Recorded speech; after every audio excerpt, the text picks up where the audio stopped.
Bella Swan's point of view. I woke to the caress of something velvety soft against my cheek and I let my eyes flutter open. Carlisle was sitting on the bed beside me, dressed for the hospital in a white Oxford shirt and a red tie. He had a pink daylily in his hand and he was dragging the smooth petals gently over my face. "Are you leaving?" I complained sleepily. "Yes. I picked up an extra shift at the hospital so I'd have something to distract me from worrying about you while you're in La Push." He tucked the flower behind my ear. "Dress warmly tonight, love. The temperature will be pleasant this afternoon, but Alice says the evening will bring snow."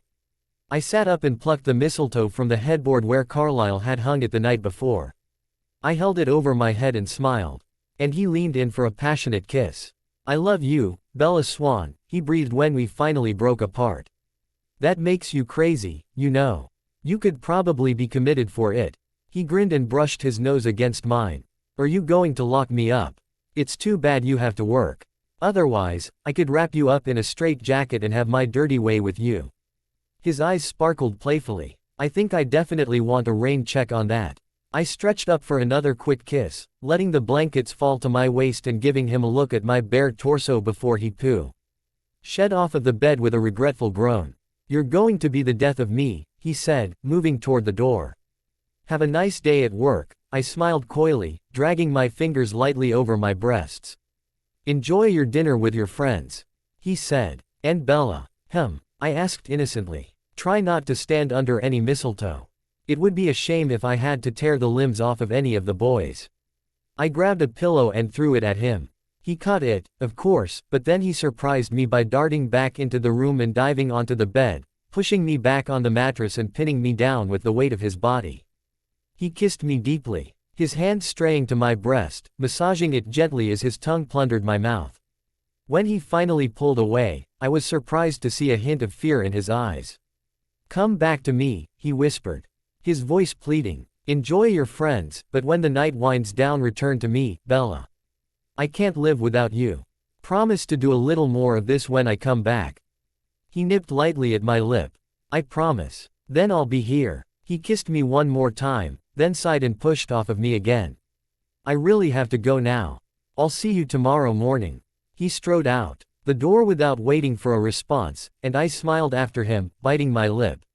He wanted me. It felt unbelievable. I climbed out of bed, rubbing my blistered, blackened fingertips lightly together as I strode to my closet. I wondered vaguely who my babysitters for the day would be as I dressed in a pair of jeans and a tight black tank top. I pulled the flower out of my hair and quickly twisted it into 2 braids. Making sure my hair covered the damaged skin of my ears, then slipped on my gloves. I headed downstairs, twisting the lily in my fingers, and headed straight for the kitchen. Carlisle kept the refrigerator well stocked, since I occasionally invited whatever werewolf was watching the house in for breakfast, and I had my pick of meals available. "Hey, Bella," Alice said cheerfully, appearing from the doorway in the den. "Hey, you drew the short straw, huh?" She gave me a puzzled look but then decided to ignore my comment. "So what are you going to wear tonight?" I shrugged and moved to the back door, opening it and leaning out. "Who's here?" I called into the trees. After a moment large wolf with dark silver fur appeared just back from the tree line. "Hey, Paul," I said, giving him a wave. "You want breakfast?" He gave a bark in response and wheeled around, darting back into the trees.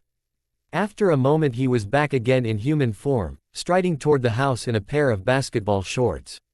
I left the door open for him and moved to the refrigerator, pulling out a couple of dozen eggs in a large bowl to start breakfast burritos. "I was thinking about a green t-shirt underneath my black V-neck sweater," I said, answering Alice's question. "Good choice. And wear boots. It'll be slushy." Paul stepped in and closed the door behind him. "Morning, Bella," he said with a nod. "Morning, Mosquito." Alice just rolled her eyes. "Want some help?" Paul asked me. I looked up at him in surprise. "Sure, you can crack those eggs into a bowl." He nodded distractedly and started breaking eggshells while I pulled out some peppers to dice. Paul was quiet while we prepared breakfast, which was a little unusual for him. I could always count on him to be exchanging insults with the vampires, usually with more hostility than I cared for. But today it seemed like he was hardly with us. Alice supplied most of the chatter while Paul and I cooked. "Are you okay?" I finally asked him as we sat down at the table with our plates of food. He nodded absently. I took a bite of my burrito, while Paul started wolfing down the half a dozen that he had piled on his plate. Seriously, what's going on? I asked him. He chewed thoughtfully. Can I ask you a question? I nodded. His eyes flicked between Alice and me. You're both, you've got, mates or whatever. Right. Alice nodded, and I shrugged. I guess that's what you'd call it. Does it ever get, he hesitated, less strong? Alice frowned. I wouldn't say it ever lessens, no, but you do get used to how it feels. Why? I asked him. Did you imprint? He shrugged, taking another big bite of his food. He chewed and swallowed, then nodded. Yeah, I guess. I think I did. I only saw her for a second, but I can't stop thinking about her. Paul, that's great, I said excitedly. Who is it? He shifted uncomfortably. Rachel. My eyes widened. Rachel, I repeated. As in, Rachel Black. He nodded, not looking at me. Holy crap. I dropped my burrito. What does Jacob think? He doesn't know yet. Let's have the story, Alice declared imperiously. He swallowed a mouthful of food. I was running patrols around La Push late last night. Rachel's visiting for Christmas, and I was out behind Billy's place when she drove up.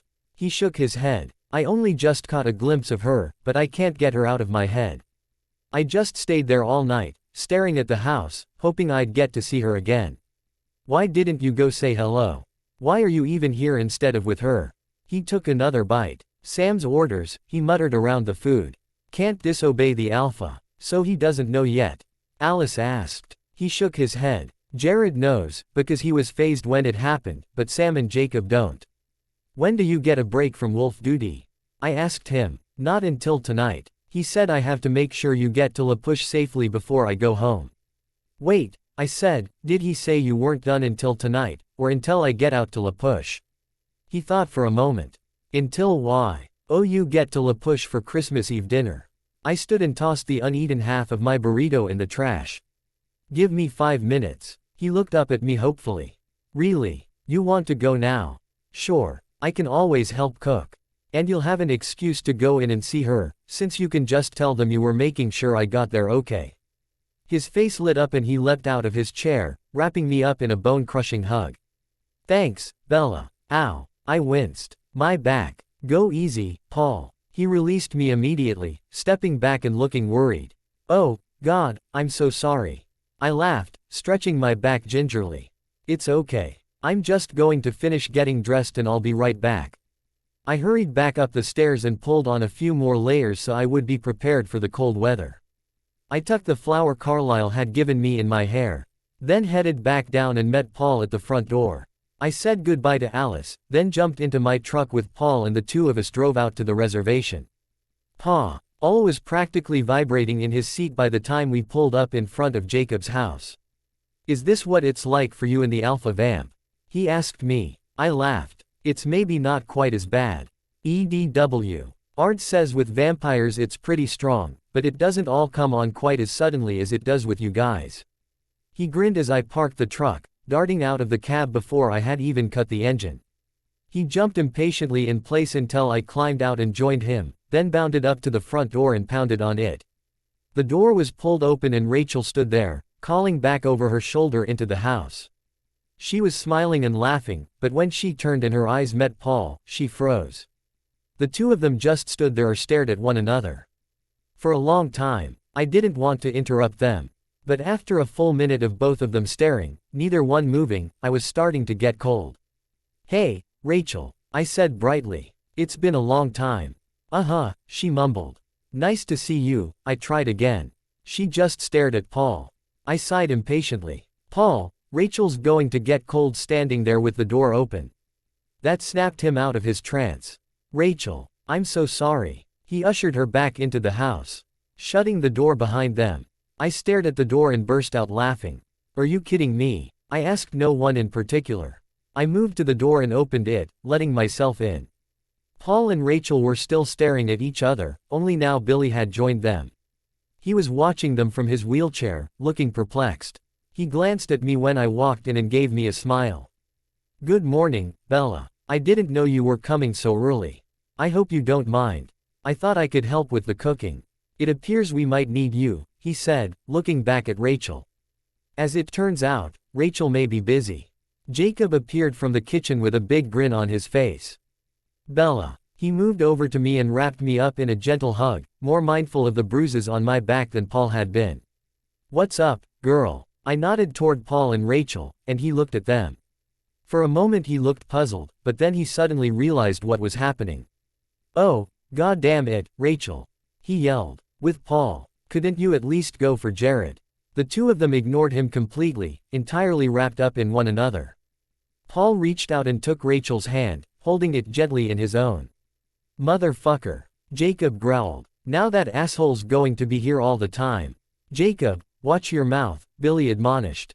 Jacob grumbled under his breath. Bella, I owe you an apology, Billy said, changing the subject. I was very rude the last time you were here. I hope you understand, I was just worried about you. I moved to his side and leaned down to kiss his cheek.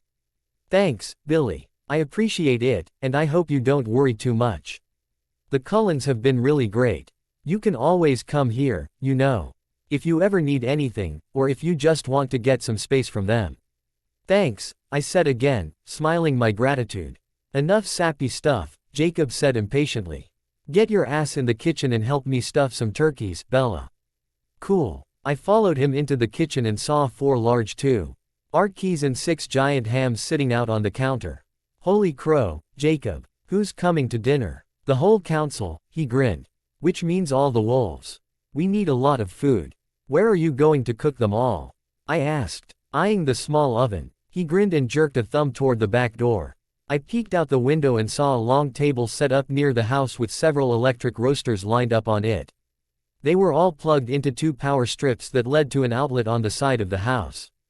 I laughed. Very clever. Jacob smiled smugly. My idea. I found the biggest frying pan available.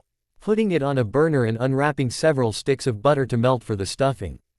Jacob chattered brightly while we prepared the turkeys and hams for baking, keeping me up to date on all of the latest news from the reservation. Oh, and Rebecca called, he said as we started carrying the food outside to the roaster pans. She's pregnant. Are you kidding? He grinned, shaking his head. Nope, she's 2 months along. I'm gonna be an uncle. God, I breathed. She's only a year older than me. I can't believe she's married and pregnant. I know, right? But then, you're not really that far away, at least from getting married, right? I widened my eyes at him. What are you talking about? He shrugged, arranging a turkey in the first roaster pan. I don't know. I mean, you're thinking drive. Fang is your one and only, aren't you? And he obviously feels the same way about you. Don't you think you'll get married? Jacob, I'm 17, I said, putting the lid over my turkey and turning on the roaster. Yeah, but you'll be emancipated in like a week.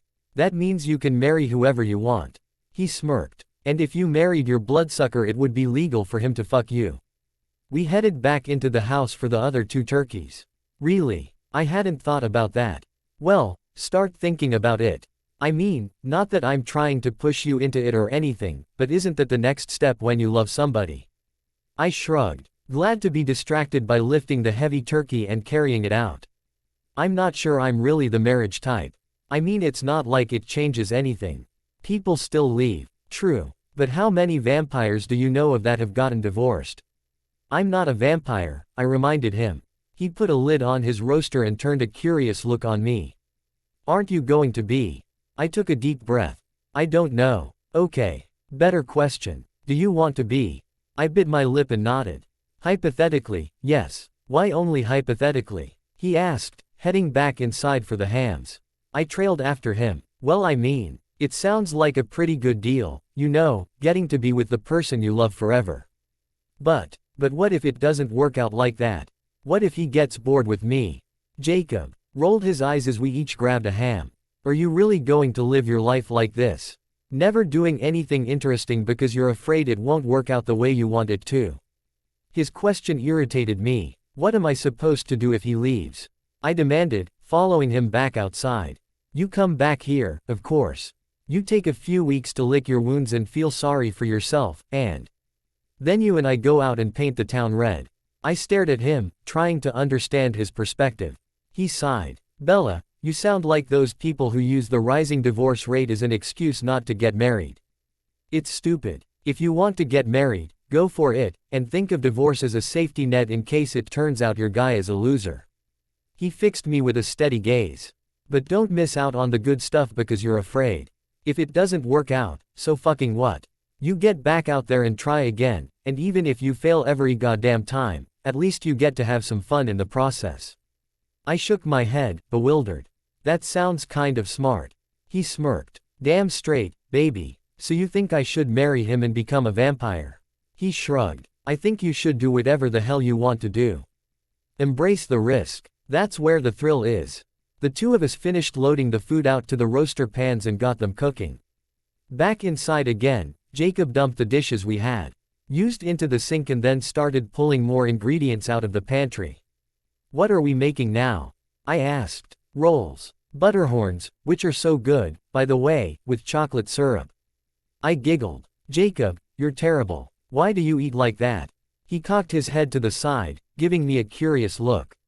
You know exactly why I eat like that, don't you? I haven't a clue. I pulled a bread kneading boa. Wrote out and placing it on the kitchen table. It's because of you. My jaw dropped. You're blaming me for your high sugar diet. Of course, he grinned, digging a recipe out of the box and setting it on the counter. It's your fault. How is it my fault? He leaned against the counter, his face going serious. You remember a few years ago when Mom died? How I kind of locked myself up in my room and wouldn't come out. I nodded. I remembered all too well. It was horrible watching Jacob go through so much pain. Remember how I wouldn't eat? He prompted. I nodded again. Billy had been really worried about him.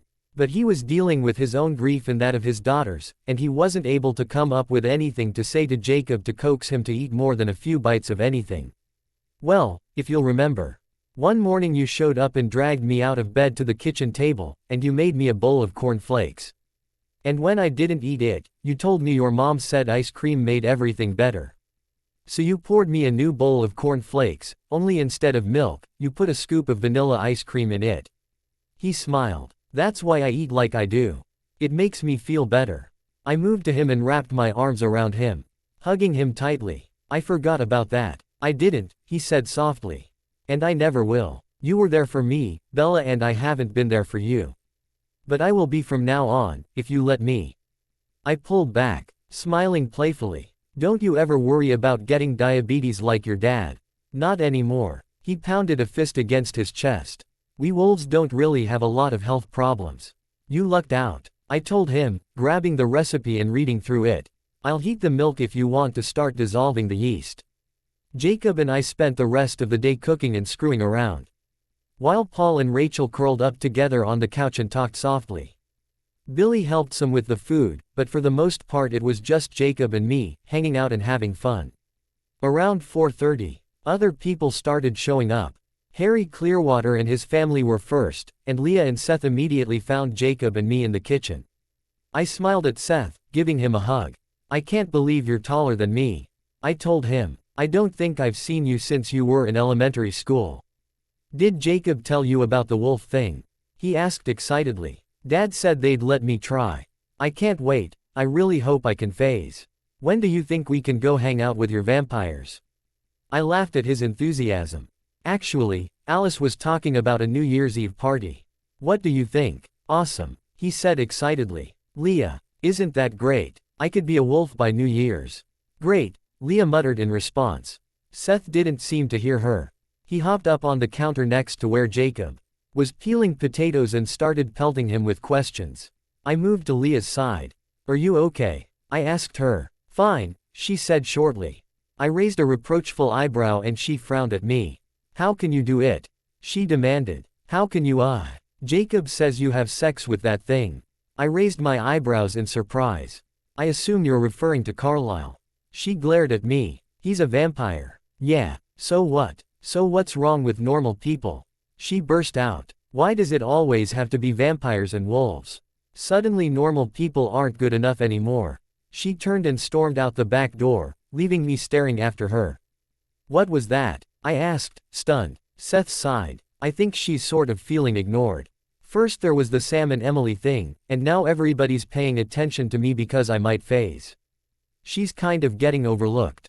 I probably didn't help much by blowing her off the last time we had plans, did I? Yeah, me neither, Jacob said, looking uncomfortable. Sam arrived then with his fiancée, a small, pretty girl who had a warm smile.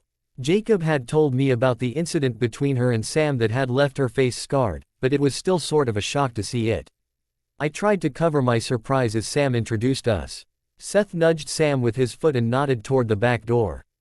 Sam sighed. I'm going to go find Leah, he told Emily softly. She nodded, looking sympathetic, and Sam disappeared.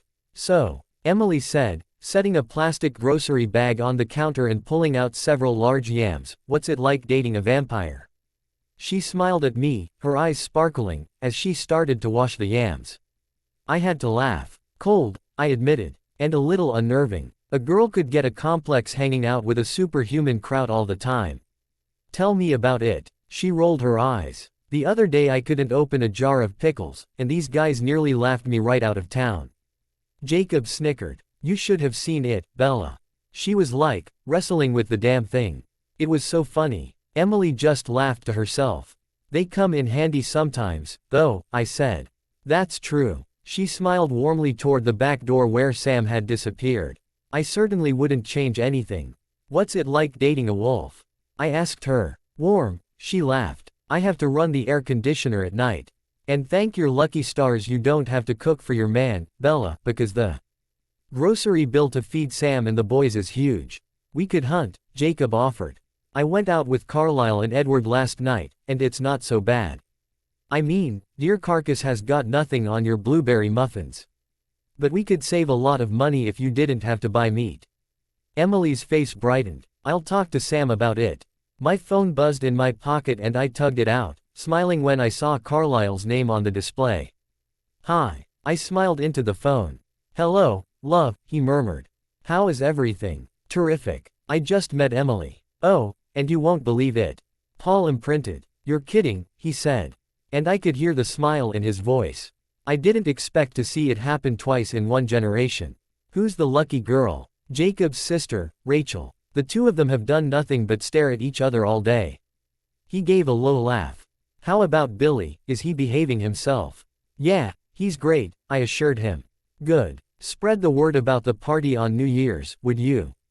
I thought we'd get started out noon to give us plenty of time to spend with their potentials. Sue and Leah are welcome, of course, as are Emily and Rachel. I'll tell them. All right. Call me if you need anything. I promised IW. Olden said goodbye before hanging up the phone. More people had arrived during our short conversation, and I suddenly felt a pair of arms wrap around my waist, lifting me off of my feet and spinning me around. I giggled and twisted around when I was finally set back on the floor, to see Embry grinning widely at me. Hey, girl, he said brightly. It's been forever. You got hot. You got kind of ugly, I teased him. He laughed and ruffled my hair. Whatever. I'm the prettiest guy in this whole place. These Quill-utes are homely motherfuckers. We're not as ugly as the macaw. I heard Quill yell from the living room. Things descended into chaos as more people showed up and crowded into the Blacks' small house. Between the wolves and their families, there really were a lot of people, and I was glad we had made so much food. Most of them brought some as well, adding side dishes to the meal, and before long Billy was instructing boys to set up long tables and chairs in the backyard. And as if things weren't hectic enough, a delivery truck pulled up in front of the house while Harry and Sam were carving the turkeys. Billy wheeled himself to the door and signed for a delivery, and the two men and the truck started loading one huge box after another into the living room. They filled the small space with parcels, all addressed to the Quill-ute Council. They finished by handing Billy an envelope, addressed the same way. Before disappearing back out the door, Billy ripped open the envelope and pulled out a card that showed a gray wolf lying in a bank of snow, and had the words Merry Christmas printed in silver script across the bottom. He flipped it open and read aloud. To the wolves of La Push, he read. We hope this eases your financial burden somewhat. Please don't hesitate to tell us if there's anything more we can do. Yours in brotherhood, the Cullens. He raised his eyes and scanned the many boxes crowding the living room. Let's see what they are, Jacob grinned. He grabbed the first box and ripped it open. then appended it and dumped out several pairs of brown hiking boots, bound together by the laces. He grinned. I guess the old man was paying attention when I told him I just destroyed my last pair of shoes. Jared joined in, ripping open another box. This one held several pairs of shorts, the boys' preferred wardrobe when they would be phasing back and forth. Sam appeared in the doorway, watching Jacob and Jared rip open more boxes of shoes and clothes. Carlisle did this. He asked me. I shrugged. I didn't know anything about it. Billy was frowning at the boxes and I moved to his side. Does this bother you? I asked him. He took a deep breath, his eyes on Jacob and Jared as they ripped open the boxes. I'm suspicious of their motives. Why would cold ones give gifts to their enemies? The Cullens are not our enemies, Billy, old Quill said, moving up behind him and putting a hand on his shoulder. We lived in peace with them for a long time. They understood us, they were our friends. They're vampires, Billy said stubbornly. They have risen above their baser natures, old Quill replied. Billy sighed again. It feels unnatural to trust them. What, are you afraid he's trying to give us smallpox? Jacob snorted. He sniffed a pair of shoes and then clutched his throat, falling to the floor in dramatic convulsions. Jared snickered at his antics and kicked him out of the way so he could dig around in one of the boxes of shorts. Harry came in from the kitchen then, carrying a large platter of turkey. Dinner is served, he announced. There were cheers and whoops, and everyone filed outside to the long tables. I pulled on Charlie's coat and joined them, taking a seat between Jacob and Leah. Leah leaned over and put a hand on mine. Sorry I snapped at you, she said softly. I'm kind of cranky these days. I gave her a grin to let her know all was forgiven. It's all good. You're coming to the party, right? Oh, I didn't tell anybody yet, Jacob said.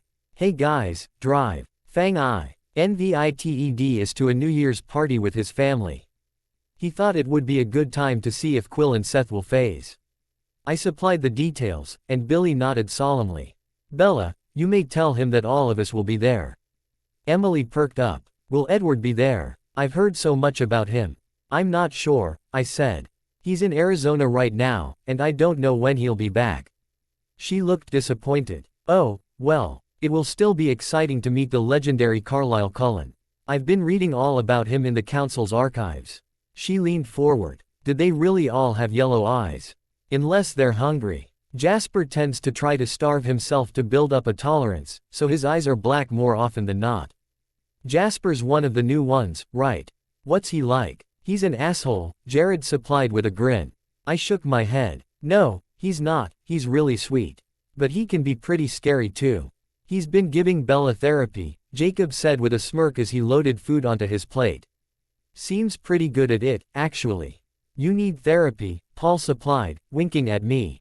Hanging out with a bunch of ticks like that. I rubbed the corner of my eye with my middle finger, flipping him off in a not-so-subtle gesture. Billy cleared his throat and changed the subject. So Bella, when is your father coming home? I get to see him on Christmas, I said. And then he's finished with therapy on the 28th. I can go pick him up on Tuesday night. You won't be seeing as much of the Cullens after that, will you? My stomach tightened. He was right, and I didn't like thinking about it. What if Carlisle got bored when I wasn't around? What if he looked elsewhere for entertainment? Dad, don't be an asshole, Jacob mumbled. That may not be such a bad thing, Billy said, ignoring Jacob. It might be good for you to get some distance. Some perspective. He gave me a tight smile.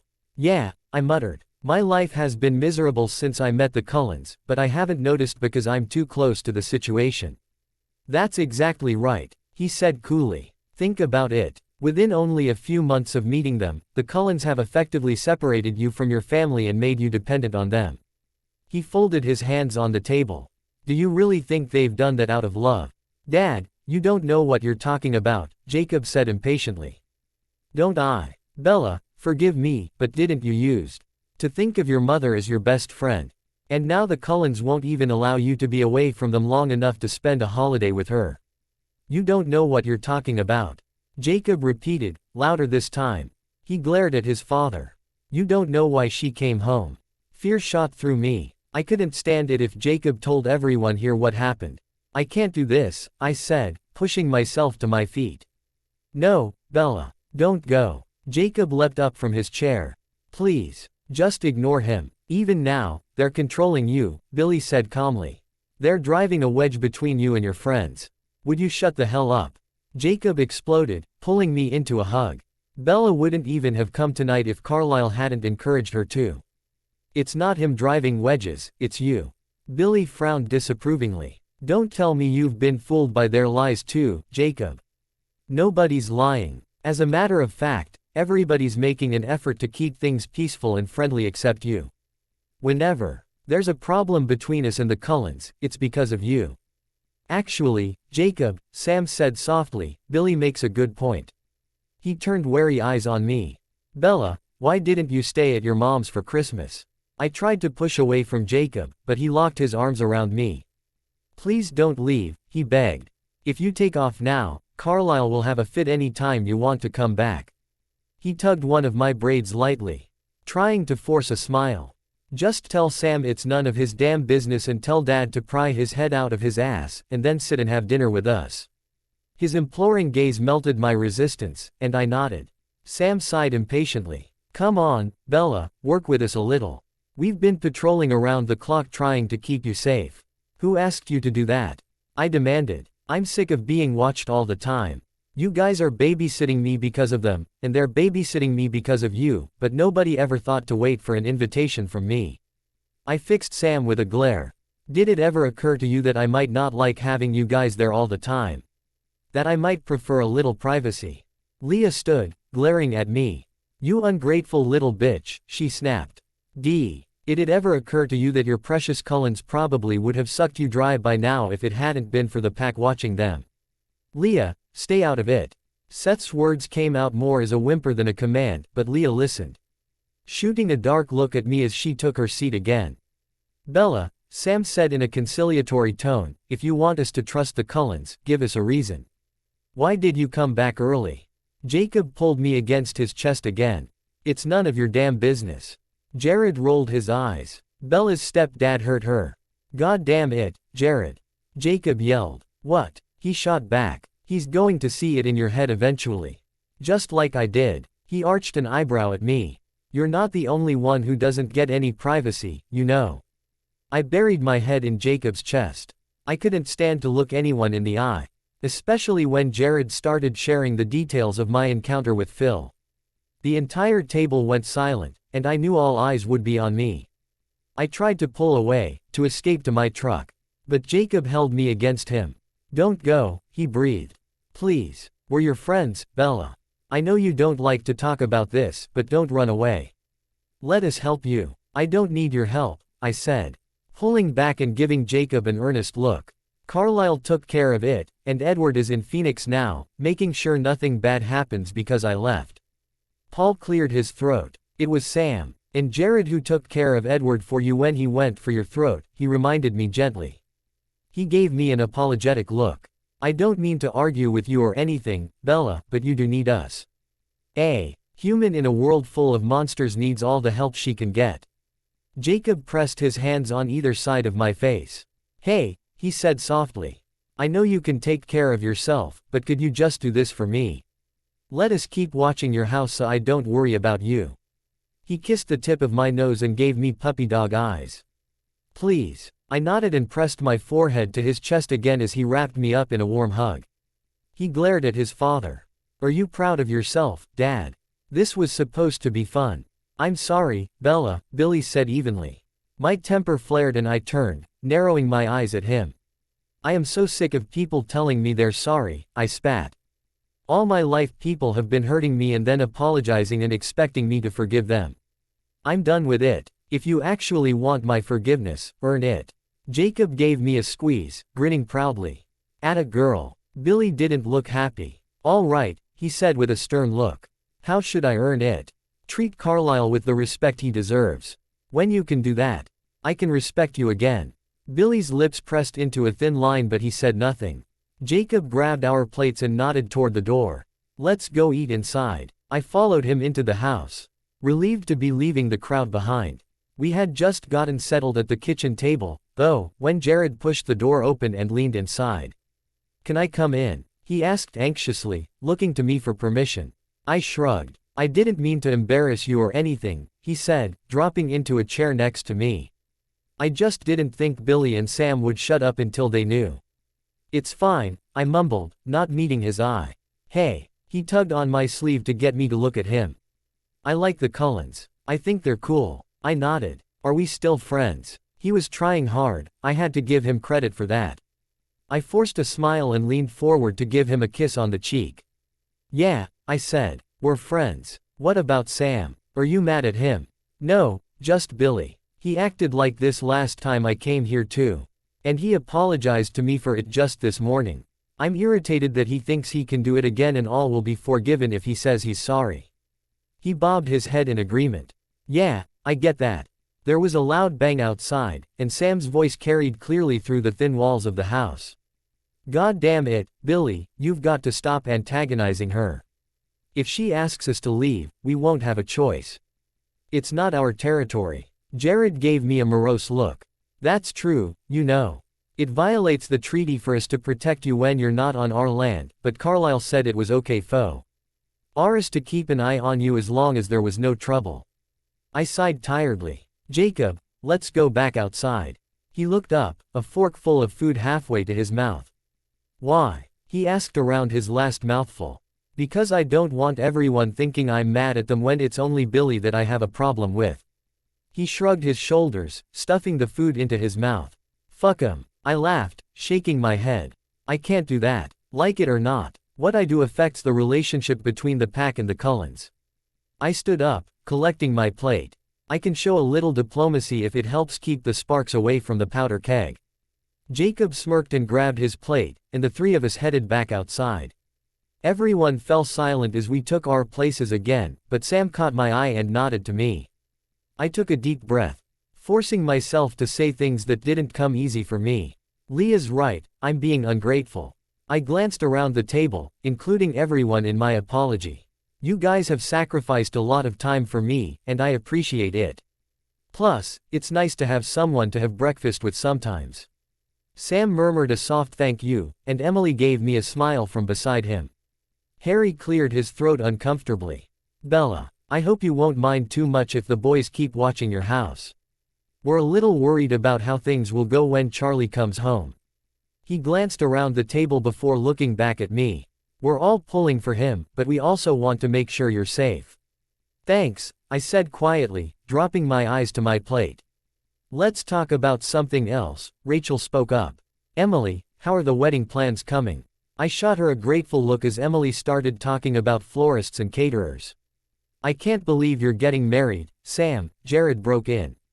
Sam smiled amiably. Marriage is a divine institution. So are you saying you need to be institutionalized? Jacob snickered and draped an arm over my shoulders as he eagerly added scoops of food to his plate. The Quilutes bantered back and forth, and within a few minutes the tension had melted away and everyone was laughing and joking together again. Everyone except Billy. He sat stoically at the head of the table, eating in silence. I picked at my food and tried not to notice. Carlisle Cullen's point of view. The Christmas Eve snow had made for a busy night in the emergency room, and it wasn't until 4 o'clock. On Christmas morning that things finally quieted down. I took advantage of the temporary lull, tucking a pager into my pocket and telling the staff that I was headed home to try and get a couple hours of sleep. The others wanted to do the same, I knew, but since I was scheduled to work all of Christmas Eve and Christmas Day without any real breaks, they weren't about to challenge me. I hurried to the door before any new patients could show up and darted to my car, speeding through the icy streets to my girl's house. I parked out front and grabbed the little silver-wrapped box out of the glove compartment before hurrying inside. I moved silently up the stairs and pushed open Bella's bedroom door, stepping inside and closing it behind me. Her face was serene and peaceful in the dim light of the bedroom.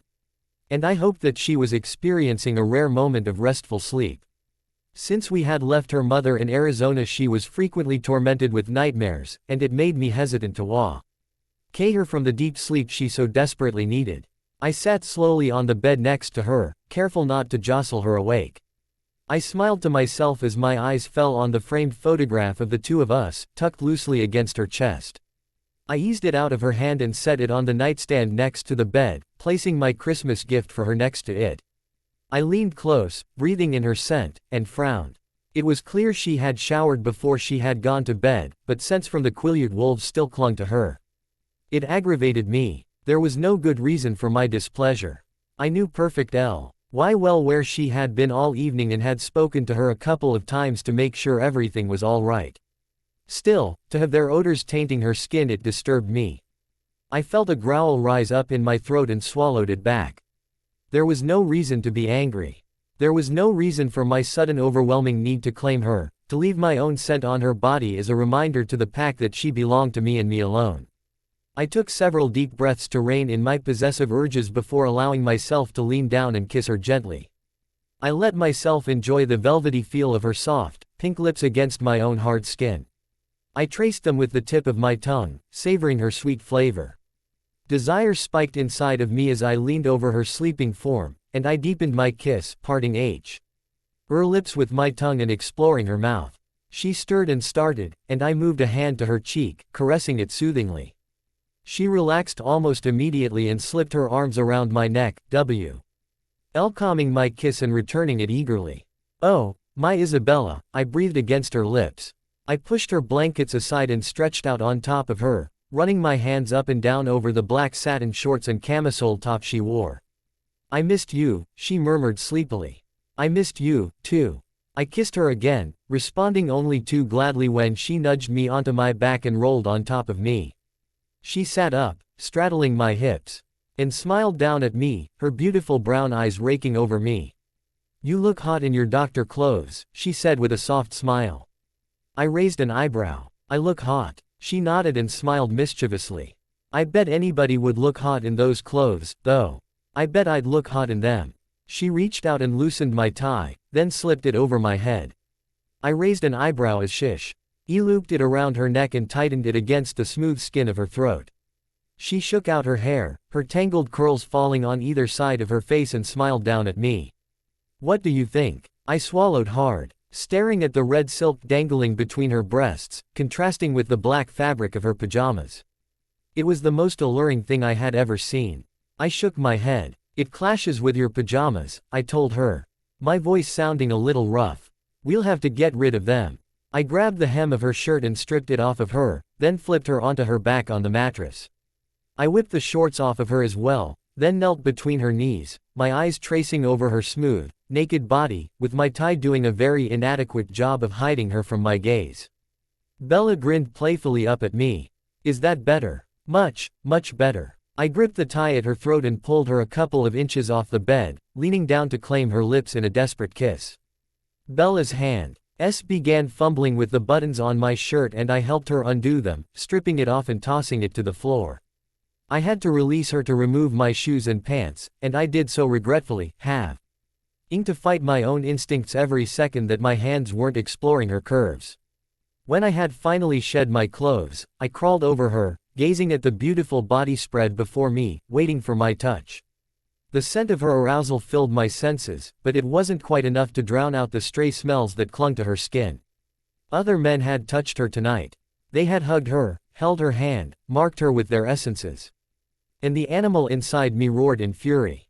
She was mine. Only my body should ever be pressed to hers, only my arms should hold her, and only my hands should caress her soft skin.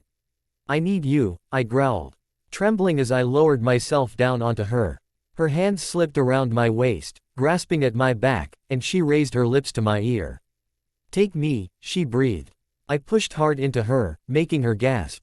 And I moaned in pleasure as her sweet, wet warmth enveloped me. Her body arched to meet me and I gripped her hip, moving slowly, rhythmically, in and out of her tight pussy. Her soft walls clenched tightly around me, squeezing my cock, ratcheting up my desire for her. "Bella," I groaned, my lips tracing the curve of her neck. "You feel so good, love so good." My tie was restricting access to the lovely artery in her throat, but there was no way I was going to take it off of her. She'd wear it for the rest of her life if I had my way. My lips sought the slope of her breasts instead, kissing down one soft mound to her puckered nipple. I sucked it into my mouth, tasting her skin as I drove my cock in and out of her trembling body. "You were made for me," I breathed, releasing her nipple and moving my lips back to her ear. "Only me." I buried a hand in her hair, drawing in the scent from behind her ear.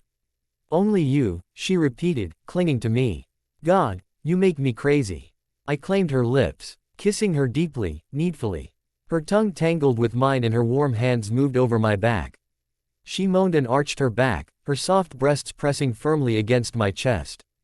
And I slipped my hand under her back, trapping her against me.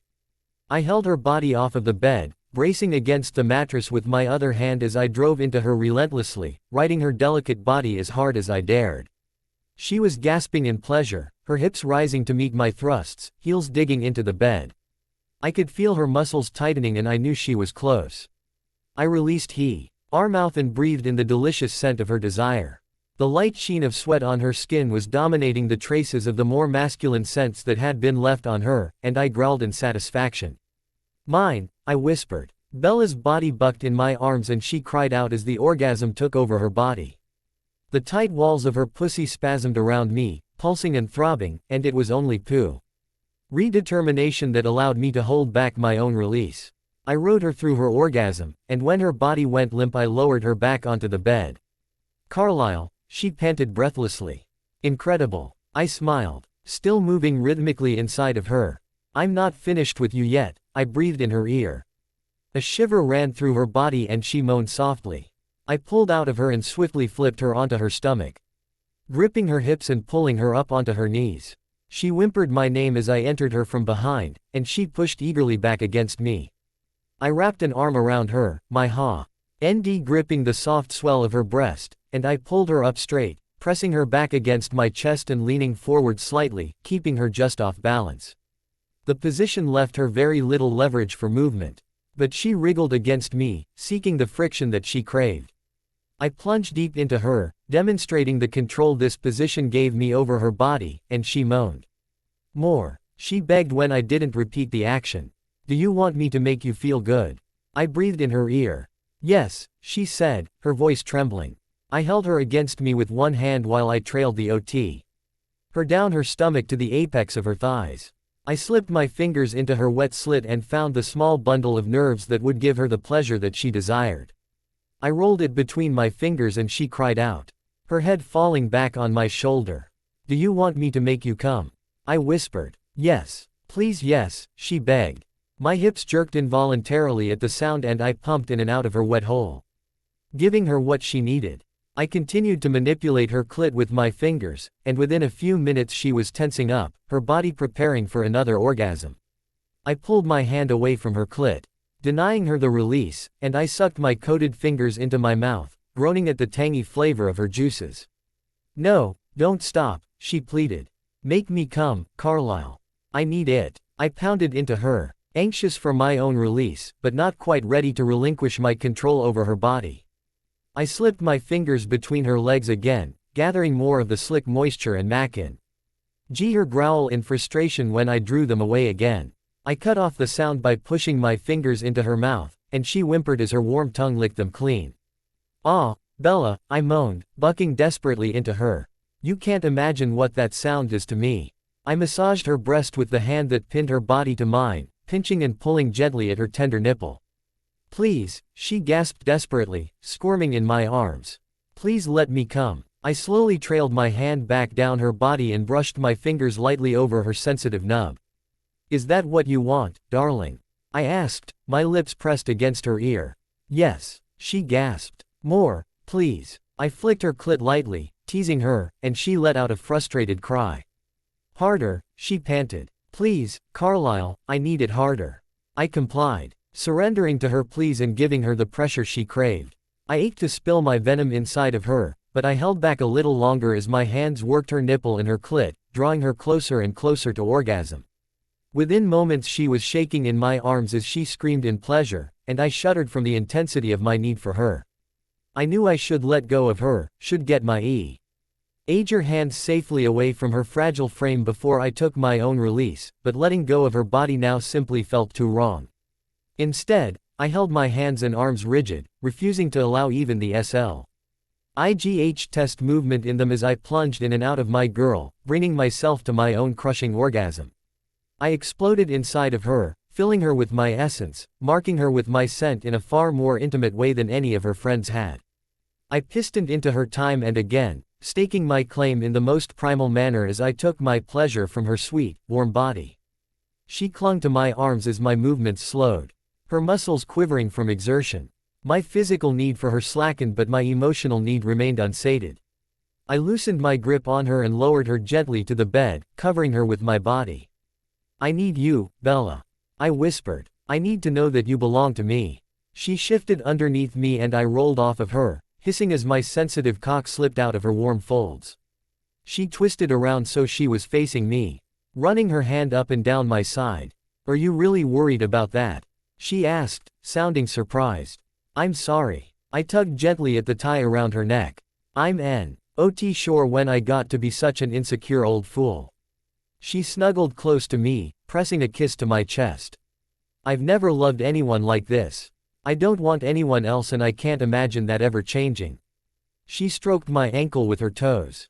"There's only you." I closed my eyes and held her against me, feeling warm all the way through my body. "Thank you," I breathed. "I know I'm being ridiculous, but it's good of you to put my mind at ease." "You're right, it is good of me. I just gave you what you needed, and I didn't tease you or make you beg for it, the way some people might have done." She pulled back, smiling at me, her eyes dancing merrily. I grinned back at her. "That's because you're a very sweet girl. It's unfortunate that you've chosen such a cruel, heartless lover." She giggled and stole a quick kiss. "Well," I said, pushing off of the bed, "allow me to try to make up for my cruelty." I stood and moved out of the bedroom to the bathroom, wetting a cloth with warm water and returning to her. I leaned over and kissed her as I gently cleaned her up before wiping up myself. I tossed the cloth in her hamper and settled onto the bed next to her. She sat up and took my hand, scooting again. Saint the headboard of her bed and pulling me with her. "Merry Christmas," I murmured softly, pulling her close to me. She smiled. Well, it was certainly a merry beginning. She reached over and turned on the lamp on the nightstand, illuminating the room with a soft, yellow glow. "So, can I give you your present now?" I tugged gently at the tie around her neck. "This is as much of a present as I need," I teased her, pressing a kiss to her lips. She laughed and shook her head, pushing me away. "No, I have a real one for you." She crawled off the bed and moved to her desk, picking up a fairly large square box wrapped in glossy red paper with white ribbon tied around it. I looked at it curiously as she handed it to me and crawled back up beside me. "I hope you like it," she said, suddenly self-conscious. "I mean, what do you get for the vampire who has everything?" I laughed and her cheeks colored. "Anyway, Jacob and I worked hard on it. And Alice seems to think you'll like it," so she trailed off, biting her lip. I smiled, untying the ribbon. You can usually trust Alice when it comes to gift giving. I tore off the paper and opened the box, freezing when I saw what was inside. The box contained a large, 3-inch binder, filled nearly to overflowing with pages tucked inside of plastic sheet protectors. What stopped me, though, was the picture that was displayed on the clear, glossy cover of the binder. It was an old black and white photograph, enlarged from the original, that had once been printed in a newspaper the last time my family had lived in Forks. I slowly lifted the binder from the box, my eyes scanning the picture. It was a shot of the old diner in Forks, a business that I had frequented decades ago. Leaning on the rickety railing of the diner's prominent porch were two very familiar figures, myself and Ephraim Black. Both of us held cigarettes between our fingers and I was speaking and gesturing with mine while Ephraim smiled broadly. The newspaper that ran the picture had praised me for my efforts to civilize the local tribes, but I remembered that conversation all too well and it had had nothing to do with civilizing anyone. I was telling Ephraim about Sigmund Freud's philosophy on penis envy, and he was, frankly, mocking anyone who believed such absurdity. He had gone on to tell me that if there was anything women envied in men, it was the freedom to get drunk and make fools of themselves in public without social repercussions, a sentiment with which I'd had to agree. I traced my finger over the smiling face of my old friend, the memory making me ache inside. Jack, Ob and I went through the Quill archives and copied everything we could find that Ephraim had written, Bella explained hesitantly, pulling me out of my reverie. Journal entries, treatises, and we included all the pictures we could find of him too. I opened the binder and examined the first page. It was a short speech Ephraim had written for a tribal celebration, encouraging the preservation of Q. Uialut heritage and promoting tribal sovereignty. I scanned the familiar handwriting, remembering the deep tone of Ephraim's voice and the fire that had burned in his eyes when he had read it to me, looking for a critique. I swallowed back a lump in my throat and wrapped my arms around my girl, drawing her close. This may be the most thoughtful gift anyone has ever given me, I whispered. Thank you, Bella. She clung to me, pressing a kiss to my shoulder. I'm glad you like it. I love it. I moved a finger to her chin and tilted it up, leaning down and kissing her gently. And I love you. She smiled, brushing her nose against mine. I closed the binder and set it aside for now, reaching past Bella and plucking the small silver box from her nightstand. I'm afraid my gift for you isn't half as thoughtful, I told her. And suddenly I was just as anxious about giving her this gift as she had been about giving me mine. I ran a hand through my hair, hoping she wouldn't take it the wrong way. I know. There hasn't been a lot of security in your life. And I know you've been anxious about this emancipation with your father. I guess I hoped this might give you some peace of mind. She took the small box I was holding out to her and removed the lid, lifting out the keyring that held 2 identical silver keys. She gave them a puzzled look, then picked up the photograph that lay in the bottom of the box. Her eyes scanned the 2-story Victorian home that I had just spent a small fortune remodeling and modernizing for her. She looked up at me in confusion. It's yours, I said softly. I know there have been times you felt like you had nowhere to go. I never want that to happen again. She stared down at the photograph, looking stunned. She opened her mouth to speak but then shut it again. I watched her anxiously, desperate to know what was going through her mind. Sweetheart, I reached out and touched her knee. I want you to know I have no expectations regarding it. If you never have need of it, I understand. If you want to spend an occasional night, or if you simply decide to move in, I don't care. It's yours to do with as you please. Bella crawled into my lap and wrapped her arms around my neck. Her body trembling as she hugged me tightly. I felt a tear drop onto my shoulder and I cradled her in my arms, kissing her neck softly.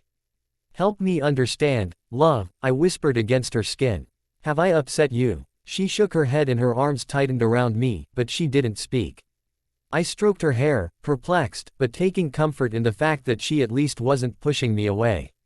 I took the box out of her hands and drew away from her long enough to set both of our gifts on the nightstand. Come here, I murmured. I wrapped my arms around her and lay down on the bed, holding her body close to me and pulling the blankets around us. I'm sorry, she mumbled, swiping at the tears on her cheeks. There's no need for apologies. But can you tell me what you're thinking? She brushed at her eyes again, ducking her head against my chest so I couldn't see her face. She stopped, swallowed hard, then took an unsteady breath and spoke again. I've never had a safe place. I rubbed a hand soothingly over her back, keeping my touch light so I wouldn't aggravate the deep bruises on her skin. You do now. As soon as the emancipation clears, we'll file the paperwork to get the title transferred to your name. Thank you, she whispered. You're welcome. I nudged her onto her back and leaned up on my elbow, gazing down at her lovely face. Her eyes were wet and rimmed with red, but they were still the most beautiful eyes I had ever seen. I kissed the tip of her nose and tugged affectionately at the tie. You're right, you know. You look positively enchanting in my clothes. You look pretty good without them, she replied, her eyes sparkling. I laughed and leaned down to kiss her. I love you, Bella Swan, I murmured. More than I ever thought possible. She snuggled against my chest. And for the next few minutes she lay next to me in silence, her fingers trailing lightly over my back. After a while, she gave a little contented sigh. I do look pretty hot in this tie. I laughed softly. I'll have to stop home and replace it before I head back to the hospital. She pulled back and looked at me, blushing slightly.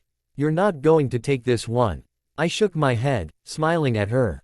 It looks much better on you. I sat up and retrieved the binder she had given me from the nightstand.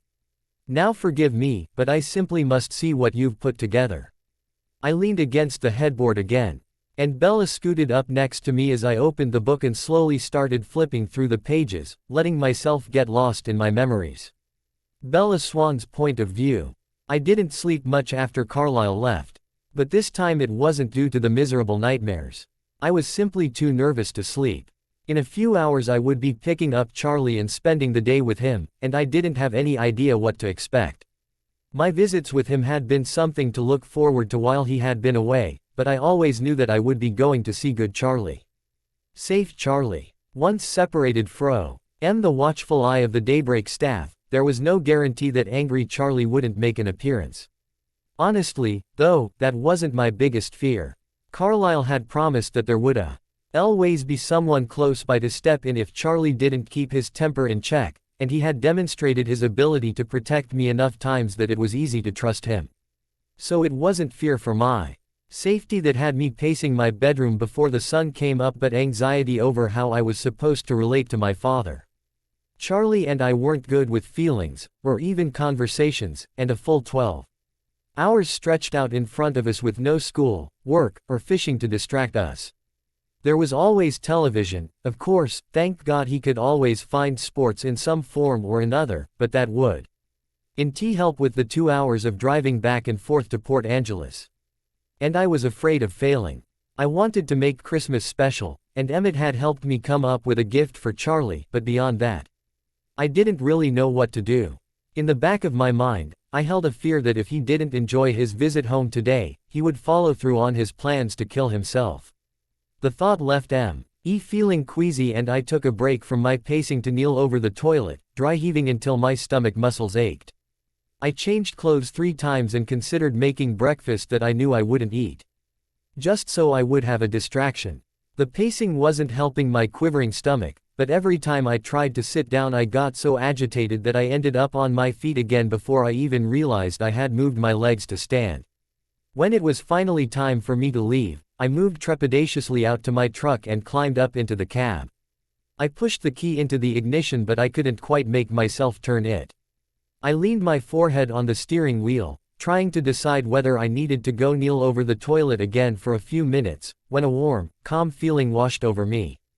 The Zenger door opened and the truck shifted as someone climbed into the cab with me. "Just relax," Jasper drawled. "Alice and I are going to follow you to Port Angeles and back to keep an eye on things." "All right," I nodded, not looking at him. "Okay." He rubbed the back of my neck gently, slowly pulling back his calming influence, leaving me nervous but no longer panicked. "You'll do just fine, Bella. You love your dad. That's the most important thing." I took a deep breath and nodded, starting the engine. "Good girl." He shot me a wink, and then jumped out of the truck and moved to slide onto the back FA motorcycle that I hadn't even noticed behind the truck. The slight, helmeted figure that could only be Alice waved to me with one gloved hand, and I waved back, forcing a smile. The hour-long trip to Port Angeles helped to soothe my nerves. Alice and Jasper parked out of sight while I maneuvered the truck into the Daybreak parking lot. I climbed out, trying not to let myself get worked up into another panic, and headed into the lobby. It was busier than I had ever seen it. Several people, adults and children alike, stood around waiting for their family members. After a short wait in line, I checked in with the receptionist, who dialed Charlie's room and let him know I was waiting. He appeared after a couple of minutes, exiting through the door to the common room where I usually had my meetings with him. One look at his face told me that he was as anxious as I was, and somehow that made me feel better. I moved to greet him and hugged him tightly. "I brought you your jacket back," I said, shrugging out of the coat I was wearing over my sweatshirt. Charlie chuckled nervously. "Thanks." We headed out to my truck and climbed in. I started the engine and steered out onto the road, casting around for something to talk about. This was where it got hard. "I had dinner with Billy and Jacob last night," I told him. "Yeah, how are they doing?" "Good," I said, trying to come up with more to say. I couldn't. "Good," Charlie repeated, nodding. Silence settled again. "How's school?" he asked after a moment. "Good. All A's on my report card." "That's great," he said, sounding genuinely pleased. Surely there had to be more I could say about school, I just couldn't think of anything. Several minutes passed before Charlie spoke again, his voice gruff. "Seen much of Jake lately?" "Yeah," I said, glad I could give him a positive answer. "I've spent lots of time with him." "That's good. He's a good kid, Bella. We were both saying good an awful lot this morning." "Yeah, that's why he's my best friend." "Best friend," Charlie sniffed. "Right. After that we both decided that the silence wasn't so bad. We drove the rest of the way home without trying to force any more conversation and then headed inside. Charlie looked around the house in surprise. "Wow," he said, still sounding uncomfortable. "It looks really nice in here." Thanks." Alice thought the house needed decorating. "It looks good. Here we go again. Are you hungry?" I asked him. "I could make breakfast or brunch, I guess." "That sounds good, baby." He came into the kitchen with me and sat at the table, not saying much while I moved around the kitchen, cooking. Up a batch of blueberry muffins and slicing some fruit. I laid the food out on plates and sat with him, picking at mine but not really eating. Charlie eyed his plate as he started in on the food. "So how's that boyfriend of yours?" "He's good," I said evasively. "Where's he at today?" "He was working at the hospital," but I couldn't exactly say that to Charlie. I wasn't sure if he was still buying the lie about Edward and me. But I wasn't about to tell him that I was in love with Carlisle. I swallowed a bite of my muffin and shrugged. "Spending the day with his family, I guess." Charlie grunted. He opened his mouth to say something else. So I quickly cut him off. "Jacob's been trying to teach me the rules of football. I thought maybe we could watch a game today." His mustache twitched as he gave a small smile. "That sounds like fun." The entire morning pretty much went like that. Every now and then we made an attempt at some stilted conversation, but for the most part, we just let the television distract us from actually having to talk. After we watched one game, though, Charlie surprised me by turning off the TV. He turned toward me, shifting uncomfortably again. "Listen, Bella," he said gruffly. "I wanted to tell you how sorry I am about. I got you a present." I cut him off, standing up abruptly. I moved to the tree and grabbed a small package from underneath, bringing it back to him. He took it and set it aside.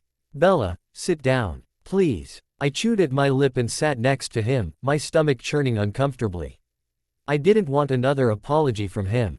I already had enough of them, tucked away in boxes in my closet. "Baby, I'm really sorry. And I know I can't make up for all the years with just that, but I want you to know I'm really trying to make it better." I twisted my hands in my lap, unable to meet his gaze. "I love you. You're the best thing that ever happened to me, and the most important person in my life." He patted my knee awkwardly. "I just wanted you to know that." I didn't know what to say. My normal response was to say that it was okay, but it wasn't. I was tired of pretending that it was. I pulled my knees up to my chest, wishing he would just turn the television back on. He sighed and picked up his gift. "So can I open this?" I smiled in relief and nodded. He tore open the paper and opened the box, pulling out a baseball with signatures from the Seattle Mariners scrawled all over it. "Emmett and Rosalie are friends with Ichiro Suzuki's agent," I explained, anxiously, hoping he would like it. "They got the whole team to sign the ball." Charlie smiled softly and pulled me into a hug. "I love it, baby." "Thank you. I'm sorry I couldn't get you anything. I just wanted to see you. That's all I need." His arms tightened around me, and he kissed the top of my head. "So," he said gruffly, releasing me. "What's happening with you lately?" I've been going to therapy." His eyebrows lifted in surprise. "Oh, yeah, what do you think?" "It's hard," I said frankly. He nodded, commiserating. "Yeah, people always asking questions. Hard questions." He nodded and I was sure he was thinking about his own sessions. "It's worth it, though," I said, trying to be encouraging. "Yeah, I've learned a lot these last couple of months." I shifted so I was leaning against him and hugged his arm. "Me too. Do you like your therapist?" I considered that for a moment. I wasn't at all a fan of Dr. Rhodes, but I liked Jasper a lot. Sometimes. "What about you?" Charlie laughed dryly. "I've seen a lot of them lately. But there are a few I like. And they want me to keep going back to Daybreak a couple of times a week for sessions." I nodded. "Do you?" He cleared his throat. "Do you think you might want to come with me sometimes?"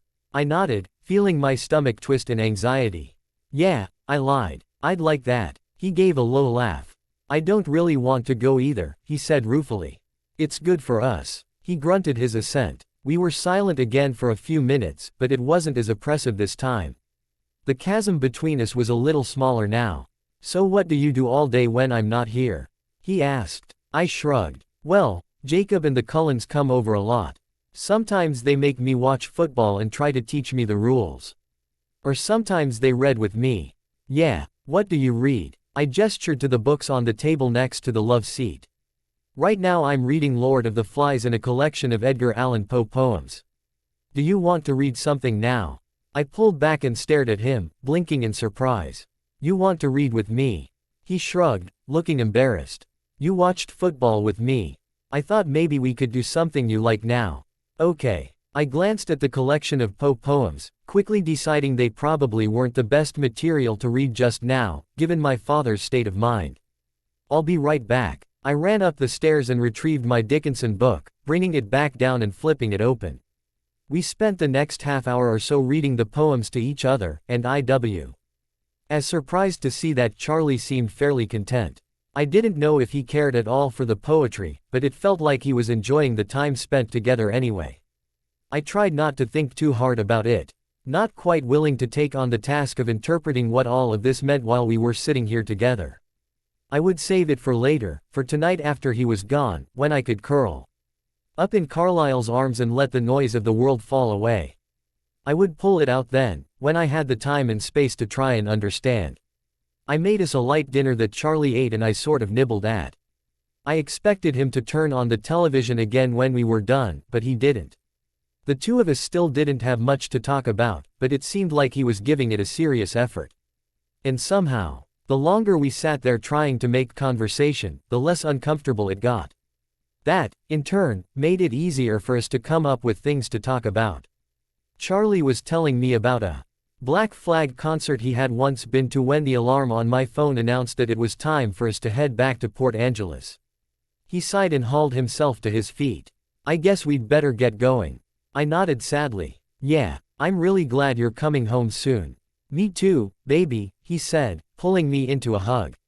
I've missed you so much. We moved to the door and grabbed our coats.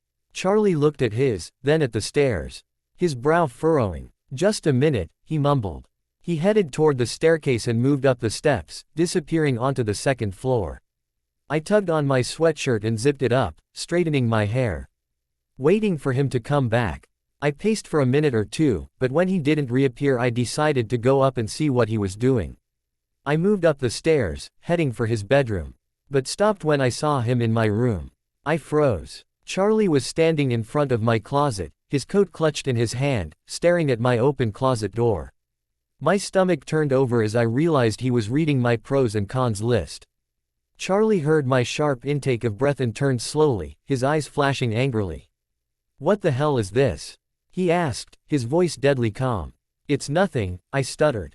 We should go. Bella. He barked sharply. I bit my lip, slowly moving into the bedroom. It's not important, I said, my voice shaking. Jacob and I were just screwing around. It's a joke. Yeah, there was no way he was going to believe that. Is this a joke? He growled furiously. He jabbed the door with his finger, pointing to the words Carlisle had written on the door, promising to love me forever. I swallowed hard, trembling all over. It's not what you think. Oh really? He growled, grabbing my arm and jerking me toward him, his fingers digging into my muscle. Because what I think is that Dr. Cullen is messing around with my underage daughter. Charlie, let go of her. Both of our heads snapped around to see Emmett standing in my bedroom doorway. What the hell are you doing in my house? Charlie yelled. You need to relax, Emmett said, his tone staying calm. I get that you don't want me to interfere, and I'm happy to leave you two alone, as long as you keep your hands off of her. Charles. His eyes fell on my arm where he was grabbing me, and he jerked his hand back as though he had been burned. He stared at his hand, a look of horror on his face. I'll be outside, Emmett murmured to me, then strode away. Charlie's eyes darkened again when he left. What exactly is going on with you and the Cullens? He demanded. Nothing. They've just stayed with me sometimes so I wouldn't have to be alone. How many of them have been messing around with you? I ducked my head against his anger. They're just my friends, I said weakly. He slammed his fist into the closet door. Then why the hell is Cullen telling you that he loves you? This doesn't look like friends to me, Bella. I stumbled back, scrambling to find something to tell him, but I couldn't come up with anything. There on the door, all of my secrets were laid bare. The Cullens were exposed as vampires, the Quileutes were exposed as wolves, and my relationship with Carlisle was displayed in permanent marker. I love him, I finally whispered. He clenched his teeth in fury. No you don't. He may have made you think that you do, but that's over, Bella. You're not going to see him again. I stared at him in horror, feeling like I had been punched in the stomach. His kids either, he said, his voice hard. We'll go out to La Push on Monday and see if we can get you enrolled in school on the reservation. I don't want you going back to Forks with the Cullens. No, I begged. Dad, you can't do this. Like hell I can't. It was then that his words really sank in. Monday. He wasn't supposed to be here on Monday. We need to go, I said nervously. We're going to be late. I'm not going anywhere. You have to. I gasped. You're not finished with the program, you have to go back. God damn it, Bella. He yelled. Do you really think I'm going to go sit in some clinic while Carlisle Cullen and God knows how many of his kids are taking advantage of my daughter? They're not, I protested uselessly. They're not anymore. Dad, please, I said, breaking down into tears. I love him. Oh yeah, which one? Because last I heard from you, Edward was your boyfriend, and that's not what it says on this fucking door. What the hell am I supposed to believe? He was yelling again, and I shrank back from him. His expression softened a little. Look, baby, I know I haven't always been the best dad. But I love you, and I'm trying to do what's best for you. Then go back to Port Angeles. I don't want you here. Everything was better when you were gone. He flinched as though I had hit him, and his eyes immediately dropped to the floor. I'm sorry, baby, he said, his voice thick. I'm just trying to keep you safe. He moved past me without looking at me and headed back down the stairs. No, I whispered, my stomach clenching in fear. Those rash words were absolute. Easily the worst thing I could have said to him. No, Dad. I yelled desperately, running after him. I caught up with him as he was heading into the kitchen and threw my arms around him from behind. I didn't mean it, I said, pleading with him to understand.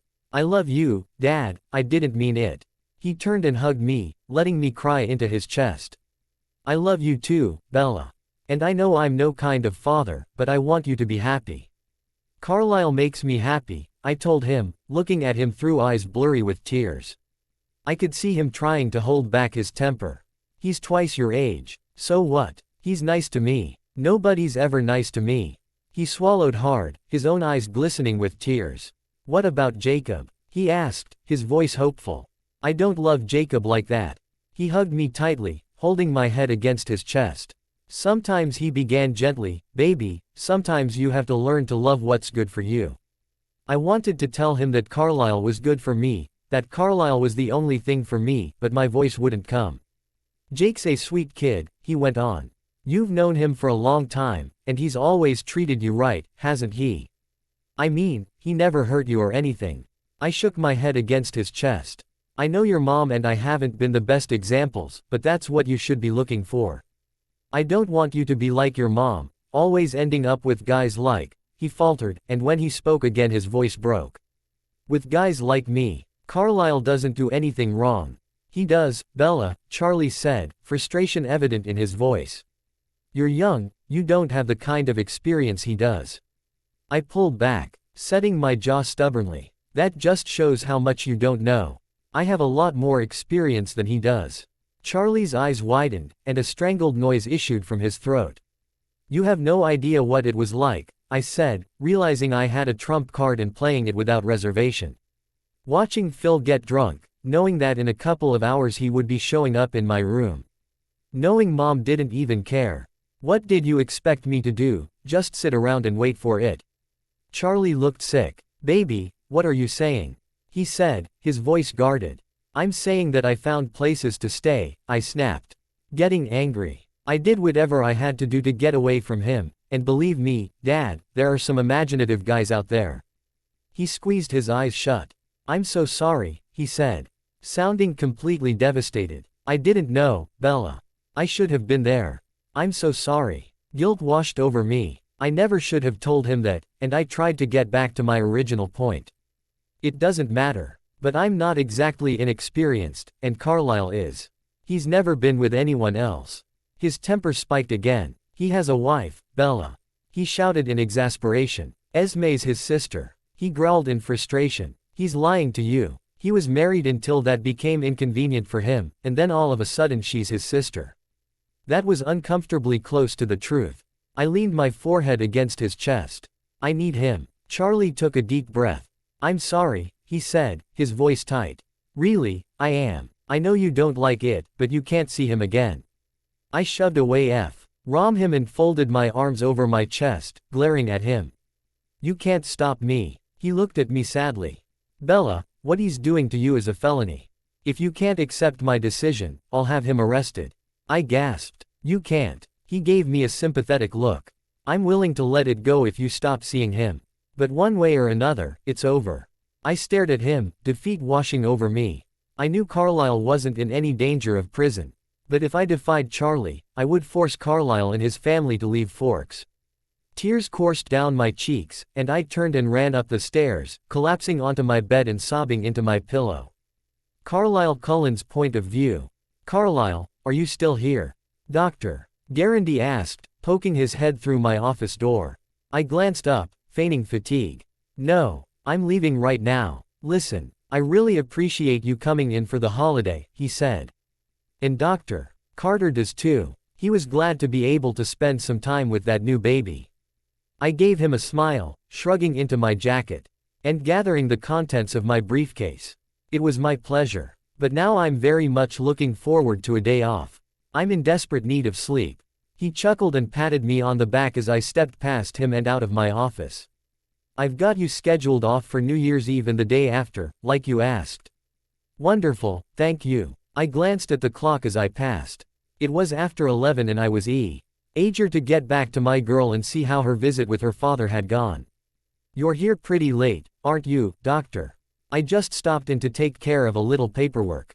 I'm leaving soon as well. All right, then, I said. Reaching the front doors. Merry Christmas. He returned my wishes and I headed out to my car, cruising through the streets to meet Bella. I frowned as I pulled up in front of her house. Hearing the distinct sound of Charlie's heartbeat and breathing. The television was on in the den but he was in the kitchen, pacing around the room. Bella was upstairs in her room and I could hear her sniffling. As soon as I got out of the car, Emmett spoke from the trees behind the house, asking me to join him. I moved swiftly around the house and strode to where he was waiting with Rosalie, Jasper, and Alice. What's going on? I asked them. Is Bella all right? Emmett and Rosalie had been charged with waiting outside of the house during Charlie's visit, so I directed my questions to them. She's not hurt, Emmett assured me, but she's upset. Alice was wringing her hands. I should have stayed with you, she said to Emmett, looking guilty. What happened? I asked impatiently. Alice sighed. They were having a good day. But when they were getting ready to leave, Charlie decided to be really sweet and leave his jacket in Bella's closet for her, you know, since she's been wearing it so much. She bit her lip. I'm so sorry, Carlisle. I didn't see it until right before he went to her room, and there was no time to get here or even call. I pinched the bridge of my nose. He saw her list. The cat's out of the bag. Emmett confirmed. He hasn't said a word about us being vampires, Rosalie put in. Or about the wolves. He's focusing entirely on your relationship with Bella, and he told her she can't see you anymore. I sighed heavily. I suppose it was inevitable that we would have to deal with this eventually. But why isn't he addressing the other issues?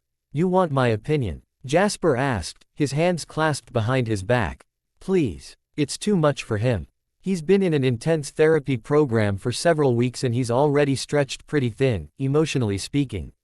Seeing the stuff Bella wrote on that list, he has the choice of either believing in the kind of thing a practical man like him would never take seriously or worrying about his daughter's sanity. I think he saw that bit about your relationship and he funneled all of his concern into that because it's something he knows how to handle.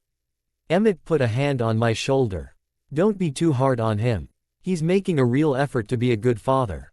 He deserves some credit for that. I nodded and looked back at the house. I need to see to Bella, I told them. Stay close. I moved to Bella's window, glancing around and waiting for the go-ahead from Alice before climbing the wood siding and sliding the window open. Bella was lying on her bed, her back to me, but at the sound of the window she jumped and turned to me. I slipped inside and closed the glass behind me, catching her as she threw herself into my arms. Carlisle, she gasped, wrapping her arms around me.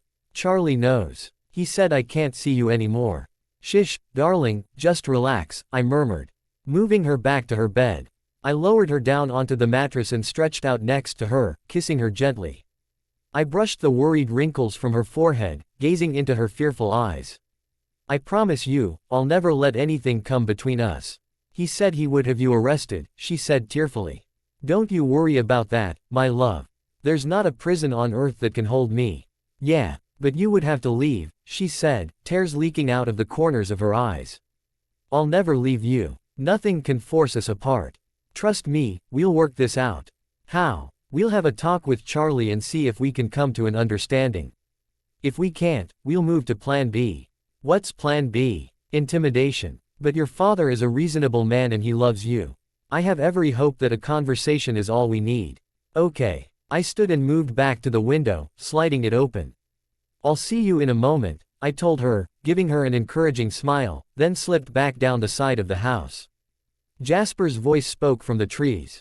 Be confident, Carlisle. Don't let him think you're at all ashamed of your relationship, and don't shy away from holding him responsible for his failings. The chief will appreciate bluntness. I murmured an acknowledgement and moved to the front door, knocking gently. I heard Charlie turn off the television and stomp toward the door, and he yanked it open, glaring at me. Fine time of night to be visiting my daughter, he barked furiously. Good evening, Charlie, I returned calmly. I'm surprised to see you home, considering you were due back at daybreak more than 2 hours ago. He narrowed his eyes at me. You've got some nerve coming around here in the middle of the night. Bella appeared at the top of the stairs and hurried down. She pushed past her father, giving him a defiant look, and slid her arms around my waist. I pressed a kiss to the top of her head as Charlie glared at us, his face turning red. Shall we sit down and have a conversation? I suggested. I believe the three of us have much to discuss. The only thing we have to discuss is which cell you'll be occupying at Olympic Corrections, Charlie growled. I gave him a steady look. If you're not ready to talk about this now, we can certainly wait until tomorrow morning. Bella can pack an overnight bag and spend the evening with me. Fury flared in Charlie's eyes. And he reached for the gun belt hanging by the door. He whipped out his Glock and aimed it at my head. I spun Bella behind me, shielding her with my body. Put it away, I ordered, my voice hard. I'll put it away when my daughter is in her room and I'm watching you drive off my property. Before he could blink, I plucked his gun out of his hand, removing the clip and clearing the chamber, before replacing it in his grip. Let me be clear, I said flatly. The only person you threaten when you draw your gun is Isabella, and I will not tolerate anything that endangers her. Charlie blinked, only just realizing what I had done.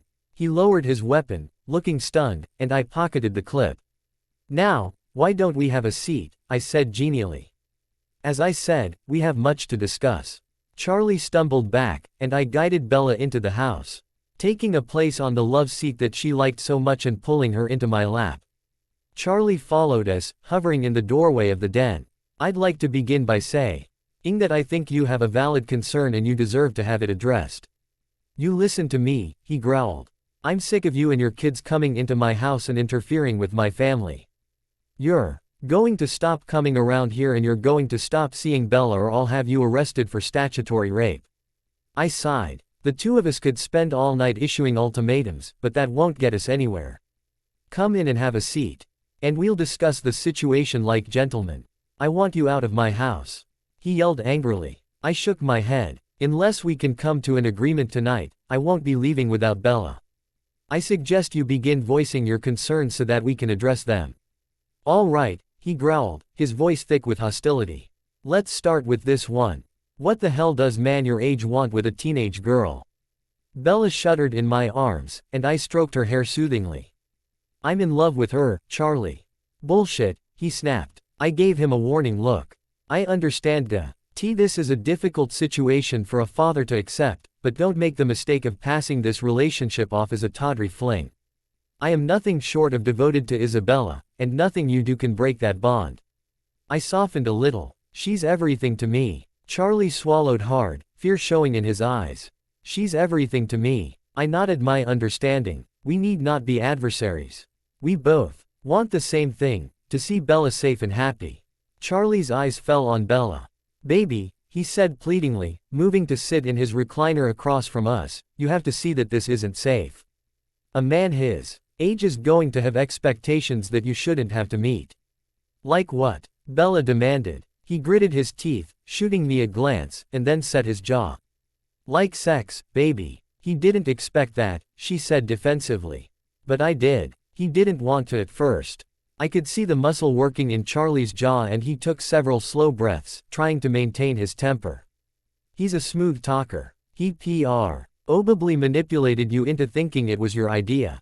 Bella looked stung. She swallowed hard, wrapping her arms around herself. Nice to know you think so highly of me, she said sarcastically, her voice a distinct contrast to the injured look on her face. He cringed. I'm sorry, sweetie, but I know how these things go. I just don't want to see you victimized by the first guy who comes along claiming to be a white knight. Dad, she whispered, her glistening eyes begging him to understand, this is the first time in my life that I haven't been a victim. He winced, the truth of her words digging painfully. I don't want you seeing him.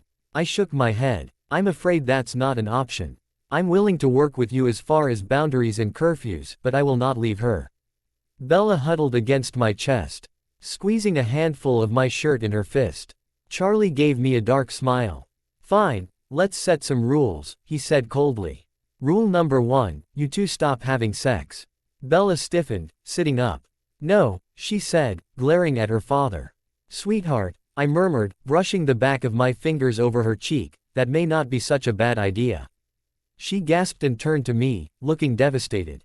No, she begged, a tear falling from her eye. Please don't do that, please. I brushed away her tear and gently caressed her face, trying to ease her anxiety. It wouldn't be forever. But right now you're dealing with a lot of very difficult emotions. Removing the complications that come with sex may not be the worst move. I don't want to, she gasped, sounding desperate.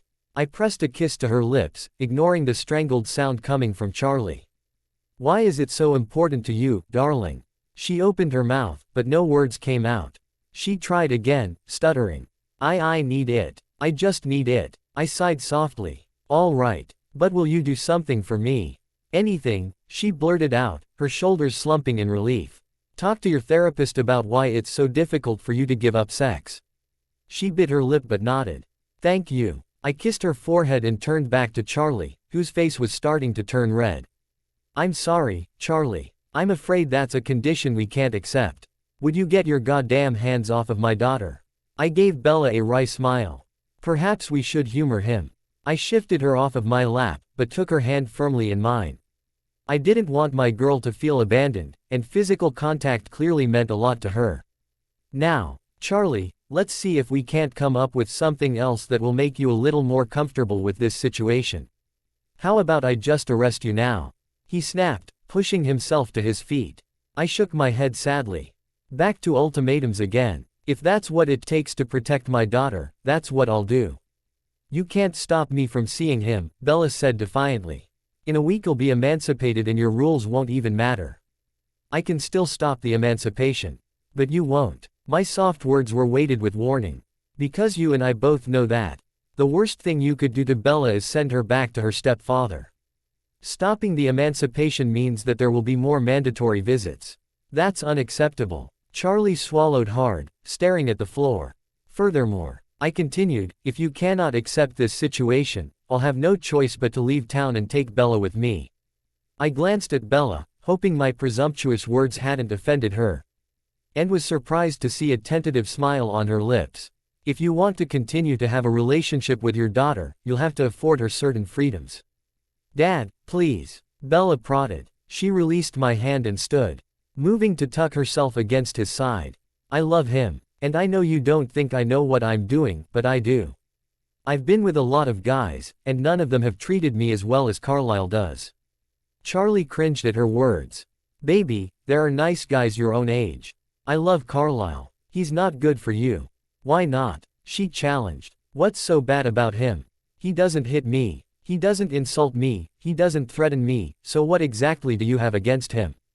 He's too old for you, Charlie said, gripping her shoulders. He wasn't squeezing hard, but I tensed, ready to step in if it got out of hand. What does that mean? Why does age matter? Charlie hesitated, having a hard time coming up with something we hadn't already refuted. It just does. He's at a different point in his life. The two of you will be looking for different things. I cleared my throat softly to get Bella's attention. He makes a reasonable point.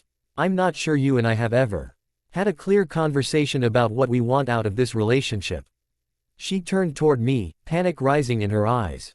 I stood and took her hand, bringing it to my lips. Though I'm willing to accept whatever you'll give me, Bella. What I want from you is forever. I never want to live another day without you by my side. Her hand tightened around mine, and she took a step closer to me, hope replacing the fear in her eyes. I think your father is worried that I'll put too much pressure on you, and you'll find yourself trapped in a long-term relationship when you were looking for something far less permanent. Charlie shifted uncomfortably. Yeah, he grunted. It's a reasonable concern, I said, gazing into Bella's eyes. And one I have to confess I've had myself.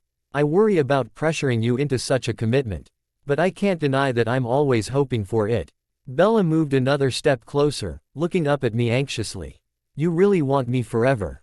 She whispered. I nodded slowly. Yes, I really do. She's too young to make that kind of a decision, Charlie broke in. Perhaps, I said, releasing her hand and turning back to Charlie. At any rate, it's not a decision that needs to be made now. Bella has plenty of time to decide what's right for her, and as long as she'll have me, I'll continue to show her just how serious I am about the promises I've made to her. Charlie sighed in defeat and dropped back into his chair. Fine. If you two are so adamant about this, you can see each other. But you'll do it on my terms. Bella, you're still my daughter. I pulled Bella back to the love seat and sat down again. What are your terms? You don't come around when I'm not here, Charlie said.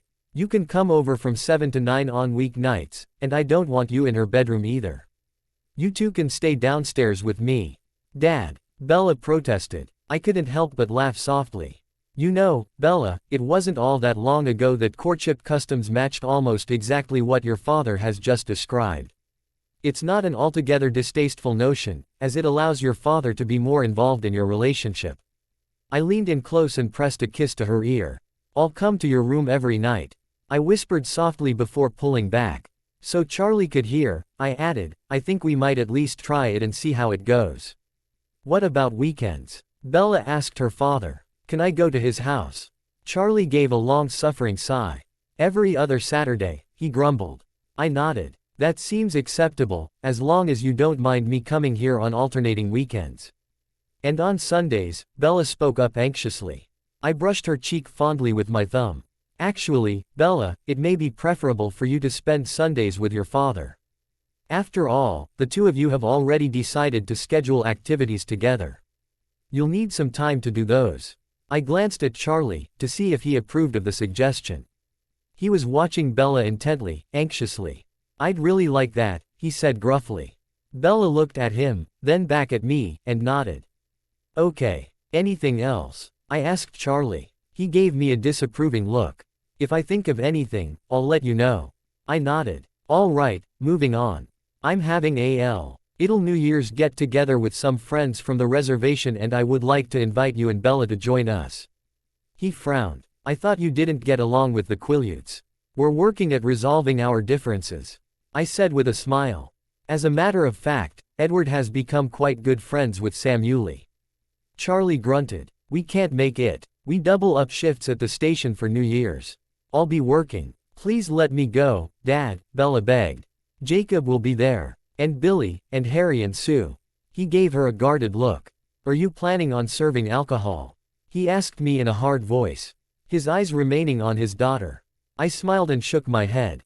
Most of the guests will be underage. I don't like the idea of Bella being out on the roads that night. Too many drunk drivers. She's welcome to stay the night with us. Most of the kids from La Push will be staying, so it will be a full house. It should be fun. Charlie mulled it over. If Billy and Harry both stay, you can stay, he told Bella. She leapt up with a happy squeal and hugged her father enthusiastically. Thank you. I'll be dropping by to make sure things aren't getting out of hand, Charlie warned over Bella's shoulder, patting her back awkwardly.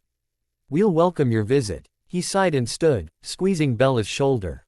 It's late. Why don't you go on up to bed? She turned to me as I stood and wrapped her arms around me. You're coming back, right? She whispered softly. Of course, darling. She pulled back and pressed her lips to mine, kissing me deeply before heading up the stairs to her room. Charlie was on his feet now, too, looking uncomfortable. Thank you for taking the time to work things out with us, I told him. I reached into my coat pocket and produced the clip for his gun, handing it back to him. Charlie took it and stared at it, turning it over and over in his hands. He cleared his throat and started to speak, then stopped. Another throat clearing, and he tried again. Look, I don't, he hesitated, then barreled onward. There are some things I don't want to know. But are you? He stopped and shoved the clip in his pocket, looking flustered. Is she going to be like you? I clasped my hands behind my back. If she chooses it, she hasn't yet made up her mind and I see no reason to rush her. I expected him to argue, so his next words surprised me. Will it hurt her? I nodded solemnly. Yes. The change is a painful one. Both of his hands were buried in his pockets now, and his shoulders hunched defensively. And after the change completes, assuming that's what she chooses, she'll be much stronger. It will be difficult for anything to hurt her. He nodded, absorbing my words. Will she remember me? Yes. She'll need you then just as much as she does now.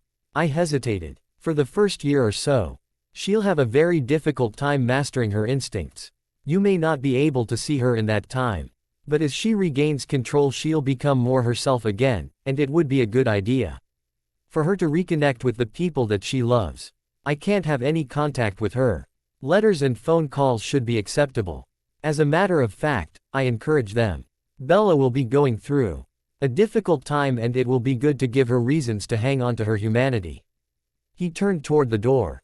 When? I shook my head. I don't know. As I said, Bella hasn't even made up her mind to do it. If she does, she may decide she would prefer to be older for the change. It will freeze her progression, so she'll appear never to age. Charlie stilled and looked back at me, grinding his teeth. How? He stopped. Are you older than you look? I'm much, much older than I look. Charlie stalked to the front door and pulled it open, holding it for me and waiting for me to exit. Until Monday, I murmured to him, and stepped outside. Bella Swan's point of view. Carlisle stuck to Charlie's rules, with the exception of his nighttime visits to my bedroom. Each night he would come by exactly at 7 and sit in the den with me, reading and talking without seeming a bit bothered by Charlie's surly presence. Precisely at 9 he would kiss me goodnight and drive home, only to run immediately back so he would be waiting for me in my bedroom when I went upstairs to bed. The morning of the New Year's party, I was awakened by a series of cool, feather-soft kisses fluttering over my lips. I kept my eyes closed, but wrapped my arms around his cold body, pulling him close. I ran my hand over the smooth cotton of his shirt, feeling the hard contours of his muscles underneath. I smiled. What did you bring me today? Open your eyes and find out, he said, sounding amused. I shook my head stubbornly. It's nice and dark in here. If I open my eyes there will be all kinds of light. He chuckled, leaning back and propping himself on his elbow next to me. The better to see what I've brought you. I pried my eyes open and smiled when I saw the iris bloom he was holding in front of me. Everyday T.'s week he had presented me with a different flower when I woke up in the morning. It had made me slightly uncomfortable when I realized it was becoming a pattern and I had tried to tell him it wasn't necessary, but he refused to hear it. He had simply told me that I would have to get used to it because it wasn't likely that he would stop anytime soon. I took the flower from him, blushing a little. How long do you intend to keep doing this? How long do you intend to continue living? He asked, leaning down to nuzzle my neck. I giggled sleepily, setting the iris on the nightstand. You don't think you'll get tired of running out for flowers every day after a couple 100 years. His lips stilled against my skin, and for a moment he didn't move. After a pause he pulled back, his eyes staring intently into mine. As though searching for something. There is no chore I wouldn't perform every day if it meant I could have you with me forever, Bella. The fervor in his eyes was so real and so genuine that it made my heart skip a beat. I wanted to tell him that I would stay with him, that I wanted him forever the way he wanted me. I just didn't know how. Before I could put any words together, he was leaning down to kiss me again. I slid a leg over his, shifting closer to him, and shivered when I felt his cold hand slide up my thigh and under my chemise. I can't wait to get you home, he murmured against my lips. It's been too long. He rocked his hips against me, making me moan softly. This from the guy who was all up with the abstinence plan, I teased, threading my fingers through his hair. He kissed down the artery on my neck, his hand slipping higher to caress my stomach. I was willing to go that route, but that doesn't mean I intended to enjoy it. He pulled back and kissed the tip of my nose. But I'm afraid I need to get to work. I poked out my bottom lip. Do you have to? It's only a few hours, he chuckled. I insisted on having this afternoon off. I sighed in resignation. Fine, I guess I'll let you go for a little while. He rubbed his nose against mine and gave me another quick peck. That's very thoughtful of you. I'll see you at my house afterward. I'll be there. He slipped, ped out of bed and exited through the window, disappearing into the trees. I crawled out of bed as well and made my way through my morning routine. I headed downstairs and made breakfast for Charlie, going heavy on the carbs to keep him going through his double shift. I tucked some energy bars in his coat pocket for him and I was just finishing his waffle when he joined me in the kitchen. Morning, he grunted as he sat at the table. Hi. I slid the waffle onto a plate and set it in front of him. He eyed me carefully. So you're going to that party with Jacob tonight, right? He asked, as though I hadn't been talking about it all week. I couldn't help but smile. Yes, Jacob and I are both going to Carlisle's party, I corrected. Charlie grunted. Tell him hi for me. Okay. I passed him a plate of butter and the bottle of syrup. You're not eating? He asked. I'm not really hungry. Charlie shrugged and fell silent, hurrying through his breakfast. When he was done he headed off to the station with a warning to behave myself. As soon as his car disappeared, a motorcycle pulled up in front of the house and Alice hopped off of the back. She bounded inside, followed by Jasper, who was toting a small L bag with Cinnabon emblazoned on the side. He gave me a friendly smile as I held the door for him and Alice, and he headed straight to the kitchen. Are you ready for the party tonight? Alice asked excitedly as the two of us took seats at the table. More than ready, I said sheepishly. It's boring around here without you guys coming over all the time. Charlie's orders, Jasper said. He transferred his cinnamon roll he had brought to a plate and set it down in front of me. As long as he's treating you okay, Carlisle says we have to respect his rules. Thanks, I said, glancing at the gooey pastry in front of me. Jasper seemed to be waiting for me to eat, so I tore off a small piece and popped it into my mouth. God, it was good. Alice chattered away about the party preparations, and I sat back and listened, letting myself get caught up in her enthusiasm. We should get over there, I told her. I'll help you get everything set up. Right, Alice scoffed. You just want to be there so you and Carly can disappear off into the bedroom as soon as he gets home. I grinned. I guess we'd better get set up for the party before then, huh? I pushed my chair back and stood up. Jasper and Alice exchanged a glance. Have a seat, Jasper said. I frowned and sat down again. How come you're not eating? He asked, nodding toward the cinnamon roll. I glanced at it nervously. I already ate. He settled into a chair next to me, crossing his arms over his chest. Bella, did you know that when you lie, your heart rate speeds up and you release cortisol and norepinephrine? I cleared my throat, looking down at my hands. Yeah, I'd heard something like that. I'll be outside, Alice said softly, slipping out of her chair and heading out the back door. When was the last time you ate a full meal? Jasper asked me. I eat all the time, I said, belatedly realizing he would recognize that lie as well. No, he said, you sit down and pick at your food all the time. Since you got back from Phoenix, most of your food has ended up in the trash. I bit at my thumbnail, unable to meet his gaze. What's going on? Nothing. I'm just not that hungry. We're up to 3, he said reproachfully. How come you feel like you can't be straight with me about this? Where is this coming from? I looked away. It's not a big deal. Then let's talk about it. Why aren't you eating? I tore off another piece of the roll and stuffed it in my mouth. Happy? I demanded around the mouthful of bread. He just raised an eyebrow. I sighed and swallowed the food. I've gained some weight since I moved here, I admitted, blushing a little. I know. You were starting to look healthy. I was starting to look fat. He fixed me with a steady stare. What makes you think that? I avoided his gaze. The mirror, I said, the words coming out more sharply than I had intended for them to. Were you giving much thought to your weight before your trip to Phoenix? No. So why are you now? He asked in that tone he used when he already knew the answer but was trying to get me to say it. I shrugged, staring down at my hands. Phil noticed it. He gave me a speculative look. Bella, did Phil ever tell you that you were pretty? I nodded. Did he ever tell you that you were ugly?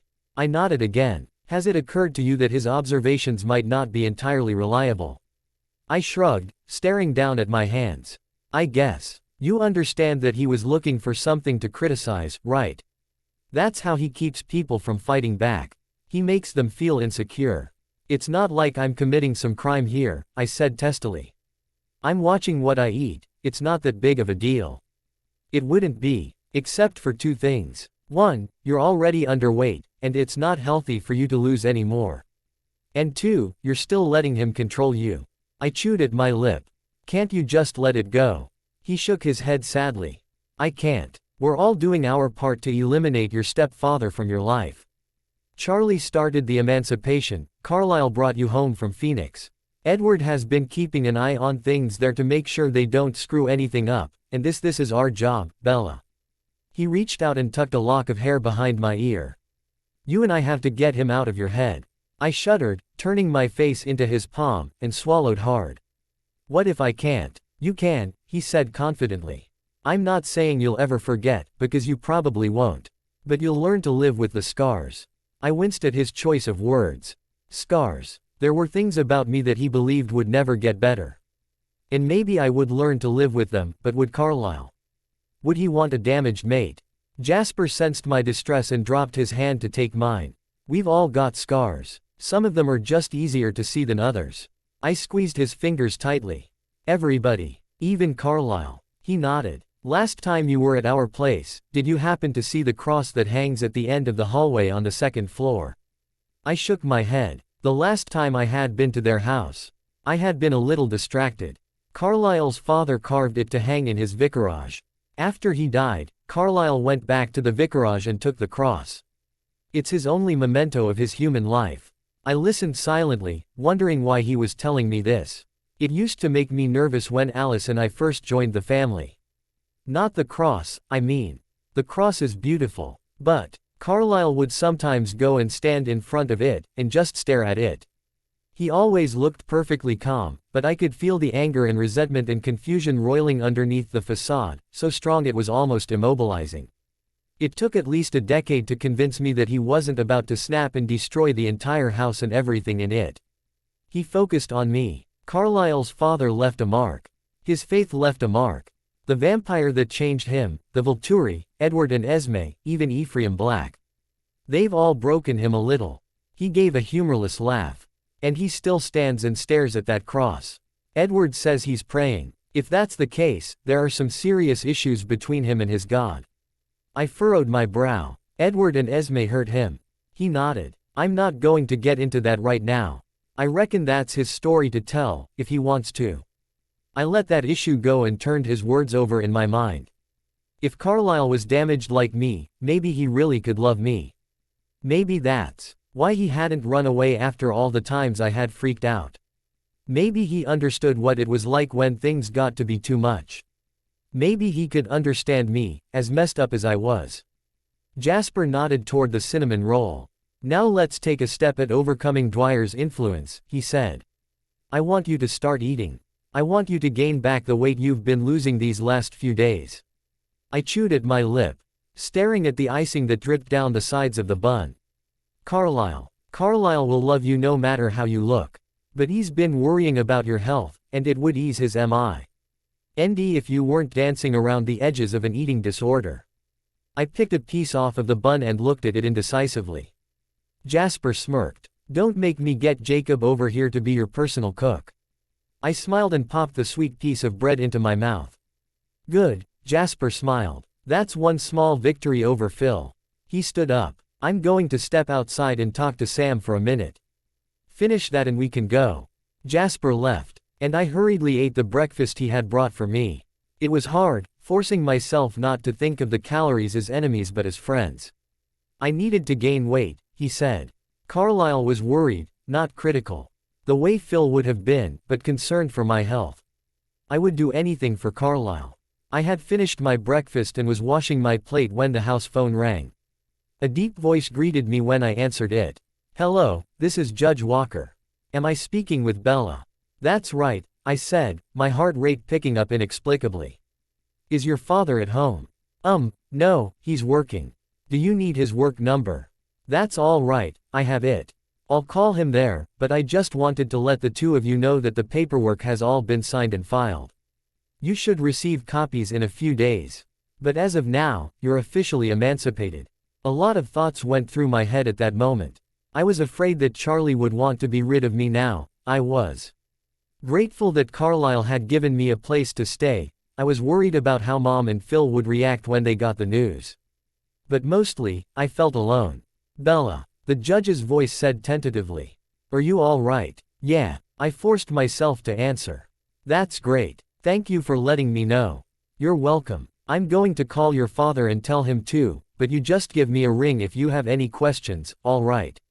I will. I promised. We said goodbye and I hung up the phone, staring at the handset as I set it in the cradle.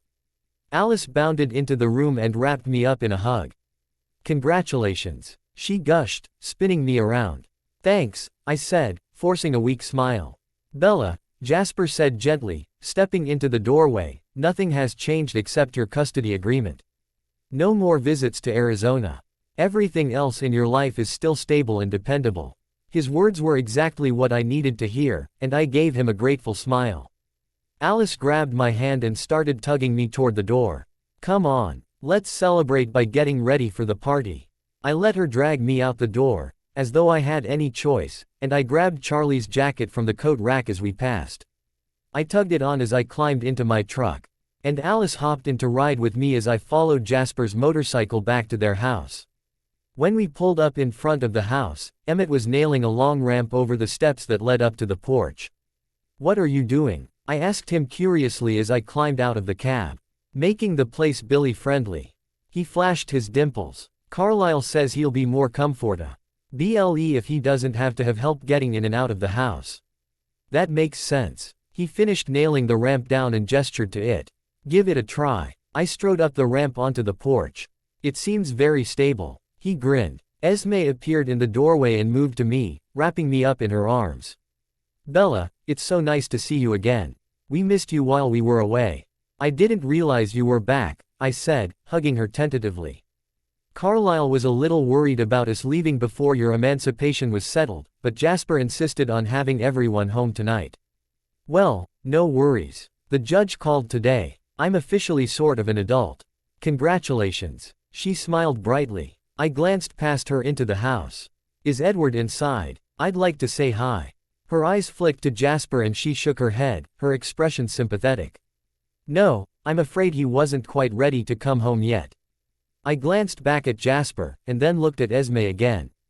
Why not? What's going on? She hesitated. The assignment Carlisle gave Edward was a difficult one for him. He had to lurk inside the mind of your stepfather for a long time. She frowned. Phil's thoughts are not pleasant, and it was hard on Edward. He wanted to spend some time with Carlisle and absorb his peaceful presence before coming home. I glanced around again. It's not peaceful here. Jasper cleared his throat softly, still standing next to his motorcycle. I'm not peaceful, he said. Edward wasn't ready to be with me yet. Esme's eyes were apologetic, but Jasper just shrugged off her concern. Why not? I asked. Doesn't he like you? Jasper laughed quietly. There's no bad blood between my brother and me, don't worry about that. But we've lived different lives. He strolled up the ramp and stood next to me, clasping his hands behind his back, his posture straight and rigid. My adopted siblings have had a relatively peaceful upbringing, having been changed and educated by a pacifist. Even Alice was guided by visions of Carlisle from fairly early on. But me, I wasn't bred the same way. I don't think like them. I furrowed my brow. What do you mean? He surveyed the yard around us slowly. I'm always thinking about things that my brothers and sisters aren't. For instance, right now, if I wanted to make a power play and take over this coven, now would be the time to do it, with Carlisle and Edward away. His voice was grim. Alice would be the first to try to stop me. So before I made any decisions I'd have to send her out on a shopping trip. Somewhere far, so she couldn't get back right away. Then I'd have to take out Emmett first, catch him by surprise. And I'd have to do it quick. I'd need him incapacitated by the time Rosalie made it down from the bedroom, because I know I couldn't win a fight against both of them. So I neutralize Emmett, then Rosalie. And then I have time to handle Esme here. That leaves you and me, and you're my bargaining chip with Carlisle. If he doesn't want you hurt, he has to do what I tell him to, and if I really want to break him, I make him kill Edward to keep you safe. Just like that, I've maneuvered myself into a position of power. And even though I know Alice wouldn't like it, she'd STI by me and help me make sure I didn't lose my place. I was gaping at him, unsettled by his matter-of-fact description of the violence he could perpetrate against his family. My stomach twisted a little, and as he looked at me, calmly gauging my reaction, I fell back a step. He nodded, having made his point. I'm always thinking things like that. It's instinct. And that's why Edward isn't ready to see me yet. I looked around and Alice, Esme, and Emmett. They seemed unperturbed by Jasper's words, though Esme was still giving him sympathetic looks. Hey, Jasper said softly. I met his gaze again. That's not all I think about. I'm also thinking that if the wolves, or a nomad vampire coven, were to attack, it would be from the east, because the wind is blowing from the west. If they came at us, I'd have Esme get you inside and lock down the house because Carlisle's #1 priority would be to get you safe. I'd take Alice and Emmett out with me to meet them, since they're the most capable fighters available. And send Rosalie to get Carlisle and Edward. He gave me a small smile. So, while I'm thinking about how to destroy the family, I'm also thinking about how to protect them. That's how it works when you've lived in a world where you know beyond a doubt that your strongest allies will turn on you as soon as you're no longer useful to them. I was staring again. What happened to you? He gave a low chuckle. Come on, kid. Let's go inside and I'll tell you all about it. 10 minutes later I was sitting on the couch next to him, still staring at him with wide eyes. A cup of cocoa tea Alice had made for me was all but forgotten in my hand. Jasper had told me the story of his unsuspecting draft into a vampire army, of the latent ability that had appeared and made him more valuable to the army's leader, which he was certain had saved his life. He had described the wars and the unpleasant duty of disposing of the young warriors once their newborn strength had waned. Then his story had turned more hopeful as he described a friend who had fled the army to protect his mate and who had returned to convince Jasper that there was a more peaceful way to live. He told me about his growing dissatisfaction with the pain he caused when he fed on humans and his predestined meeting with Alice in a little diner in Philadelphia. I told you it can be miserable living this way, he said solemnly, and I meant it. But it's the only way of life that has ever given me peace of mind. See, even while I'm habitually looking for advantages and drawing strategies to protect myself and my family, I know that I don't have to. I'm not under constant attack, not anymore. He smiled softly. Edward understands that what I'm thinking is all more instinct than intent. He just wants to rest for a while. And my mind isn't always the friendliest place. Esme rose from her seat and moved to Jasper's side, pressing a kiss to his cheek.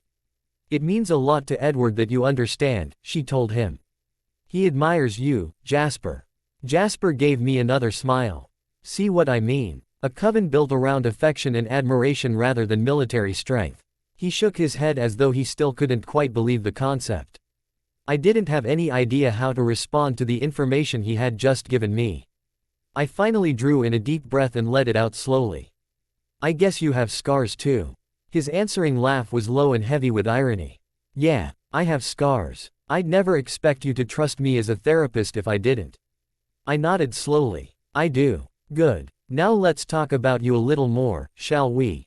The others were suddenly finding other things to do. And though I knew they could all still hear us talking, it helped that they drifted out of the room and left me alone with Jasper. What do you want to talk about? Your parents. How has it been having Charlie back home? I sighed. It kind of seems like he's always mad at me. He doesn't like Carlisle coming over, and most of the time I spend with him is when Carlisle is there. It's really uncomfortable. I assume you haven't told him how you feel. I shook my head. We're not really good with feelings. I know it's hard, but don't let that be an excuse. Your relationship with your father is worth a few difficult conversations. He paused, switching directions a little. Have you been worried at all that he might hurt you again? I shrugged noncommittally. Sometimes. But he hasn't really lost his temper or anything. He's just been sullen. Overall, how are you feeling about your relationship with him right now? I'm nervous, but I'm trying to be optimistic. I keep wondering when he'll snap. But I'm hoping he won't. I want things to be better. Jury's still out? He asked. Kinda, yeah. What about your mom? Have you been thinking about her? I nodded slowly. I miss her. And I'm still mad at her. It feels weird. Are you rethinking your decision to cut her out of your life? I thought for a moment, then shook my head slowly. No, she's poison. If she really wants Phil more than me, then I'm better off without her. Guilt twisted my stomach and I bit my lip. What? Jasper asked gently. What's making you feel that way? I sighed. I just wish I was strong enough to help her. He folded his hands in his lap. Esme says Phil has calmed down quite a bit. He's ornery and insulting, but he doesn't hit her anymore. That's good, I mumbled, knowing it wasn't quite enough. Bella, he said softly. If she makes the choice to leave him, she'll have help. But she has to be the one to decide. She has as much right to allow people to hurt her as you have to prevent people from hurting you. We all have to make our own decisions. I stared at the wall behind Jasper. She was my best friend. He reached out and squeezed my hand. Unfortunately, it's not the first friendship to be broken up by an undeserving man. I smiled a little. Undeserving. Jasper's characterization of Phil made me warm inside. He was putting me above Phil, and it somehow made me feel freer. Jasper kicked his feet out in front of him, crossing one ankle over the other. So I hear there's something Carlisle's been wanting you to talk about. And since you didn't do it with Dr. Rhodes on Tuesday, I assume you'd prefer to do it with me. I bit the inside of my cheek, knowing what he meant but not really wanting to bring it up. Still, I had promised Carlisle. I sighed. Yeah, he wants me to talk about why I have a hard time giving up sex. Do you enjoy sex? I snorted indelicately. Who doesn't enjoy sex? He quirked an eyebrow at me. You may be surprised. Besides those who are generally indifferent to it, a lot of people who have been abused or have had to use sex to guarantee their survival find little or no pleasure in it. I swallowed hard. That was me he had just described. Why didn't I react that way? What was wrong with me? I drew in a shaky breath. Is it wrong for me to like it? Look at me, he said softly. I raised my eyes reluctantly to his. When it comes to what you're feeling, there is no wrong or right. It is what it is, and you're not being judged against some prescribed morality. His eyes were gentle, like his voice. If you still enjoy sex, it simply means you aren't on of the people who has stopped finding pleasure in it. I nodded my lip. That doesn't make me a freak. No. In fact, it's one less aversion you'll have to overcome. His words soothed my anxiety and I relaxed against the back of the couch. Tell me how you feel when you're having sex. I combed through my thoughts, trying to find words to explain my feelings. I feel like I have something to give, like I'm good at something. And I feel I don't know responsible. He raised his eyebrows, and I shook my head. No, that's not the right word. But kind of capable. Because I'm doing what I have to do to get by. I hesitated. Anyway, that's how I feel with most people. Not with Phil. And how did you feel with Phil? I stared at my hands, wringing them again. Sick, I confessed. Dirty. Why do you think it felt different with him? I don't know. Maybe because I didn't choose it. He nodded. That makes all the difference, doesn't it? Even when you felt like you had few other options, making the choice and initiating the contact yourself allowed you to maintain a certain amount of dignity and control. I brought my thumb to my mouth, chewing at my nail. Let's get back to voluntary sex. You feel empowerment and pride that you could contribute something. What else? There was something else I felt, but I didn't want to talk about it. It felt private and a little pathetic. It embarrassed me even to think it. What is it? Jasper coaxed. What else do you feel? I opened my mouth to try and speak and was surprised by how quickly a lump rose up in my throat, and tears pooled in my eyes. I snapped my mouth closed. Jasper reached out and took my hand, lacing our fingers together. "There's no right or wrong," he reminded me. "The way you feel is perfectly valid." I took a deep breath, trying not to be embarrassed by the tear that escaped my eye. "I feel important. Like for a few minutes, somebody cares about me." I rushed on, knowing how ridiculous I sounded. And I know most of those guys didn't really love me, or even care all that much. Sometimes they couldn't even remember my name. It just felt like maybe they could love me. He brought his free hand up to rub my arm, his cool, hard skin brushing lightly over mine. That makes sense. An intimate touch, a caress, it's something people use to show affection. It's something people crave. I sighed in relief, grateful that he hadn't thought I was being completely stupid. "Can I ask you a hard question?" I gave a bitter laugh. "These questions haven't been hard." He smiled wryly. "Can I ask you another hard question?" I nodded. "Do you feel like Carlisle loves you?" I slid my hand out of his and reached up to play absently with my necklace. There wasn't an answer that seemed at all acceptable to me. "Bella," he urged gently when I didn't answer. "Can you explain to me the conflicting emotions you're having?" I nodded, squeezing the pendant in my hand as I tried to put what I was feeling into words. "I don't want to say yes, because it feels too presumptuous to claim that a man like him could ever love me. But I took a steadying breath. I don't want to say no, because that seems disrespectful to him and to our relationship. And it's pretty much calling him a liar." He gave me an appreciative look. "That was very well expressed." I bit my lip, staring at my hands. "Do you believe Carlisle when he tells you he loves you?" I paused, staring at the floor. "I want to. Sometimes I do. I think. Do you mean it when you tell him you love him?" "Yes, but that's different. It makes sense for me to love him." He gave a low laugh. Does it make sense for a human to love a vampire? Does it make sense for a mouse to love a cat, or a lamb to love a lion?" I gave him an ironic smile. "I guess not. One thing I've noticed," he said, his expression wondering, "is how often love doesn't make sense." He shook his head. "Look at Alice and me. She loves everyone and gets excited about everything. I'm suspicious of everyone and prefer to keep myself apart from most things. But she makes me whole in a way I never was before." I bit my lip. "You don't think it's just too unbelievable that he loves me?" He gave me a wry smile. "I think if there's ever been a trustworthy heart on this earth, it's Carlisle's. I've felt the love he has for you, and I've felt it grow and deepen as he's spent more time with you. If his heart recognizes something worthy in you, I trust it unequivocally." I released my pendant and took his hand again, leaning my head against his shoulder. "Can I borrow your confidence?" He laughed softly. "Sure, kid. Any time you want." Carlisle Cullen's point of view. I had just pulled off a pair of rubber gloves and started scrubbing my hands when one of the nurses called my name. I looked up and gave her a smile. "Your son is here," she said. "I too. LD him, he could wait for you in your office." I frowned, slightly concerned. My children didn't tend to visit me at the hospital if it could be avoided. The air was never free of the heavy scent of blood. And it was difficult for them to bear the scorching thirst it inspired in them. "Which one?" I asked. Jasper had planned to see Bella this morning. Could there be something wrong? If he was braving the tantalizing smell of the hospital, whatever he had to say must be urgent. "It's Edward. He's such a gentleman." Drive. "Cullen, you should be very proud." I smiled, feeling relieved, both that Bella was all right and that Edward was home. "I can't take any credit. It's all Esme's influence." She laughed brightly. "Shall I tell him you'll be in to see him shortly?" "Please." I dried my hands and quickly fed in some information on my patient's medical chart as the nurse headed off toward my office.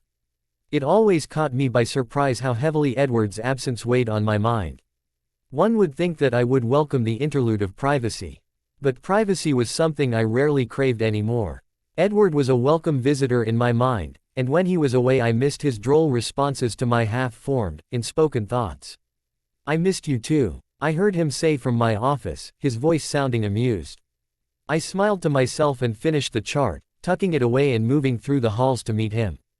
Edward was sitting behind my desk when I walked in, reading over the paperwork that was waiting for my attention.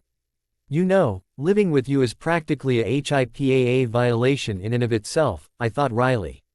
Do you really have to exacerbate the situation by reading through my files? He looked up with a grin and stood, rounding the desk to greet me.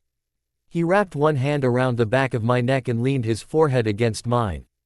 Drawing in a deep breath, I mimicked his stance, raising a hand to the back of his neck as well, and I felt the tension in his muscles ease. Is everything all right? I asked him, a flurry of half-formed concerns flying around my head. Everything is fine now, and quit worrying about my breathing. I've spent so much time with Bella these last few months that anyone else's blood is hardly worth my interest anymore. You're very tense, I murmured, letting him read my concern for his well-being in my mind. Yeah, he sounded tired. I'm so fucking glad to be home. I was surprised by his choice of words. Edward wasn't often quite so vulgar, even when only in the presence of men. I'm sorry. I've lived too long in the mind of that troglodyte, Dwyer. I've never been so happy to get away from anyone in my life. I frowned. Until now, I hadn't considered just how ugly a task I had assigned to him. I'm sorry, Edward. I didn't think about what it was I was asking of you. I should have realized how it would affect you to have to constantly monitor his thoughts. It's fine, he said dismissively, releasing me and taking a step back. Tell me everything. What have I been missing? I moved to take a seat at my desk and Edward settled into the chair across the table. I let my mind skim through the events of the week, watching the play of emotions on his face as I caught him up. After I finished, he sat back, tapping his fingers thoughtfully on the arm of his chair. A party tonight, huh? And you don't mind Bella being there when the boys might be phasing? There will be many people around to protect her. And there are enough early warning signs that I don't think it will be a problem to get her away from Quill or Seth if they start to manifest. He shrugged. Sounds like fun. What time? They should be over early this afternoon. I folded my hands on the desk. So, Edward, are you going to tell me what brings you here? He glanced away, shifting uncomfortably. I'm avoiding home. Or rather, I'm avoiding Jasper. I raised an eyebrow. Why? Did something happen? He shook his head. No, we're good. It's just I'm tired, Carlisle. I need a restful mind, and Jasper doesn't really qualify. I chuckled softly. No, I supposed he doesn't. He drew in a slow breath and closed his eyes. You have such peaceful, organized thoughts. You always have. I missed that a lot during those early months when I was away from you. I was surprised to hear him talk about those months. It wasn't a time in his life that he was proud of and he generally preferred to forget it. I know. He nodded, acknowledging my thoughts. But living in Dwyer's mind these last few days I couldn't help but dwell on the past a little. He was exactly the kind of predator I used to go looking for. It was so easy to feel justified killing someone like him, and thinking of Bella God, Carlisle, I wanted to do it again. I let out a soft breath. I really should never have asked him to stay there. I didn't even consider the memories that it would dredge up for him. I'm so sorry, Edward. He waved away my concern impatiently. I'm not trying to guilt you, old man. I'm just venting. I gestured for him to continue. I feel guilty, he admitted. Not for wanting to kill, but for having stopped. How many girls have I left to lives like Bella's because I was disturbed by the death I caused? No one can do what I can do. No one else can really know the evil intents of a man's heart like I can.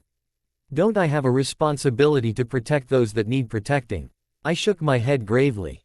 Not by killing. And I know I reveal a certain amount of hypocrisy for saying that since I'd like to kill the man myself. But I simply cannot accept the notion that anything justifies murder. You've killed, though, to protect the family. I nodded. I have. And I will again, should the need arise.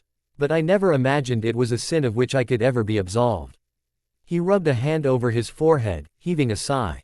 Maybe not. But he spent so much time reliving the pain he inflicted on Bella enjoying it. I'd have taken any excuse. I was looking for a reason to kill him. I admire your strength. I'm not sure I would have shown the same restraint. He slumped down in the chair and let his eyes close, looking for all the world like he was falling asleep. It's good to be home, he breathed. My ears picked up the sound of panicked voices in a car approaching the hospital, and I glanced at the door. I'm sorry, Edward, I'm afraid I'm needed. I'll come speak with you again when I have a moment. He smiled lazily, never opening his eyes. Don't worry about me. I just want to listen for a while. I was touched that he craved the company of my mind, and I smiled softly as I stood. All right, then. I'll be back in a couple of hours. The rest of my shift was fairly busy, and Edward's presence made me more aware of my thoughts than I generally tended to be. I was often praised for keeping a cool head in an emergency, which probably had a lot to do with the fact that I could think and work much more quickly than my colleagues. It also likely had a fair amount to do with the sheer enormity of my experience. Every injury, no matter how traumatic, was routine. And every life saved was one more payment on the debt I owed God and mankind. I loved the work. I made an extra effort to be calm and deliberate for Edward's sake. And I let him see the pleasure I took in each opportunity I had to lessen a patient's pain. When I finished my abbreviated shift, I made my way back to my office and met Edward there. He hadn't moved an inch since I had left him. And I gave him a fond smile. I know you're not eager to go home, but I'm afraid I am. My Bella is waiting. I'm ready, he said, climbing to his feet. Thank you. We drove home in silence. And as we approached the house, I searched through the voices for Bella's. I picked out Esme and Alice in the kitchen discussing the food they were making, Emmett and Rosalie in the garage where they had probably started out tinkering with a car, but were now engaged in a more intimate activity, and then from the living room I picked out Bella's soft heartbeat and Jasper's voice.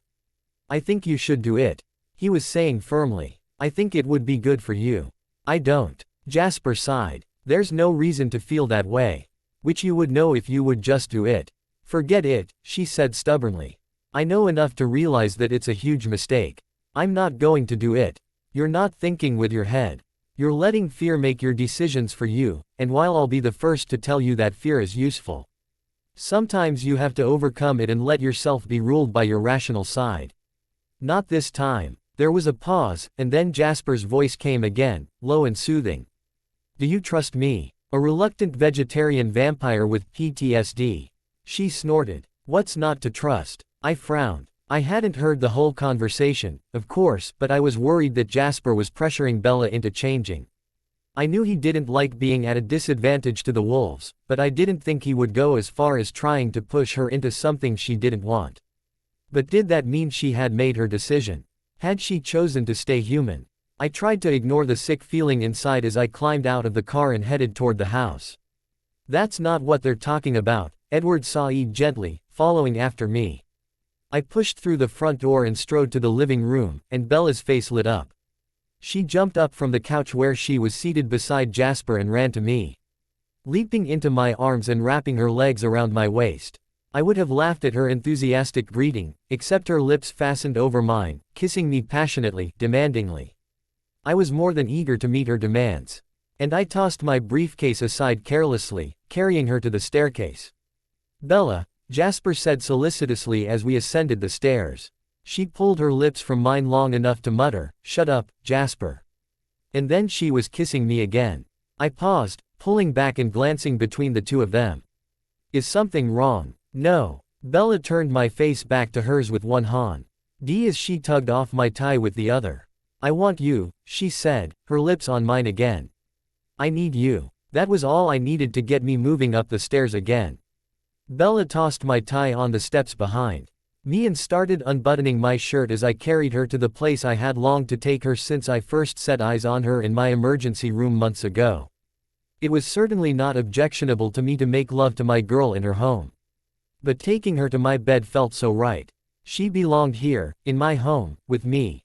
Forever. I opened the door to my bedroom and moved inside, closing it and pushing my girl up against the hard wood. I ground against her through our clothes, and she moaned as she shoved my shirt off of my shoulders.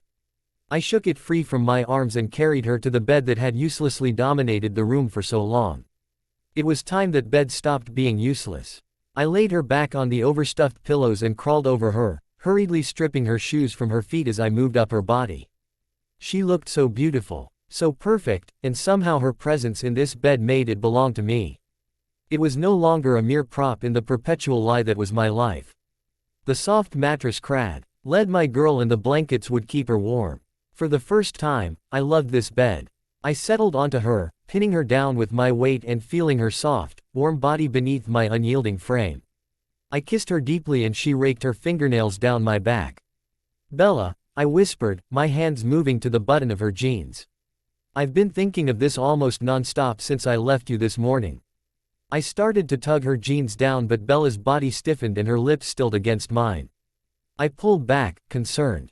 Did I hurt you? I asked her gently. She shook her head, but her teeth were worrying her lip, and she looked nervous.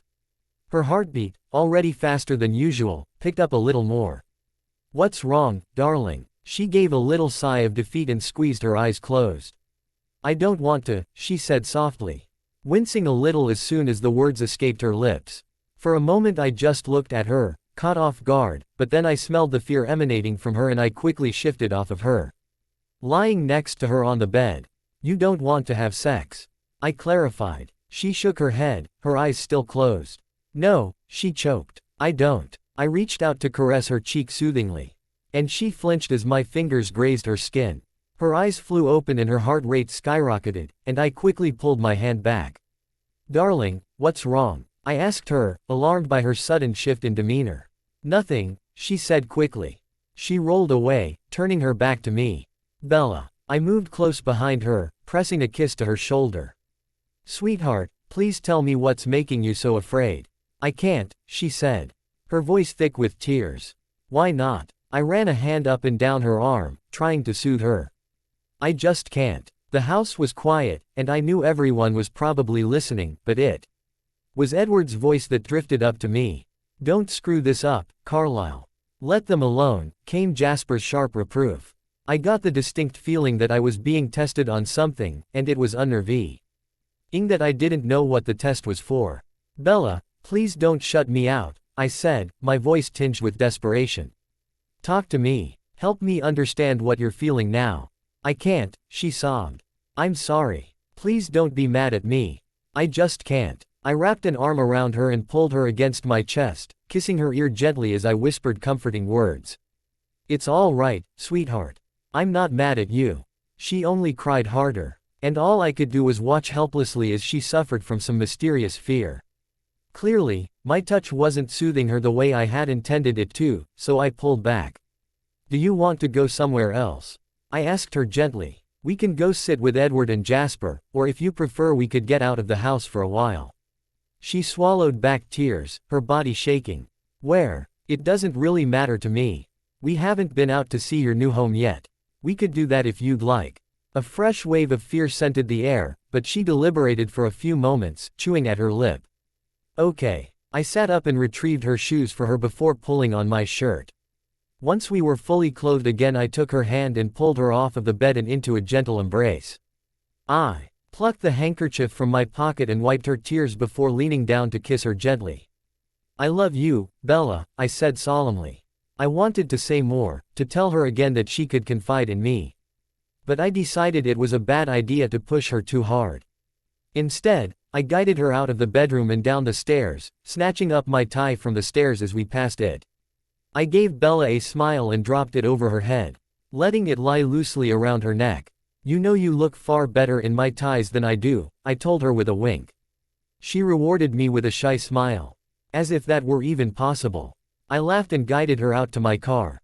Do you have your keys? She nodded and tugged them out of her pocket, fiddling with them anxiously as I started the car and drove the few short miles to her house. I didn't like that she wasn't talking to me. Her fear was decreasing, but it was still there and there was a nearly tangible wall of ice between us that I didn't know how to bring down. I led up in front of the yellow-painted house and Bella gazed at it, looking awestruck. It's bigger than I thought, she murmured. I smiled and moved around the car to help her out. The two of us strolled up the front walk to the door. Hand in hand, but separated by an invisible chasm. Rosalie did the landscaping, I told her. Except for those. I gestured to a row of relatively mature bushes lining on east side of the yard and creating a buffer between the house and the wild forest beyond the cleared space. I put those in for you. She recognized them at once, even leafless in their winter hibernation, and her eyes lit up. Lilacs, she exclaimed. She abandoned the front door and ran across the grass to inspect the bushes. They're my favorite. Her reaction warmed me. Yes, Edward told me.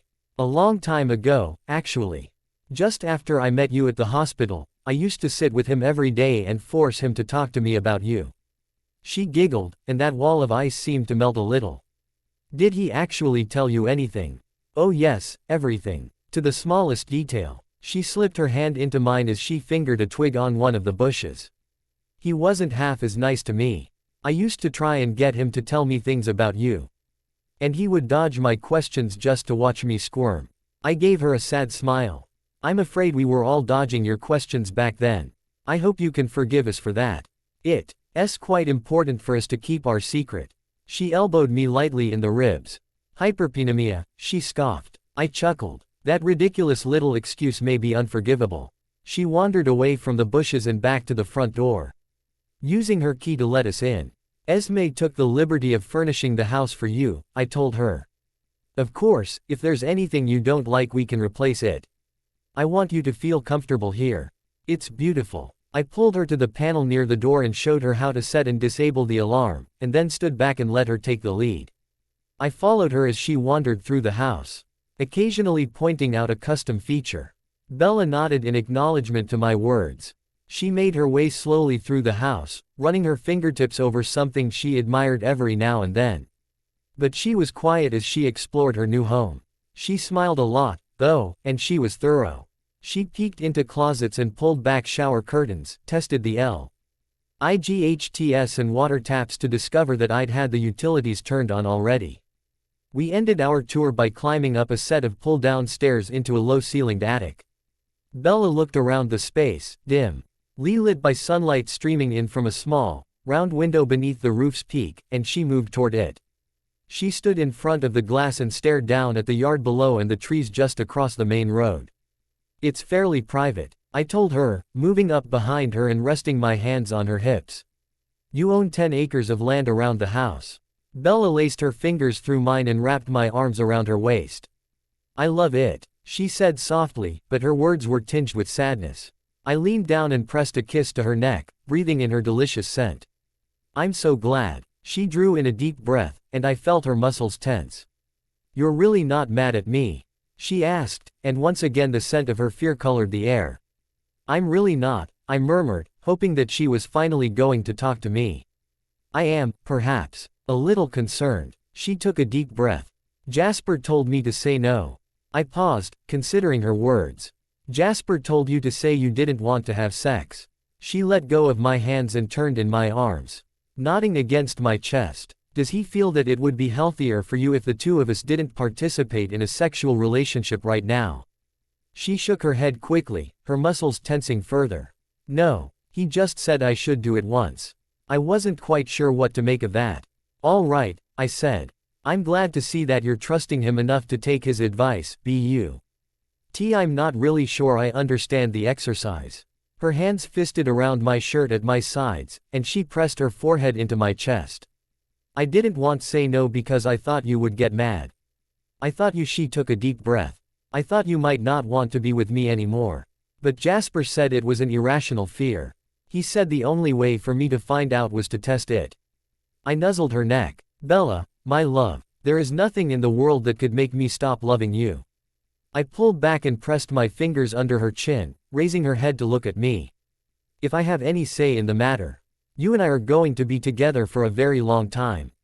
It's inevitable that, in that time, there will be instances when one of us would like to be physically intimate while the other would prefer not to be."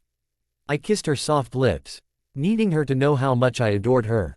"We really have to learn how to tell each other no without hurting each other." She ducked her head, biting her lip. "Without hurting me, you mean?" she said critically. "Because nothing bothers you." I leaned down and traced the shell of her ear with my lips. "When you hurt, I hurt, my love." She hesitated. "It really doesn't bother you if I don't want to."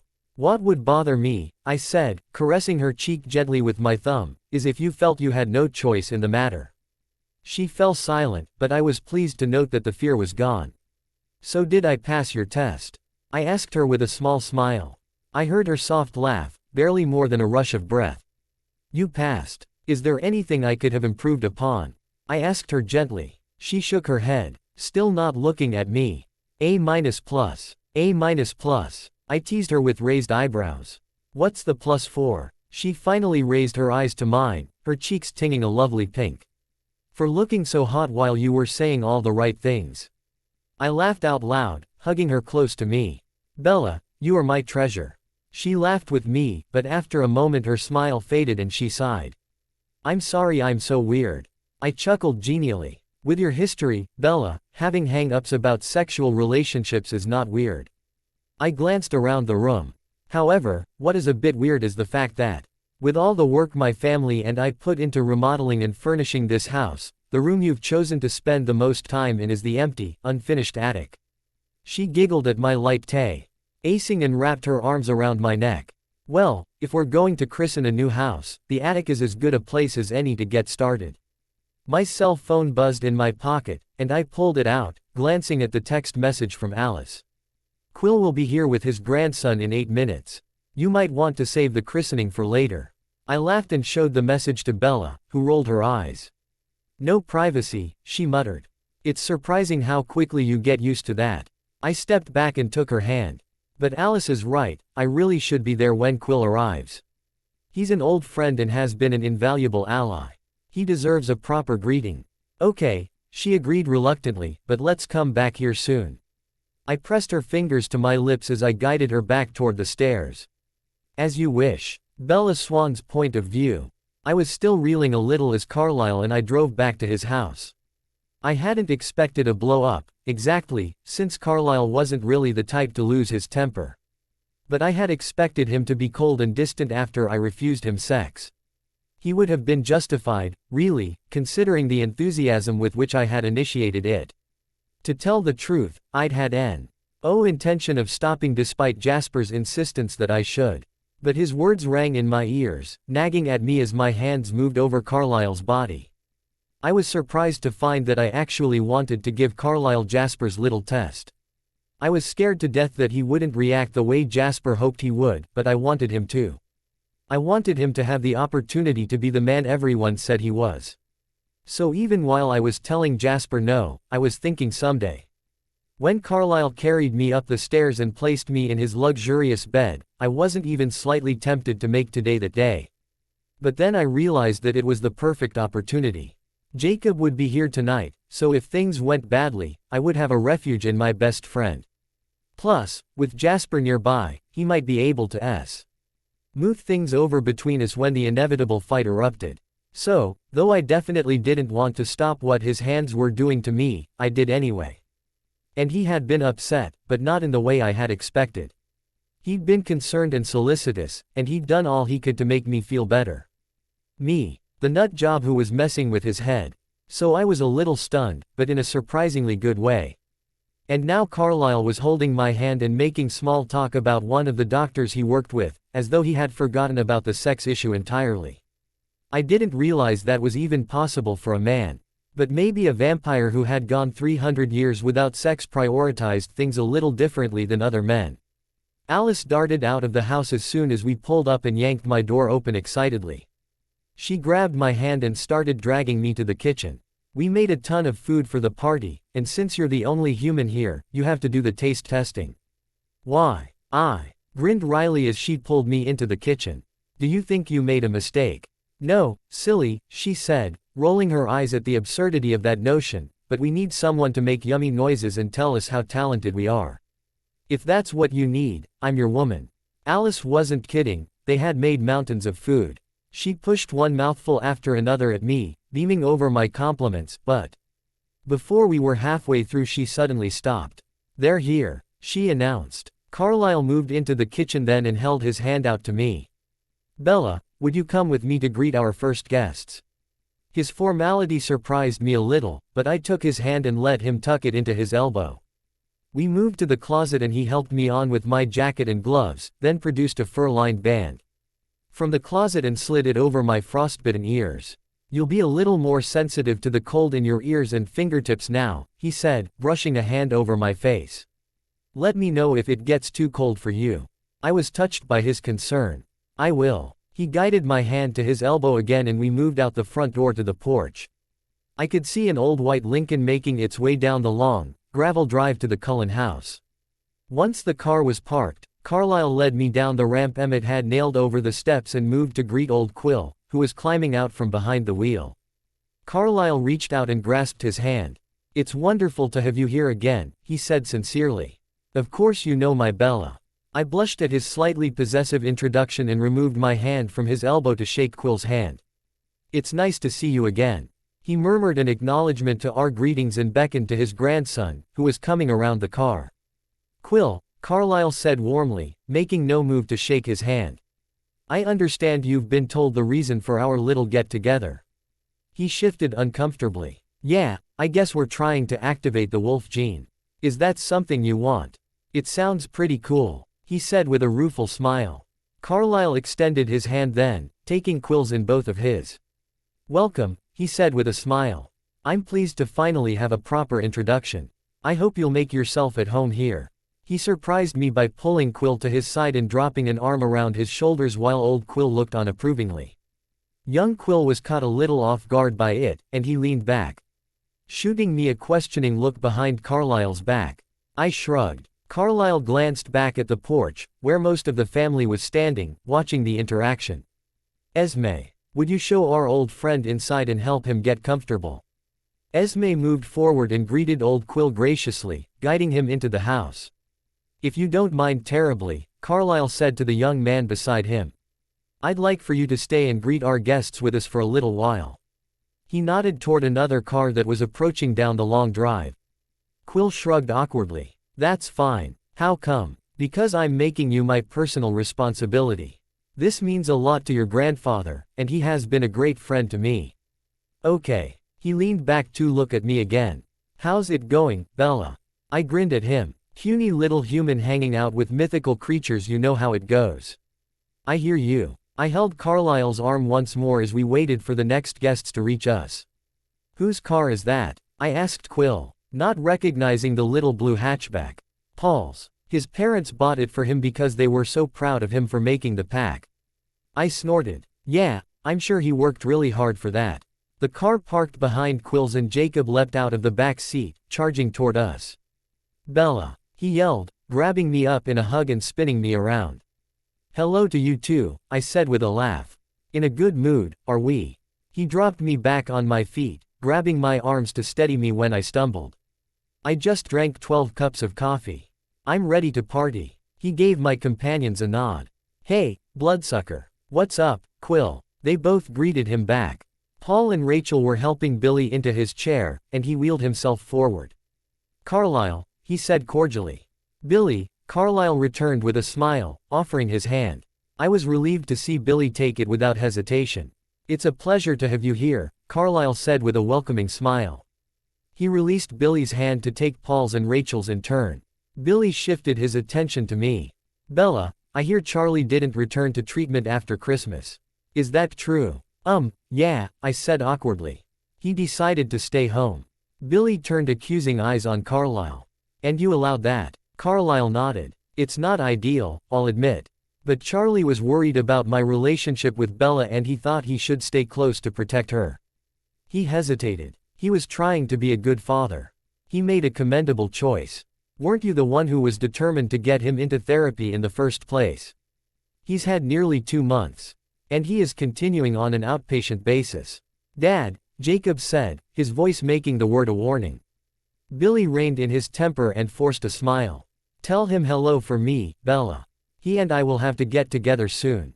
"I will." Alice hopped over the porch railing and bounced over to us. "Come on, I'll show you inside. We have tons of food and I hear you wolves are always hungry." Jacob and Paul whooped and darted inside. "I'm hungry too," Quill protested after them. Carlisle laughed. "By all means, go inside. I'll be along in a few minutes." He spun around and followed Rachel and Billy into the house. The family was all inside now, talking with the guests, and when the door closed Carlisle and I were left alone. We moved back to the porch, and I leaned against the rail. "Billy's behaving so far," I observed. "He is." He moved his hands to my hips and lifted me up on the porch railing, stepping between my legs and nuzzling my neck. "You know, one of these days you're going to go smelling my blood like that. And you're just going to snap and drain me dry." He answered with a low laugh. "Impossible." He kissed up my pulsing artery. "It goes against my very nature." Killing you would be like ripping out my own soul. I slid my arms around his neck and laced my gloved fingers through his hair. Think Alice would tell us if we have time for a quickie before the next group gets here. Carlisle laughed. Alice's sight is impaired right now. However, that's a question I can answer for you myself. Sam and Emily just turned off of the old highway. He nodded toward the trees that blocked Sam's car from view. Stupid Sam, I muttered. Carlisle's cool lips left a trail of kisses down my neck as he chuckled. There will be plenty of time for such things later. Promise? I asked, nipping at his earlobe. He growled low in his throat. I promise. The chill in the air and the touch of his cold hands were getting to me and I shivered. He pulled my jacket tighter around me. Do you need to go inside to warm up? I shook my head. I'm good. I heard the car then, and I hopped off the railing to take my place at his side. Sam parked his car and we moved down the ramp again. The back doors opened first and Jared and Embry jumped out. Hey, drive. Fang. Vampire girl, Jared greeted us. He was on his way up the porch ramp when we heard what could only be described as a war cry behind us, and Emmett came running out of the house. He tackled Jared, who phased as soon as Emmett barreled into him, and the two of them started wrestling around in the grass. Well, Carlisle said simply, I hope he had the foresight to bring extra clothes. I laughed and moved to give Embry a hug. Hey, Embry. Hey, he grinned, his eyes straying to Carlisle. Embry Carlisle Cullen, I said, making the introductions. Of course, Jacob's friend, Carlisle replied, taking his hand. He paused and furrowed his brow, leaning toward him slightly and sniffing curiously. Are you sure you're not Quill? Embry gave him an odd look. Mom's macaw. And your father? He colored slightly. I'm not really sure who he is. A small smile pulled at the corners of Carlisle's mouth. If you ever take the notion to find out, I would advise starting at La Push. Apparently, Quill smell bad to vampires, I explained to Embry with a wink. He smirked. You vampires are no bouquet of roses yourselves. Carlisle laughed good-naturedly. Emmett, he called, show a little hospitality and stop trying to murder our guest. In a minute, Emmett yelled. Sam laughed at their antics as he and Emily moved toward us. Jared, I think you're losing, he called.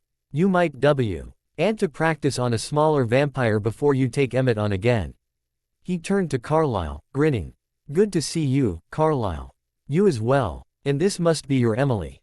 He took her hand and pressed it briefly to his lips. We've heard so much about you. It's a pleasure to finally meet the woman who makes Sam so happy. She smiled sweetly as she said hello. Edward made it home, I told her, taking my turn at the greetings. At my words, Edward appeared in the doorway and came out to meet Sam and Emily.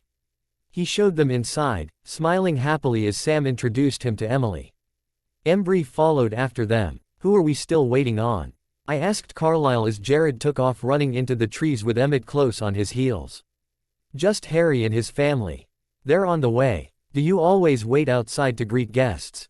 What few guests we have. Yes, I generally feel strongly about giving them a proper welcome. He smiled wryly. When I'm allowed. I raised my eyebrows curiously. When you're allowed. The first time you came over. My children advised me not to behave so formally. They wanted me to seem younger so as to be more attractive to you. I giggled in delight. Are you serious? I'm afraid so, he admitted.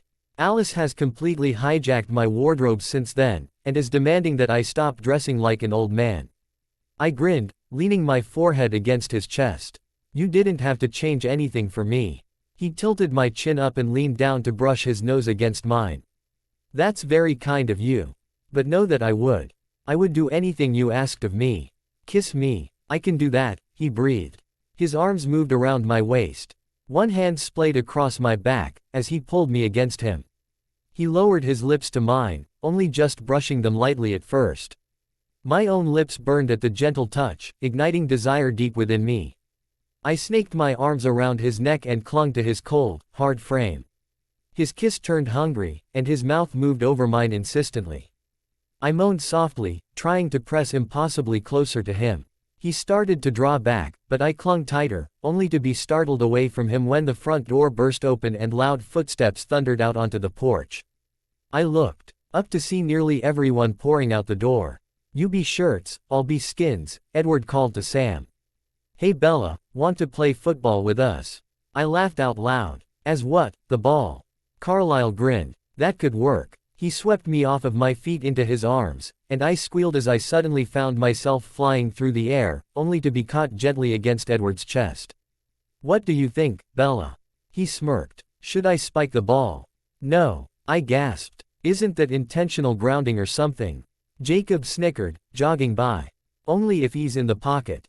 Carlisle, are you playing? Emmett asked, airing from the trees and moving to Sam's car to retrieve a duffel bag for Jared so he could replace his clothes. I saw Carlisle's eyes scan the group and land on Quill, who was tossing the football back and forth with Paul. Count me in, he said. I'll be with you shortly. He lifted me out of Edward's arms, setting me on my feet and tucking my hand in his elbow again. He led me to the drive, where RRY was just parking his car, and we moved to meet the Clearwater family as they loaded out. We went through the proper introductions as a very excited Seth peppered us with questions. Has Quill phased yet? How long do you think it will take? Does it hurt? Do you think I'm old enough? Carlisle laughed and gestured to where the others were picking teams. The kids are organizing a football game if anyone wants to play. Awesome, Seth yelled, running to join them. Leah wrinkled her nose and rubbed it irritably with the back of her hand. Yeah, I'm in. The teams were picked by then, but when Leah joined them, Paul spoke up. Seth, switch to skins so Leah can be on shirts. I don't want to switch, Seth complained, sticking close to Jacob. I'll be on skins, Leah said nonchalantly. She stripped off her shirt, leaving her clad only in a sports bra, and strode over to join the bare-chested team. Harry and Sue exchanged long-suffering glances, and Sue laughed in resignation. She's always trying to be one of the boys. Don't break my kids, Harry yelled into the crowd. No promises, Sam called back. Carlisle leaned down to give me a quick kiss, then pulled off his own shirt and ran to join his team. I showed Harry and Sue inside, and we spent a few minutes talking with Billy, who had also opted out of the game for obvious reasons. He spent most of the time watching Rachel out the window, wincing Eve. Right time one of the other players grabbed her around the waist and lifted her off of her feet in lieu of tackling her. He seemed more worried about her than Harry and Sue were about their kids. Relax, Billy, Harry finally chuckled. Jacob and Paul will take care of her. Billy turned away from the window with a small smile. They'll keep the vampires away from her, but who's going to protect her from Seth and Leah? Harry chuckled. She's on her own there. I chatted with them for an hour or so, until the football players called halftime and broke to eat. They all came stomping in, laughing and joking, and headed straight for the dining room. The wolves immediately started chowing down while the humans snacked along with them. Carlisle found me in the crowd and pulled me to a corner, slipping his arms around my waist and drawing my back to his bare chest. He was freezing, and I shivered as I pulled his arms tighter around me. Are you doing all right with Billy and Harry? He murmured against my ear. I nodded. Everything's great. He pressed an icy kiss behind my ear before speaking again. Everyone is being quite careful with the humans. You can join us if you'd like. That's okay. I'd end up in the emergency room. No matter how careful everyone is being. Are you sure? He teased, slipping his chilled hand under my shirt and tickling my stomach lightly. The skins could use another girl. I'd make you lose. Yes, but I would enjoy losing so very much. I giggled. If you want me in any condition to play with you later, I'm going to have to sit this one out. Carlisle released me for a moment and darted to the table, returning quickly to my side with a small plate of food. He brought a stuffed mushroom to my lips and I opened my mouth to let him feed it to me. I wondered briefly if Jasper had him worrying about my eating habits, and I ate without complaint to set his mind at ease. So who's winning? I asked. We are. Alice and Rosalie both called out at once. Of course you are, you've got all the girls, Edward Said. Leah's carrying the whole team for us. It'd be nice if you helped a little, Paul grumbled. Hey, Edward Said defensively, do you want to try and guard Emmett? They continued to laugh and tease each other over the next half hour or so, while the mounds of food steadily disappeared. I'm afraid I'm going to have to sit out the second half and prepare more food, Esme said, surveying the depleted supplies. No, Seth cried. You'll leave us a man short. I'll sit out as well, Carlisle offered. That should even things up. Let's go, Jacob said, jumping up from the table. Most of the crowd headed out the door again and Esme moved to the kitchen to start cooking dinner. Carlisle disappeared up the stairs for a moment, and when he returned he was holding an ornate wooden humidor. Would anyone care to join me on the porch for a cigar? Harry and Billy both agreed, and we donned jackets and moved outside. Harry and Sue took seats on the porch swing, with Billy parking his wheelchair near them. I hopped up on the porch rail again, and once Carlisle had cut and distributed the cigars, he came to stand next to me. "How are things with the council?" he asked casually. "Edward tells me there's some question of leadership." Billy nodded solemnly. "It's one thing for the pack to accept Sam as a leader, but the majority of the Quileute people expect me to head the council until Jacob is old enough. And then they assume he'll take over the responsibility." Carlisle nodded. "That is a bit dicey. And from what I understand, Sam doesn't necessarily want the position." "It could be worse," Harry observed. "They could be fighting for power." "That would be more disturbing," Carlisle agreed. "And it's a situation not altogether unlikely to arise if this isn't settled. The first time Jack Obe disagrees with Sam over a major issue, he could decide it's time to claim his birthright." Billy and Harry exchanged wary looks. "Do you have suggestions?" Harry asked. Carlisle shook his head as he drew in a puff from his cigar. "Short of bribing Jacob to take charge, I'm afraid not." "You think Jacob should be the alpha, then?" Billy asked. He rubbed his thumb thoughtfully over his bottom lip. "I do. However, I have to recognize my personal bias. I see much of Ephraim in him." Billy nodded and stared out at the football game again. "So do I." "What do you think, Bella?" Carlisle asked me. "You know him well. How would Jacob do as chief of the Quileutes?" I considered his question for a moment. "I think he'd be a little impulsive, but with the council to temper him and advise him on some things, he could do really well. In another few years, I would expect him to be a lot like Sam." Carlisle gave me a small smile and leaned down to kiss me. I could taste the musty flavor of his cigar on his lips and I deepened the kiss to get more of it. The taste was stronger on his tongue, and I tangled it with mine, enjoying the taste, the smell, the feel, everything. He broke away after a moment, moving his lips to my ear. "Keep kissing me like that, and you and I are going to miss most of this party." "Promises, promises," I teased, rolling my eyes. I pulled back and spotted Billy eyeing me speculatively. I waited for him to say something unpleasant about us, but he just gave me a small smile and turned his attention to the football game again. The second half of the game went on for 3 more hours. Until Carlisle finally called a halt to it. The Skins had made a comeback and had taken a narrow lead, and there was much grumbling about the careful timing of the call to dinner that ended the game. "Don't look at me," Carlisle said. A little too innocently. "Esme is the one who made dinner." Everyone gathered in the dining room again. Those of us who were eating found seats at the crowded table, while the Cullens stood around the room. Laughing and joking, I was surprised how easily everyone was getting along. For natural enemies, they seemed to have a lot of common ground. "Oh." Jacob jumped up. "I almost forgot. Be right back." He ran out of the room and was back after a minute bearing a shoebox. Edward started snickering, but Sam gave Jacob a sharp look. "No, Jake," he said firmly. Edward dropped a hand on Sam's shoulder. "It's all right," he assured him, his eyes sparkling. Sam crossed his arms over his chest, shaking his head in disapproval. Jacob ignored him and approached Carlisle.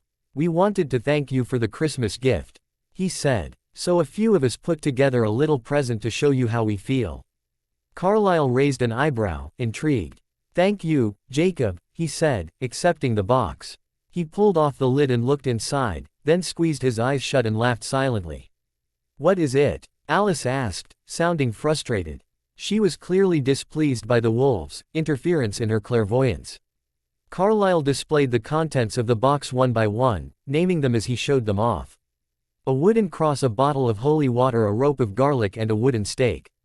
Jacob snickered and slapped Carlisle on the arm. "Welcome to the neighborhood, Drive. Fang." "I'm deeply moved," Carlisle said, his eyes shining with amusement. "And this," he said, holding up the cross again, "is going up in my study." "Seriously, though," Sam said. Rising, "Your gift was very thoughtful. We tend to go through clothes and shoes pretty fast, so it meant a lot to us." Esme smiled warmly. "That was a lovely note you sent us, Emily." Emily smiled in response and Jacob dropped back down into his seat, grinning over his joke. Dinner was easy and fun, and afterward everyone broke off into smaller groups. Alice put on some music and Carlisle and I joined Quill and Embry by the fire in the living room, somehow landing in a political discussion. I couldn't help but admire Carlisle. The man was a skilled debater. He was skilled at everything, though. So that was no big surprise.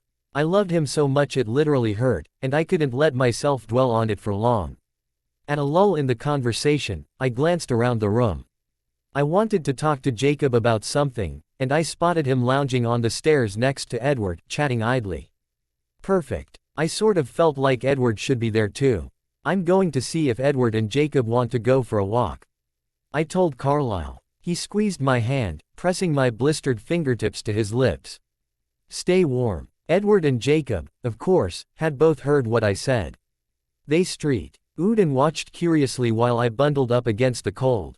When I was all set, they strode out into the yard with me, heading for the trees. What's up, Bella? Jacob asked. You just felt like freezing your ass off for a while. I felt like a little privacy, actually.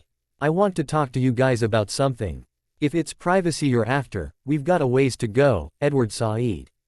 Come here. He teed me up in his arms and grinned at Jacob. See if you can keep up, Fluffy. Suddenly he was running through the trees, shooting through them so fast that I was terrified we were going to go careening into a tree trunk at any moment. Of course Edward wouldn't be hurt, but I would be. I was relieved when he slowed and stopped after a couple of minutes, setting me back on my feet. Jacob caught up to us, looking chagrined at having been outrun while I waited for my stomach to settle. So spill it, Jacob said. What's on your mind? I was suddenly nervous. I turned and started walking through the trees. So I've been thinking. Jacob and Edward followed me. Jacob grabbed my hand and Edward followed suit, taking the other. Hey, Edward sighed, rubbing my arm. We're here for you. Just say whatever's on your mind. I clung to their hands, a little concerned about how Jacob was going to take this. But after all, he had been very open-minded lately. I said again. I sort of made my decision. They both stopped walking and turned to me. Edward's eyes were strained and wary, Jacob's only curious. About whether you're going to get fanged? Jacob asked. Yeah, I chewed at my lip. This was a lot harder to say than I thought it would be. It's just he's not what I thought he was. Edward dropped my hand and turned away, looking sick. God, that didn't come out right at all. No, that's not what I meant. I growled in frustration. How could I explain this? I've always known that all guys are the same and that I'm better off without them. Mom and I, Renee and I, we were always happier when it was just us.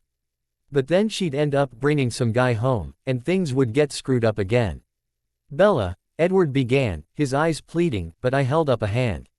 Please, Edward, just let me say this. He acquiesced, his eyebrows drawn together in sorrow. Everything always started out great with these guys. That's why Renee brought them home. She always thought it would be different and it never was. So even when Carlisle seemed different, and everybody told me he was different, I knew he wasn't. Jacob was watching me closely. I think you're judging him a little harshly, Bella. Just wait, please. He folded his arms across his chest and fell silent. I know that it's bothered you guys that I've taken so long to decide this, but I've been waiting for him to show me the proof that he's just like every other guy. So I would know I made the right choice. I twisted my hands in front of me. But it's not coming. The longer I stay with him, the more I realize that he's not like every other guy. If today wasn't proof of that, I shook my head, not knowing how to even finish that thought. Jacob looked confused. Wait, today? What happened today? Edward was looking at me, his wary eyes slightly more hopeful now. He quickly filled Jacob in on the little test Jasper had arranged and what had happened. Jacob said. So what's it going to be, Bella? I want to be with him, I said hesitantly. Forever. I suddenly found myself caught up in a hug so tight I could barely breathe. Edward's cold arms were locked around me, lifting me off my feet, and he kissed my cheek enthusiastically. Say it, he said, setting me back on my feet again and holding me out at arm's length. I have to hear it. I was a little thrown by his reaction, but I laughed a little. I've decided to become a vampire. He hugged me again, spinning me around, before setting me unsteadily on my feet again. My eyes sought Jacob's, anxious about his reaction. He moved forward and wrapped me in a much warmer, much gentler hug. "I'm really happy for you," he said. "Really?" He nodded, smiling affectionately. "Yeah, I mean, why not? We've got Quill and Seth back at the house choosing to be werewolves. Why shouldn't you be allowed to choose to be a vampire?" I hugged him tightly, grateful for his support. "Have you told Carlisle?" Edward asked, then shook his head, answering his own question. "No, there's no way. He wouldn't have been able to stop thinking about it." I wasn't quite ready, I admitted. I had to say it out loud to someone else first. I could tell Edward was having trouble containing his excitement. "When are you going to tell him?" "Now, I think. I'm ready now." "Well, let's go," Jacob grinned. He turned his back to me and crouched down, patting his shoulder. "Hope on, girl." I laughed. "Are you serious?" "Of course I'm serious. You want to get home, don't you? You're too slow to walk back yourself." I shrugged and climbed onto his back, and he and Edward took off through the trees at a slightly less disturbing speed than we had used to get here. It was still fast, but it didn't seem like more than I could handle this time. I clung to Jacob's warm body, fighting back the happiness that was too much for me to take. Why did it always have to be like this? With Carlisle, there was too much love, too much happiness, too much of everything. It should have been good, but it was painful. I felt like it was suffocating me. As usual, I tried to distract myself from the overpowering flood of emotion. "So this is what the world looks like to tall people," I observed as we ran. "Yep, like it." I considered that for a moment. "It's okay. I prefer it from my own point of view. Though, why's that? It's not as far to fall if I trip over myself." Jacob snickered. "You know, when you turn, Edward Said, that hip of yours won't be a problem anymore." Really, everything heals. Breaks, scars, even your fingers won't be so s." He broke off suddenly, skidding to a halt. Jacob stopped too. "Is that?" "Yeah," Edward Said, his brow furrowing. "What's going on? What is it?" I asked. "What do you hear?" They listened for a moment, and Edward's eyes went wide. As one, the two of them broke into a sprint, racing back toward the house as fast as they could go. Carlisle Cullen's point of view. I never thought of myself as a jealous man. In 300 years, the closest I had come to jealousy was with Edward and Esme, and even then, it was the loss of possible companionship I mourned more than the loss of Esme herself. It was only in the last few months that I had become so acquainted with this disturbing new emotion. Bella had altered me on a fundamental level, and the changes I experienced in myself after having lived essentially unchanged for so long left me off balance. I was unaccustomed to the twinges of anger and insecurity that hot through me every time I remembered Bella asking Edward and Jacob to take her someplace private. Jasper gave an exasperated sigh, looking up from his conversation with Sam and Harry. "You're being ridiculous, Carlisle." "I know. I can't seem to help it these days." He snorted. "Worried Edward's going to steal your girl again." I shook my head, smiling to myself. If love were rational, I wouldn't have gone so long without it. "I hear you. But you're still being ridiculous." "I'm very glad you think so." I heard Emmett laugh heartily from the kitchen. "Hey, Carlisle," he called happily, leading Jared, Paul, Rachel, and Rosalie into the living room. "Did you just hear that question?" I'm afraid I wasn't listening.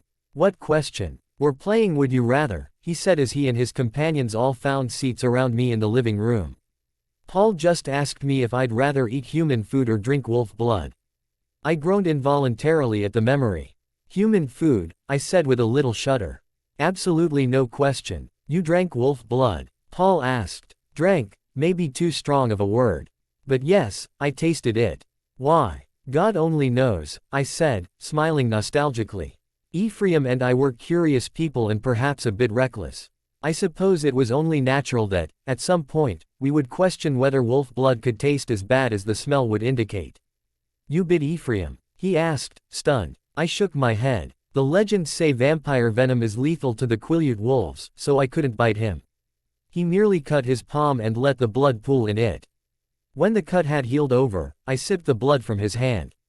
"Pretty bad." Jared grinned. I shook my head. "Bad doesn't begin to describe it. Human food is bad. Wolf blood is poison. Paul raised his eyebrows. Like, actual poison, or are you just being dramatic? I laughed. It was literally painful. I had just been hunting a few hours before, and I immediately vomited up all of the blood in my stomach. But even that didn't stop the pain. It was hours before I started to recover from just that one little sip. I started wondering if shapeshifter blood could actually kill a vampire. Emmett was snickering. For months, any time Edward shot off his mouth, Carlisle threatened him with wolf blood. Jared rolled up his sleeve. Hey Emmett, want a taste? Emmett reached over and smacked him lightly on the cheek. I suppose it was bound to happen. Having Quill in such close proximity to my family was asking for trouble, and it was only a matter of time before a fight broke out. I wouldn't have been at all surprised to see Jared or Paul lunge at Emmett for that slap. Or to see Jasper and Jacob let a heated discussion get out of control. What I hadn't expected was for the fight to originate with the humans.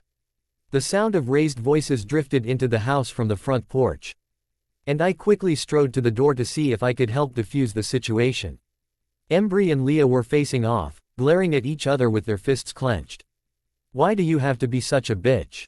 Embry demanded. All day, every day, we all have to sit around listening to you snark about how you're better than everybody else. Who even invited you here? Leah snapped back. You think you're special just because you know tribe secrets? Well, I've got news for you. She shoved him roughly. You're nothing but a wannabe pack groupie. A growl started in Embry's throat, and I stepped between the two of them, placing a hand on Embry's chest. Perhaps the two of you. I stopped suddenly when I realized just how very hot Embry's skin was under his shirt. No, I breathed, my eyes widening. A crowd was gathering now, and they were looking at me curiously. What's wrong, Carlisle? Jasper asked warily. Embry as I hesitated. Could it be? He was only half Quill, after all. He was hardly a likely candidate to join the pack. Still, perhaps my family's proximity was enough to wake even the smallest traces of the wolf. Embry is preparing to phase. Leah's eyes went wide with fury. You son of a bitch! She yelled, leaping at Embry. Jasper darted in front of her and caught her around the waist, and I was suddenly hit with a wave of shock from him too. Let go of my daughter!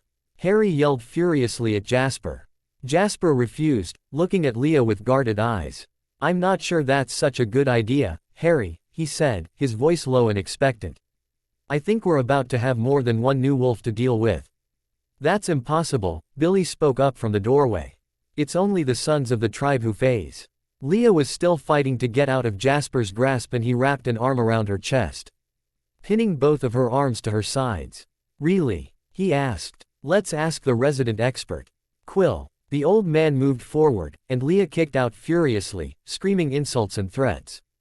Alice moved forward quickly and grabbed her legs, holding them still.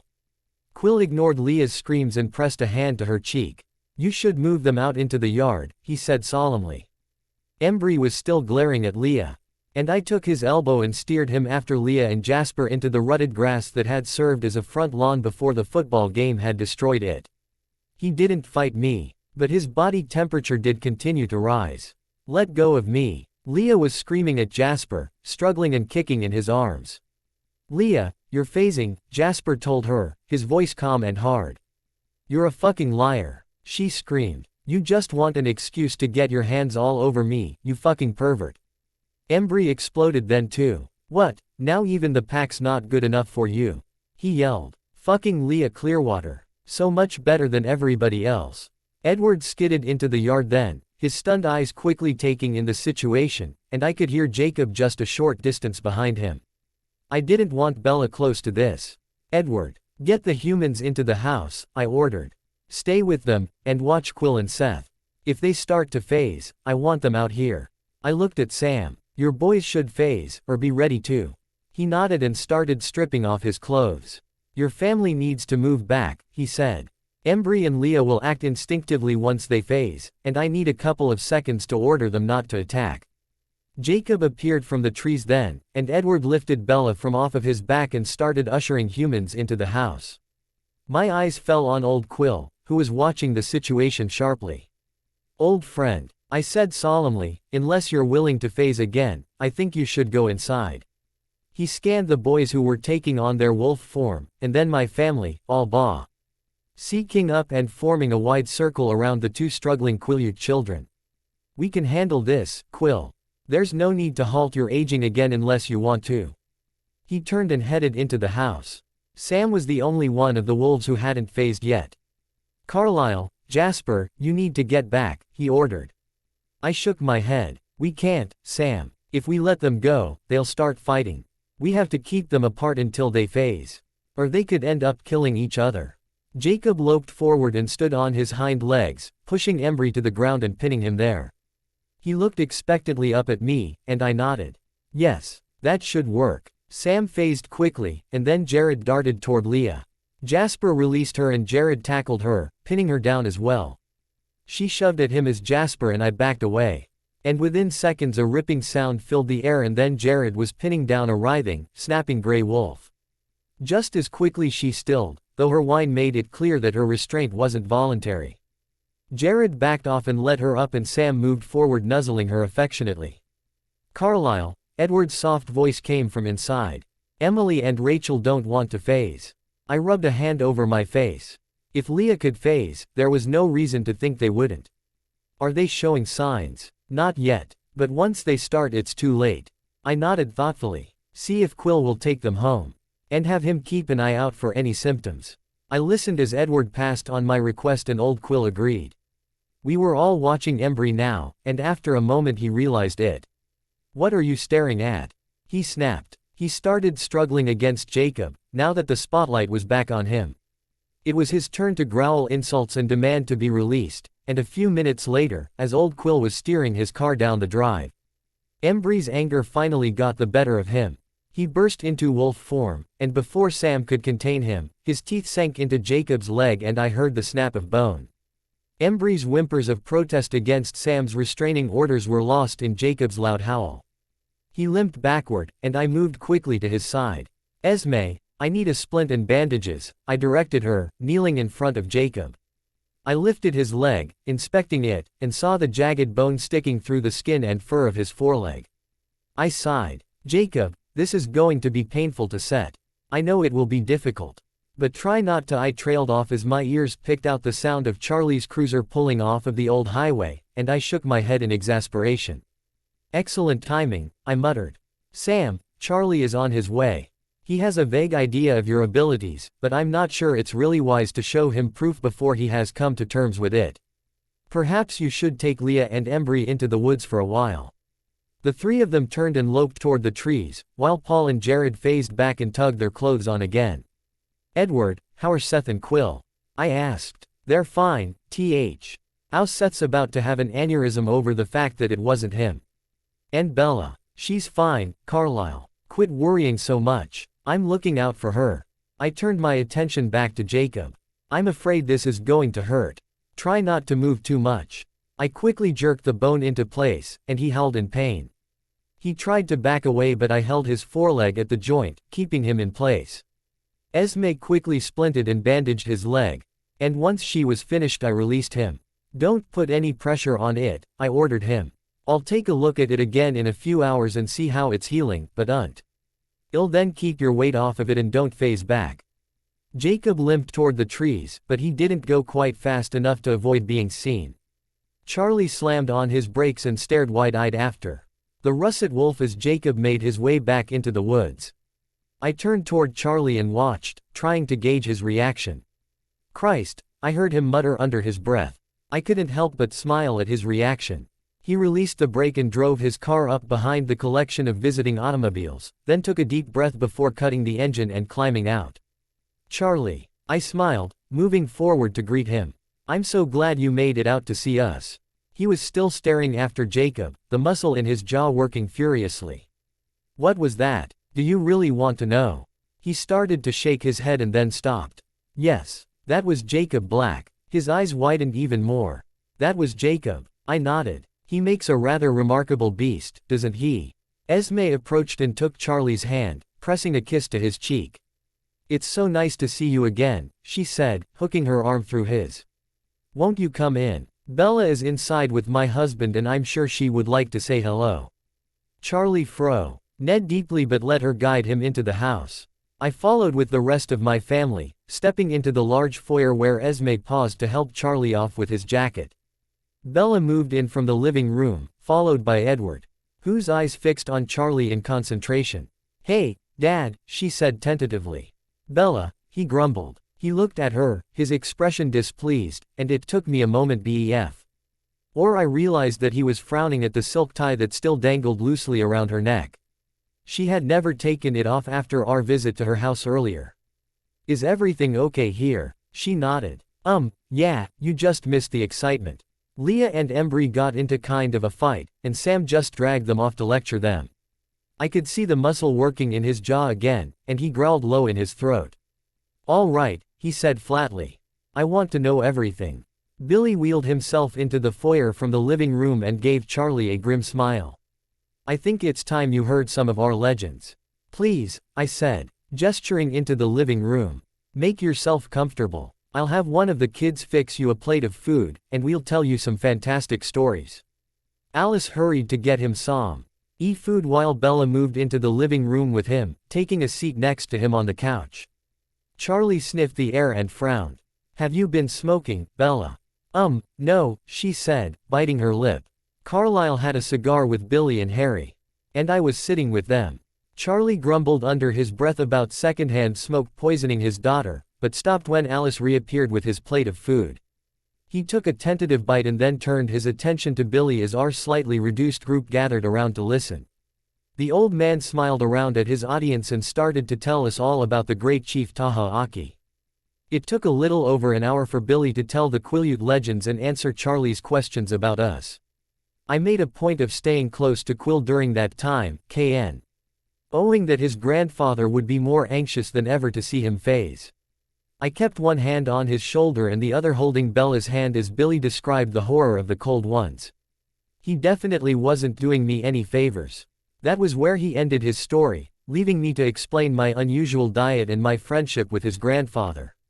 Thankfully, old Quill had rejoined us by then and was able to lend some credibility by reminiscing with me for a few minutes about old times. When we finished, Charlie didn't speak. He looked around at us and I could see the gears turning behind his eyes. But his expression didn't give away what he was thinking. He stood slowly and pulled Bella up with him, kissing the top of her head. "I need to get back to work," he said, and strode out the front door. He didn't even stop for his coat. Bella moved to the window and watched him anxiously as he drove away. "Do you think he'll be okay?" I stepped behind her and rubbed her shoulders gently. "Yes, darling, I think he'll be fine. I'm sure he needs some time to process things." Edward chuckled softly from across the room. "Yeah, the two of you are sort of alike," he told Bella. She turned and narrowed her eyes at him. "I might have handled learning your secrets a little better if you hadn't been trying to kill me. Are you going to hold a grudge forever?" "Geez, I tried to murder you one time." She smiled at him and twisted around in my arms, resting her head on my chest. "Are you warm enough?" I asked her. She nodded. "Are you hungry? Tired? Am I neglecting any of your needs?" Her finger traced patterns on my chest. "Maybe one." I chuckled softly. "A bit eager today, aren't we, Angel?" She nodded. "That's what I get for saying no earlier.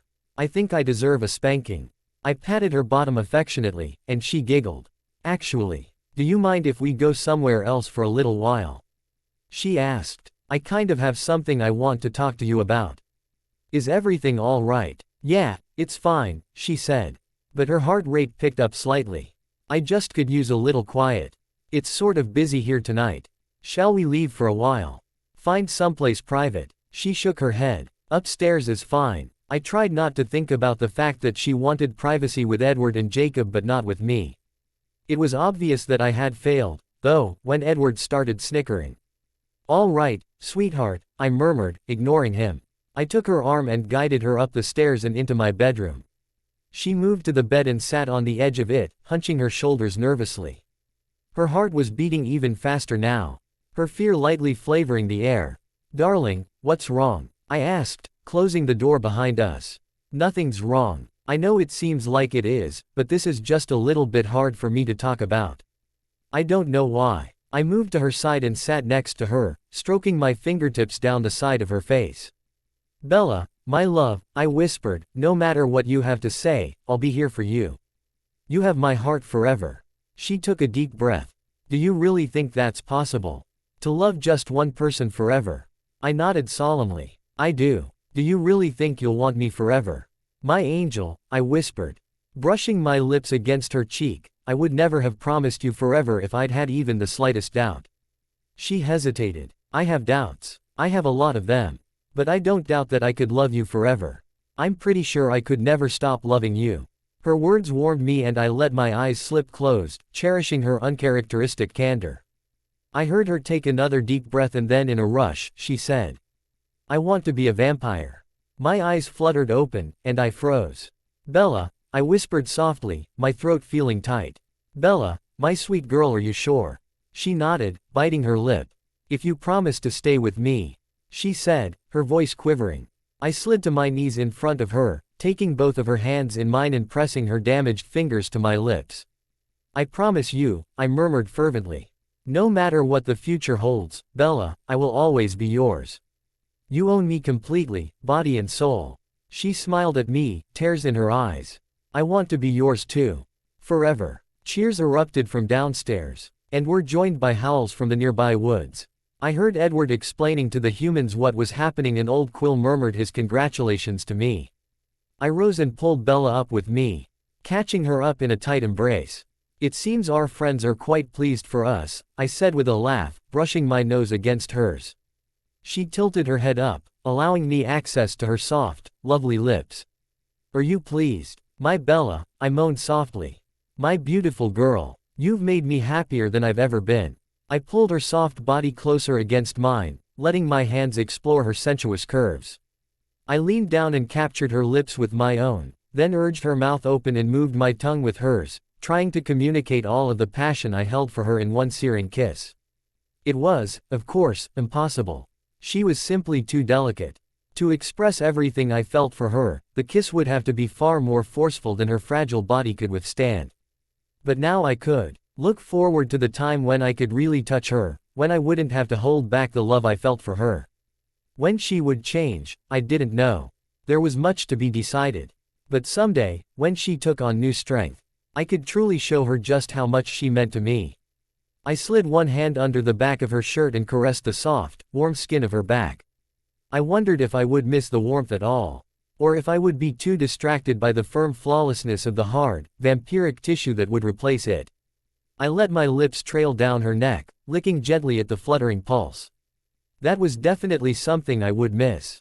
The warm, eager blood that raced through her veins, the way her heartbeat picked up when I caressed down her thigh and hitched her leg up over my hip. Bella let out a soft moan as I allowed my hands to follow my thoughts, and I smiled to myself, holding her tightly against me. There was something I wouldn't lose in the change. My girl's voice may sound different, but I would always find ways to make her moan like that. Her little body squirmed against me, grinding eagerly into my growing erection, and I moved my mouth to her ear, licking lightly at her earlobe. I want you, Bella. I whispered. A shiver ran through her and her hands moved to the top button of my shirt, toying with it but not opening it. What about everyone else? She asked shyly as her cheeks colored pink. I would miss that as well. Her ready blush was so beautiful, and so endearing.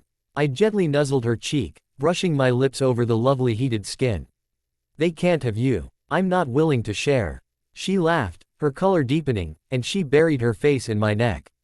I meant, are they still listening? I'm sure a few of them are, I said, unconcerned. I lifted her into my arms, wrapping her legs around my waist, and carried her to the bed. Emmett whistled from downstairs. Go, Bella, he yelled. Bella was blushing furiously when I laid her back on soft pillows and knelt over her. I laughed and brushed her hair back from her face, then cupped her hot cheeks in my cold hands.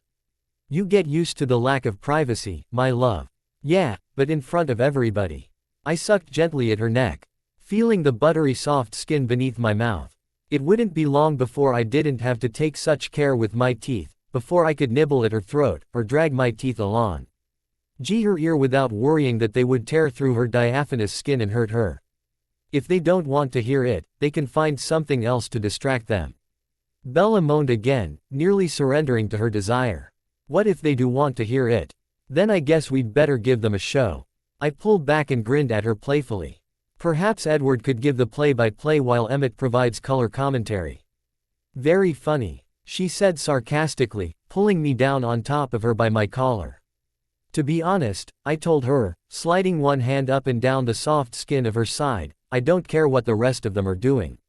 I kissed gently along her jawline, drawing in her delicious scent. My girl just told me she wants to stay with me forever. The only thing on my mind just now is showing her exactly how much I appreciate it. Bella's shoulders relaxed and her fingers finally moved to start unbuttoning my shirt. I growled in satisfaction as she stripped it off of me and tossed it on the floor. She slid one hand between us and cupped my arousal through my pants, rubbing firmly with her palm. I gave another low growl, feeling the ache growing inside of me. I needed her, the desire. To have her willing body mounting with each passing second. Her hands found my belt and she unbuckled it, then unfastened my slacks and pushed them off of my hips with my underwear. I groaned as her warm fingers wrapped around my length. Bella, I choked, you have no idea how good that feels. She smiled slyly. Just wait. She nudged me onto my back and pulled my clothes the rest of the way off, taking my shoes and socks with them.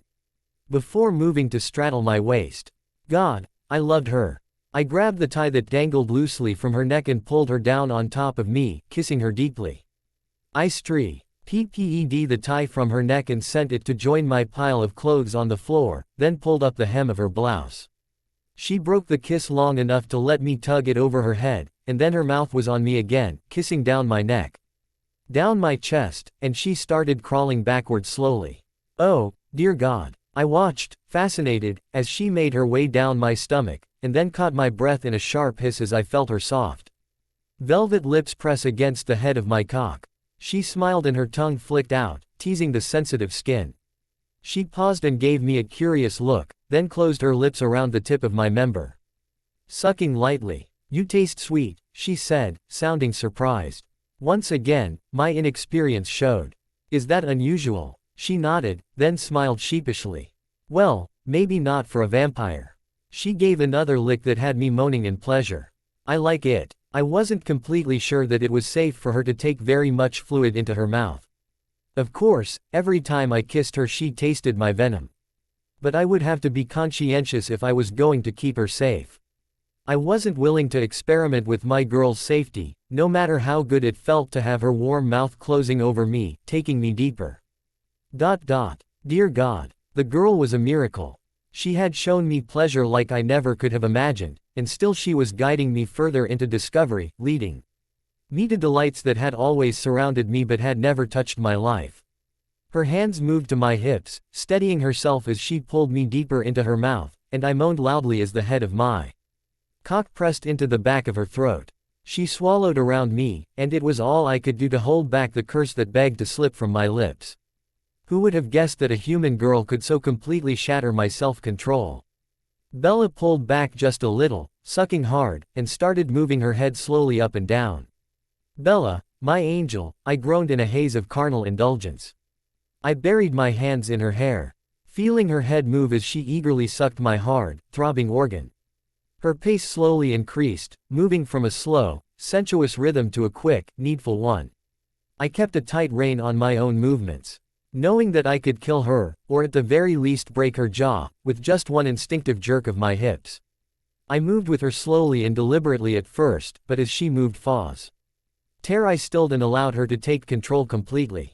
Her hand rubbed at my shaft, enveloping it in warmth, as her tongue stroked me, moving over the sensitive nerves just below the head of my cock. I felt my muscles tensing, the pleasure ramping up and driving me toward release. Lord, how I wanted to come in that sweet mouth. Just the thought of it had me panting, aching for release, but with Herculean effort I held back. I wasn't ready for this to be over, wasn't ready to lose the wet caress of her tongue as it swirled around my sensitive member, tasting the beads of fluid that seeped from me at an ever-increasing rate. But I couldn't hold off for long. What she was doing to me was simply too incredible, and when I felt like I couldn't take another moment I pushed her off of me. It too. Okay, mere seconds for me to strip away the rest of her clothes and flip her onto her back on the mattress.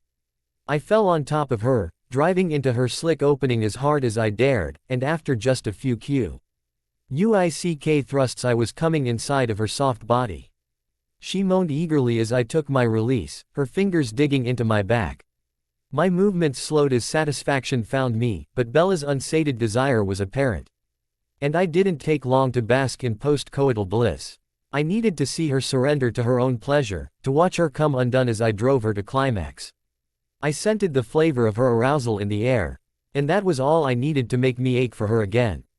I started to move inside of her with renewed vigor. Bella whimpered, arching against me, and I wrapped her in a tight embrace. I slid one arm beneath her back as the other hand moved to pillow her head. I kissed down her neck, savoring the scent, letting myself feel the exquisite joy of having her body beneath me, her soft breasts pressed against my chest. Her tight stomach and narrow hips flush against mine, her firm thighs wrapped around me, our legs tangled together. It was a paradise I never could have imagined, and I could only hope that my body gave her anything close to the pleasure that hers gave me. If the sounds she was making were any indication, there was a good chance of it. She moaned and writhed against me, her hands moving needfully over my back. Harder, Carlisle, she gasped. Lord, I loved hearing those words from her lips. I found myself once again imagining the day when I wouldn't have to hold back as I increased my force.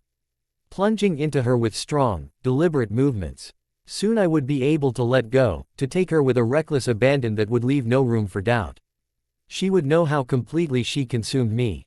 Soon. Don't stop, she gasped, her fingers clutching at my back. God, it feels so good. That's right, darling, I breathed in her ear, my own fervor mounting again at her words.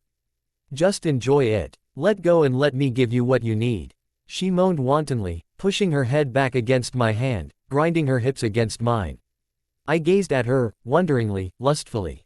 I loved seeing her like this. Her defenses lowered and her inhibitions scattered. I loved watching her come apart in my arms. I felt her body tighten, watched her eyes squeeze shut as her impending orgasm closed in on her. And then she was crying out, bucking against me. The pleasure of watching her shed her restraints had me aching with need again, and I gloried in the expression of ecstasy on her face as I moved inside of her. She came for several long seconds, her muscles taut, her fingers clawing into my back before she finally started to calm. Her urgent movements relaxed into a slow, languid undulation of her body. Beautiful, I whispered. So beautiful. I stroked her hair, giving her a moment to rest and catch her breath. I kissed her forehead, her flushed cheeks, her soft, quivering lips. I love you, Bella. I love you, she returned, smiling lazily. And I love what you do to me. Do you? I asked, a smile spreading across my face. Definitely. I moved my lips close to her ear. Good, because I want more. Her breath caught in her throat, and I slid my hand slowly down her body to her thigh.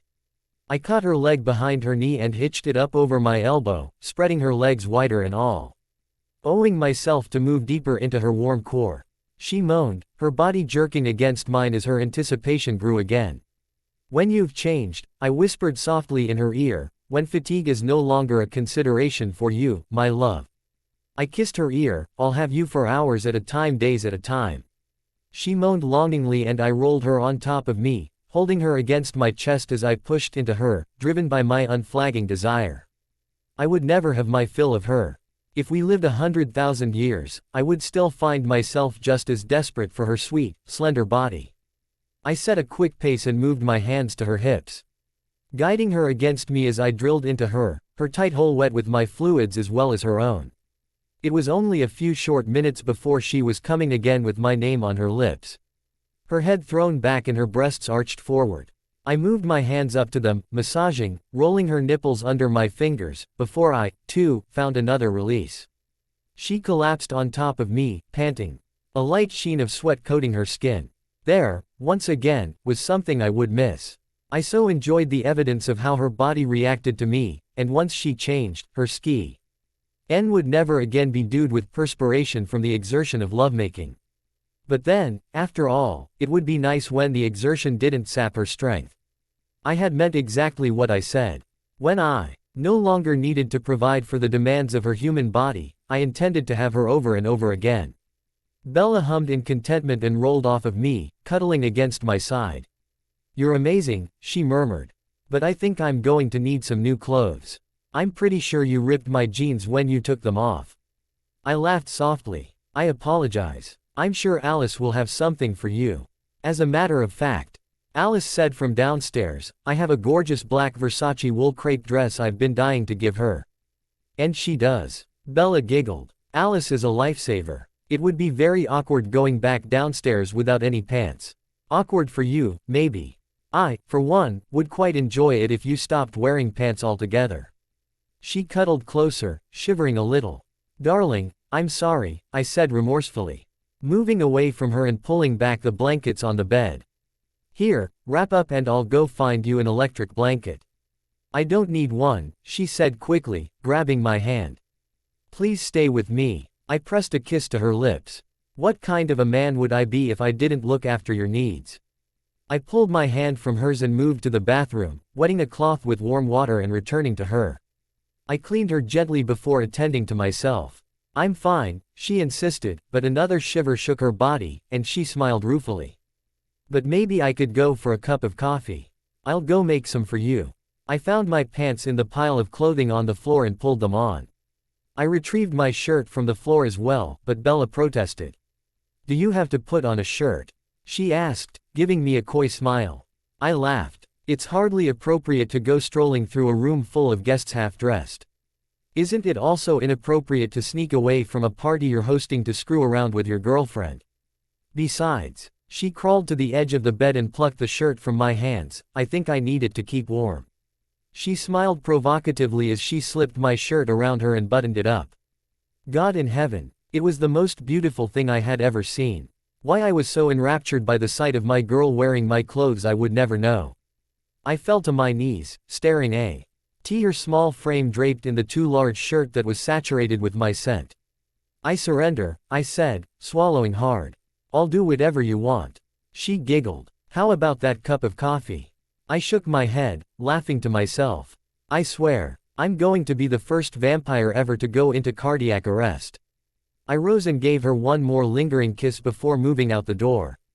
Emmett snickered as I descended the stairs. You're fetching her coffee, he teased. I raised a challenging eyebrow. My girl is cold. She's got you pretty damn whipped, old man. It was impossible to deny it. That she does. He laughed out loud. Look at you, all smug after 2 measly little orgasms. You know Rosalie won't even let me up for air before I've given her twice that many. I rolled my eyes. Bella is a human girl, Emmett. She requires a bit more delicacy than Rosalie does. Really? Sue smiled breezily as I passed her on the way to the kitchen. That didn't sound all that delicate to me. I stopped, staring at her in surprise. Had we been loud enough for the humans to hear?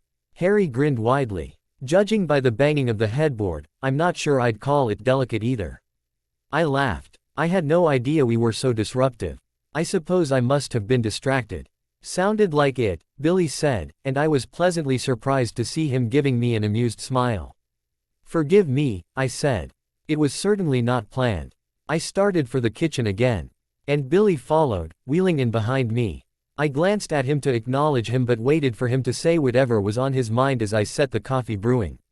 It's no secret that I haven't exactly been pleased about your relationship with Bella, he said. I turned to look at him, leaning back against the counter. I'm aware of your feelings, yes. I've been watching the two of you closely today, and I have to admit she seems happy. He hesitated. And if you're capable of doing what you just did without hurting her, it's clear that Ephraim didn't exaggerate your self-control. I dipped my chin in acknowledgement. I guess what I'm trying to say is that I'm sorry I doubted you. I smiled. That's very kind of you, Billy. He returned my smile. I guess if the kids can be such good friends, you and I can be too. He offered me his hand. I hope we have many years of cooperation ahead of us. As do I murmured, taking his hand. In that spirit, I wonder if I could ask a favor. I raised my eyebrows curiously. Marry the girl, he said. Set her father's mind at ease and do it before you change her. He gave me a sad smile. Don't deny Charlie the opportunity to walk her down the aisle. I'll speak to her about it. I hadn't made any definite plans, but it was certainly my intention to make my vows to her before God. Billy seemed satisfied. I don't suppose I could trouble you for a cup of that coffee. Of course. I retrieved 2 mugs and set them on the table, preparing one with cream and sugar for Bella while Billy prepared his. I poured the coffee when it finished brewing, then gave a nod to Billy and headed back up the stairs. Bella smiled at me when I came in, running her fingers through her messy hair. She looked exquisite, rumpled from sex and wrapped in my shirt. And I couldn't stay away from her. I sat behind her on the bed, drawing the blankets between us to keep her from getting too cold, and kissed a trail down her neck. "Would you like to hear some of the post-game commentary?" I asked her as she sipped her drink. She choked back a swallow of liquid, and her cheeks tinged pink.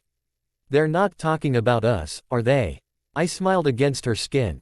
"Harry and Sue thought I might have been a bit rough with you, though Emmett feels my performance left something to be desired." She laughed, ducking her head. "Wait, how would Harry and Sue know what happened?" I cleared my throat and reached back to the headboard, pushing it gently until it knocked against the wall a couple of times. "Oh my God," Bella said, covering her eyes with one hand. I laughed. "Try not to worry about it. Darling, we're hardly the first couple to enjoy one another this way. I'm sure Harry and Sue have done a little headboard knocking in their time. I'm never going to hear the end of this." I pulled back the collar of my shirt and licked the skin on her shoulder. "Look on the bright side. At least your father wasn't here." She blanched. "We're not that loud when we're at Charlie's house, are we?" I chuckled quietly. "No, sweetheart. I'm a bit more careful when your father is in the house."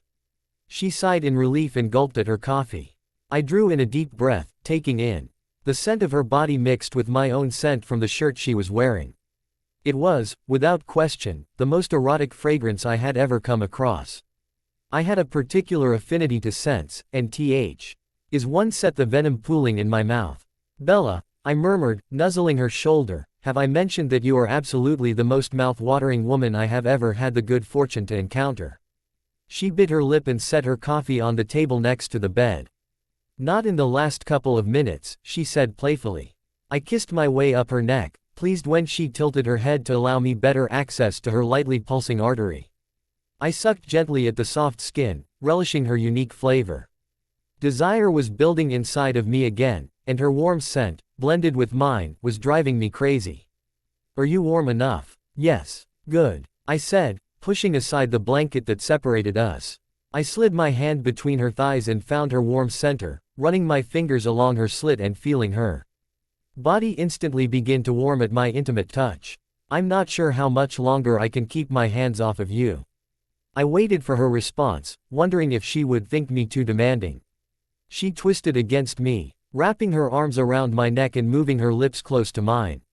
"I'm up for round 2, she breathed provocatively, "on one condition." I ran my tongue along her bottom lip. "What's that, darling?" She grinned. "I get to be on top." She pushed me onto my back and straddled my thighs, her hands moving to the button on my pants. God almighty, I was never going to get enough of her. Bella Swan's point of view. I woke to a brilliant stream of sunlight through the gauzy curtains that hung along the glass wall in Carlisle's bedroom. I was tangled up in the most luxuriously soft sheets I had ever had the pleasure of touching. And I was completely naked. I lay still and silent for a moment, remembering the previous evening.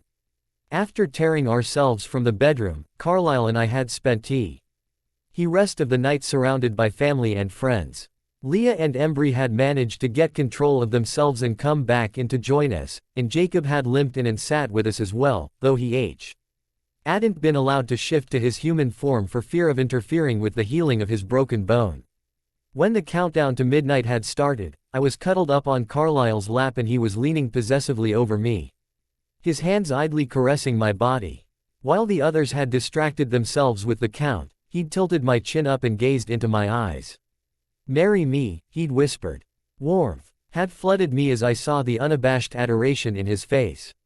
"Yes," I'd answered, without a moment's hesitation. Our friends had announced the arrival of midnight and blown party horns, and Carlisle had leaned down and kissed me, ushering in a year that would be unlike anything I had ever experienced. Everything would be different now.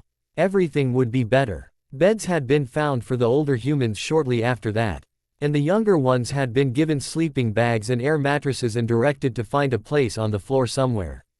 Each of the vampire couples had left the house then, both to give their Quileute guests some privacy and to spend time with their mates, properly ringing in the new year.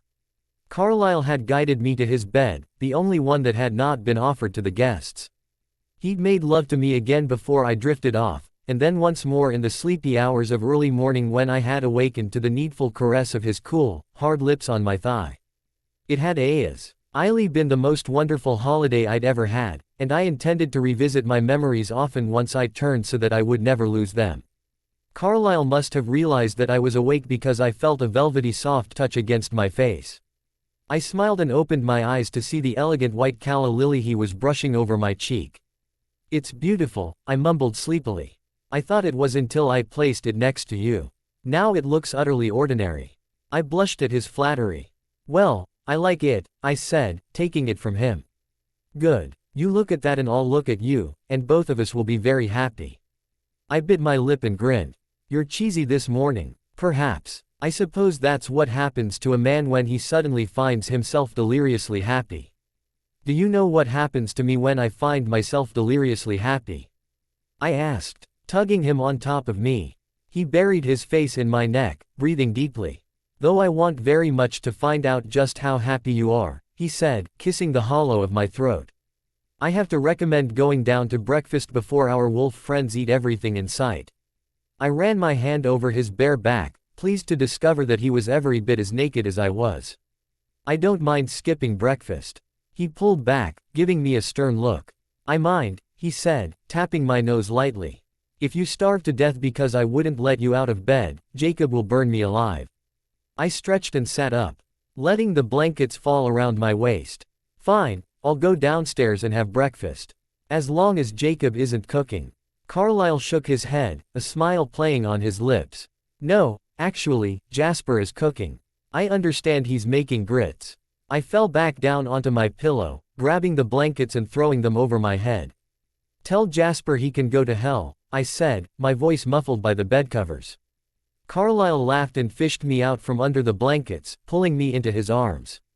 "Come on, darling. If we hurry, we'll have some time for a shower before breakfast." "What if we don't hurry?" I suggested, running my fingers through his hair as he carried me to the bathroom. "Do you really want Jasper getting after you for your eating habits again?" he teased, setting me on my feet and turning on the water. I fished some toiletries out of my overnight bag on the counter while Carlisle adjusted the water temperature, then took the hand he offered and stepped over the ledge of the large garden tub into the warm shower stream. Carlisle saw me eyeing the jets on the side of the tub as he joined me under the water. "Perhaps another time," he told me with an amused smile. I poked out my lip in a pout. But it quickly turned to a smile when he wrapped his arms around my waist and sucked my lip into his mouth. He steered me into the shower's spray and stroked my hair as he wetted it. He grabbed my shampoo and worked it into my hair, and his sensual strokes over my scalp sent goosebumps spreading across my skin. I moaned softly. Carlisle shifted closer to me as he rinsed the suds away. And I could feel him starting to harden. I smiled to myself. This could only work in my favor.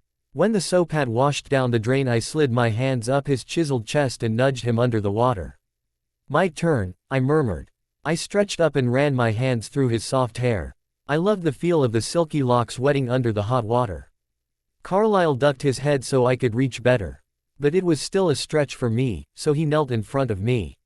He ran his chilled fingers over the wet skin of my hips, and another moan escaped my lips. If he was trying to convince me that we didn't have time for sex. Kneeling in front of me and, oh, God, kissing my stomach like that, was not exactly the way to go about it. I grabbed the shampoo bottle and drizzled some into his hair, tearing it up and scratching his scalp lightly as I scrubbed. He drew in a slow breath through his teeth, and his fingertips pressed into my hips. I was getting incredibly turned on, and I knew that he would be able to smell my arousal. I also knew that it would drive him crazy. So as I rinsed the soap from his hair, I played my advantage. I raised one leg and braced my foot against the side of the bathtub, opening myself up to him. A low growl rumbled in his chest. God, I loved that sound. I loved his hands on my hips and his lips against my skin. I loved the fire in his eyes when he was excited, and even more. I loved the tenderness that replaced the fire when he was sated. I was getting to where I almost wanted to have sex with him less for the orgasm than for the way he held me so lovingly afterward. That was new to me. Not one of the countless men I had found myself in bed with before Carlisle had ever held me when he was finished with me. Carlisle leaned down, taking in a slow, deep breath. I swear, Isabella Swan. You're going to be the death of me. I'm not trying to kill you, Carlisle. I'm trying to seduce you. He growled again, a bit louder this time. It's working. Suddenly he was on his feet, pushing me back against the cold ceramic wall of the shower. He kissed me deeply, one hand disappearing from my body for a moment, but returning again holding a bar of soap. He rubbed it over me, moving slowly down my body until he was kneeling in front of me again. I believe I told you we hadn't time for that this morning, he said as he washed me, his voice low and predatory. I shivered as his hands returned to my hips and he turned me around to face the wall. It's possible I ignored you, I answered, my voice catching as he ran the soap over my legs and washed my back as he had my front. He rose and brushed my hair over my shoulder, standing close to me as he worked the soap over my shoulders. So you're deliberately being difficult? He asked, his lips at my ear. I pushed myself back, rubbing against him, feeling his now solid erection pressing into my back. Yes. Shame on you, Isabella, he whispered. You'll have to be punished. He grabbed me, wrapping his arms around me from behind, and swung me under the spray of the shower. The hot water rinsing away the soap contrasted sharply with his cold body, making it all the more shocking when his icy fingers slid between my legs and pushed inside of me. I cried out in surprise and pleasure, as he pumped his hand hard and fast inside of me. But then, just as suddenly as it had started, it was over. His hand disappeared and he released me, shutting off the water. I put a hand to the wall, steadying myself. What was that? I gasped. Your punishment, he said with a self-satisfied smirk. He swatted my bottom playfully and pushed aside the shower curtain, grabbing towels for us. Yeah, but I blinked at him, taking the towel he offered. You're not going to finish the job. Now what kind of punishment would that be? He laughed, his eyes sparkling with amusement. He stepped calmly out of the shower, casually drying himself off despite the discomfort I knew his rock-hard erection had to have been causing him. At last I wasn't the only one left unsatisfied. Stupid legendary self-control, I muttered, stepping out and getting dried off as well. Carlisle just laughed. We dressed quickly, and I twisted my wet hair up into a messy knot to get it out of my way. I took the hand Carlisle offered me and he guided me out into the hall. Rosalie was in the hallway when we came out, heading toward her bedroom, and she winked at me. Nice going last night. My cheeks flamed, and I ducked my head. God, everybody's going to give me crap about that, aren't they? Want some advice? Without waiting for an answer, she continued. Own it. You got Carlisle Cullen into bed. How many girls can say that? I was still blushing like crazy, but I smiled. She was right. It wasn't like I had anything to be ashamed of. Thanks, I told her, and I squared my shoulders. The dining room was noisy with playful conversation, and Carlisle guided me there, leading me to a seat at the table next to Billy. Most of the others were finished eating, or nearly there, and were just sitting around talking now. Jacob must have been deemed healthy sometime during the night because he was in human form again, teasing Seth about something.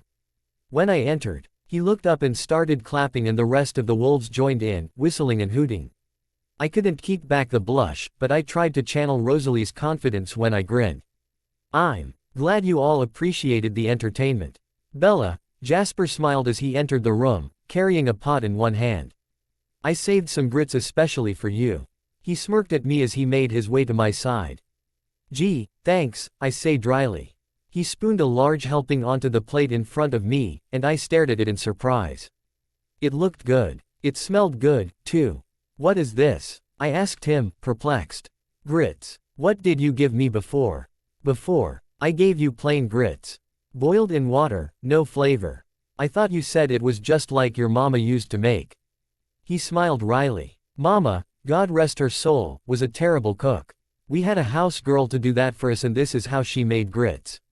These are cooked in cream, with bacon and cheese added, and plenty of butter. Give them a try. I grabbed a spoon and took a bite. This was about 1,000,000 times better than the mush he had given me before, and I moaned my appreciation. Wow, that's so good. He ruffled my hair and added another spoonful to my plate. I couldn't let you spend the rest of eternity thinking Southern cooking was bad. He winked at me and then turned his attention to Carlisle, murmuring something in his ear. Carlisle glanced at old Quill, frowning. And I looked over at him too. His face was hard, his eyes tight, and he sat stiffly in his seat, not joining in the conversation. Quill, would you mind standing up a moment? Carlisle asked. Old Quill looked up, but it was his grandson Carlisle was addressing. The young man glanced around uncertainly and rose to his feet. Nice and straight, Carlisle told him. He drew himself up to his full height, squaring his slumped shoulders. Interesting, Carlisle said thoughtfully. You're a good half-inch taller than you were when you arrived yesterday. Young Quill raised his eyebrows in surprise. Seth, would you mind? Carlisle asked, gesturing for him to rise. Seth stood, looking hopeful. You may be a bit broader in the chest, he mused. All right, Seth cheered. I think we need to do some more work with the boys, Carlisle said, directing his comments to Harry and old Quill. I have a free day tomorrow if you'd like to return. Dad, can we? Seth asked eagerly. Please. Harry nodded. We'll be back, as will we, old Quill added, looking measurably happier. The guys messed around for another couple of hours until Sam decided that they had left La Push unprotected long enough. They all said reluctant goodbyes, while Carlisle once again took up his position on the porch, formally bidding his guests farewell as they left. I stood with him, receiving hugs and laughing off the last of the gleeful teasing tossed our way until all of the Quileutes had gone.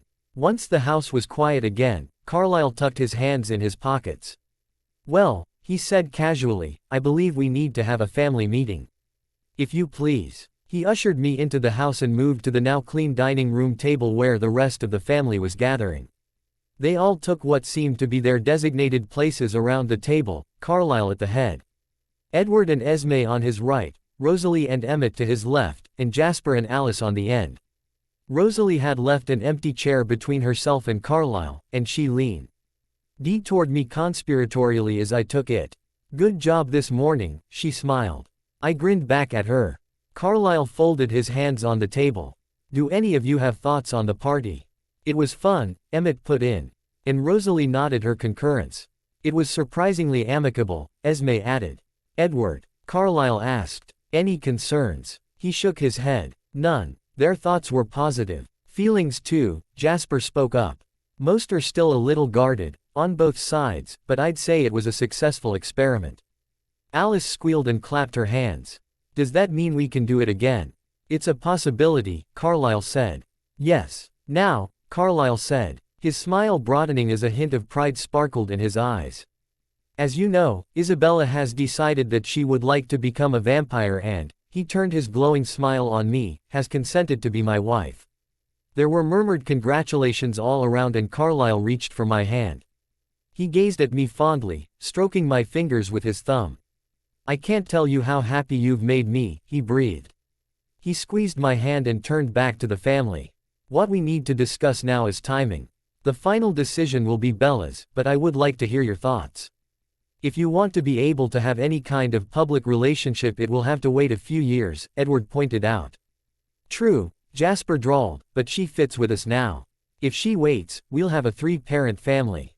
And people will get curious. They'll ask more questions. It's simple enough to claim Esme as Carlisle's sister, Rosalie said. It is, Carlisle said, but 3 parents, none of whom are biological. It's odd. She could wait longer, Alice suggested.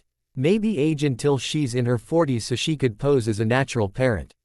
No, I spoke up quickly. I don't want to be older than everybody else. Carlisle nodded. All right. Any other thoughts? Edward cleared his throat softly. It's been really nice being able to claim Bella as my girlfriend, he said, his eyes on me. When people think I'm single, I'm always having to turn down propositions or invitations, some from very sweet girls who I hate to disappoint. He gave me a sad smile. I haven't gotten so much of that lately. If you decide to stay younger, and if you're willing to continue the charade, it would make things a little easier for me. But if she changes now, Rosalie said, she wouldn't be able to go back to school here. Even after the bloodlust subsides. She'll look too different. The humans will notice. I grinned. I could always tell them I developed hyperpenemia. The others laughed, and Carlisle shook his head, rubbing his forehead with his fingers. You know, I thought I was fairly clever, inventing a blood disease for us. I laughed but quickly grew serious again, considering the choice before me. If I changed now, I wouldn't see my human friends again. And I would spend the rest of my life redoing the last couple years of high school just like most of the Cullens. If I waited, I could avoid high school and claim Carlisle publicly. But people would ask questions about the family. Either option was acceptable, either way, I would have Carlisle. So what was the priority?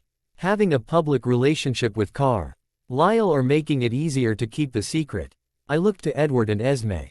They understood what it was like to have to keep their relationship hidden.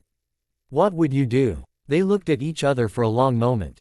Finally Edward smiled sheepishly. Fine, I'm a worrier, he admitted to Esme. She turned to me, her eyes bright. If it were me, Edward would want me to change right away, in case I got in an accident and died before I had the chance. Jasper drummed his fingers on the table. With Edward and me around, that's probably something to consider seriously. Edward nodded solemnly. You smell too good, Bella. If you came to live with Carlisle while still human, Esme and I would have to leave. Get a house nearby or something. I just couldn't stand it all day, every day. Us too, Alice said. I bit my lip, and she added quickly. But that's just temporary. We'd all be together again once you changed. Yeah, but if I wait until I'm Carlisle's age, that's 5 or 6 years. That's a long time to be separated. Carlisle chuckled. My love, the longer you live, the shorter the years grow. Rosalie cleared her throat softly. Bella, I'd be the last person to push you to give up your human life before you're ready. But you should think about Charlie. Her eyes were sympathetic. He's hurt you before, and he's trying to change, but there's a good chance he's going to hurt you again. Carlisle nodded. The kinds of problems he has don't go away after 2 months of therapy. Again, Jasper said, these are short-term concerns. And we'll all be there watching, us and your wolf friends, as long as you need us. That was probably what made my decision for me. The idea of making the pack and the Cullens babysit me for the next several years was just too much. But I needed to know if Carlisle would be okay with it. I was going to marry him. After all, weren't we supposed to make the big decisions together? What do you think I should do? I asked him. I am perfectly happy with whatever you decide.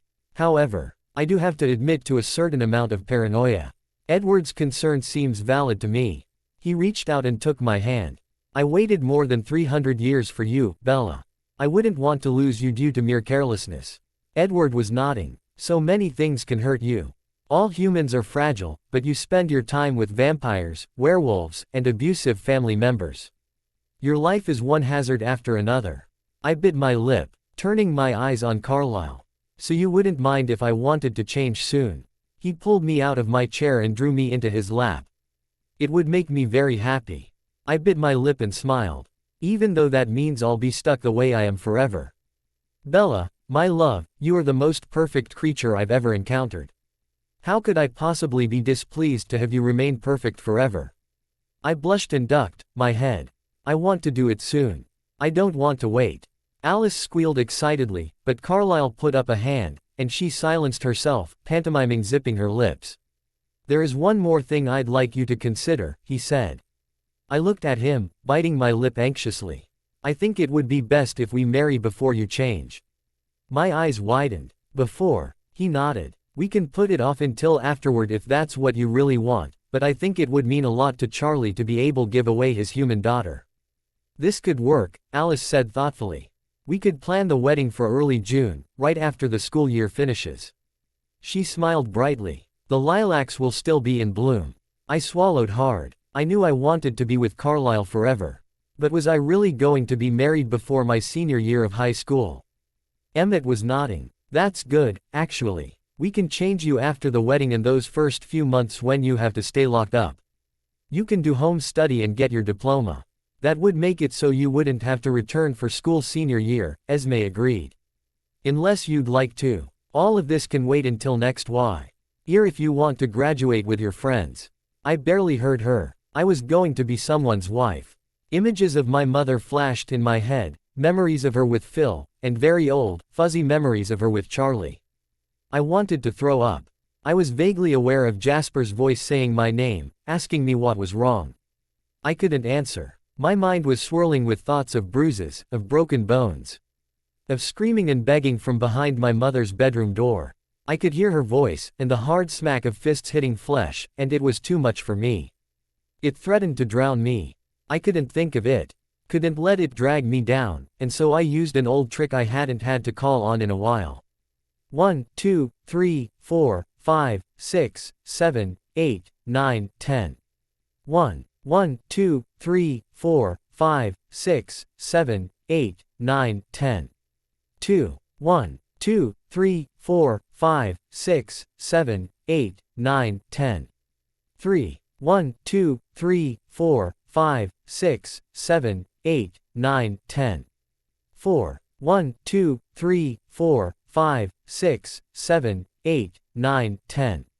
5, 1, 2, 3, 4, 5, 6, 7, 8, 9, 10. 6, 1, 2, 3, 4, 5, 6, 7, 8, 9, 10. 7, 1, 2, 3, 4, 5, 6, 7, 8, 9, 10. 8, 1, 2, 3, 4, 5, 6, 7, 8, 9, 10. 9, 1, 2, 3, 4, 5, 6, 7, 8, 9, 10. 10. My trick worked, and my mind calmed.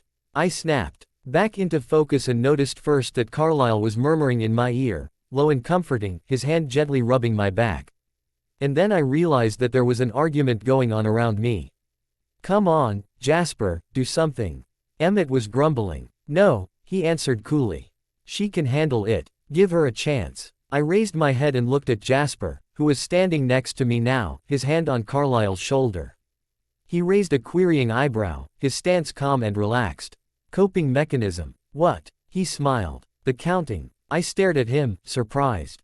Was I doing that out loud?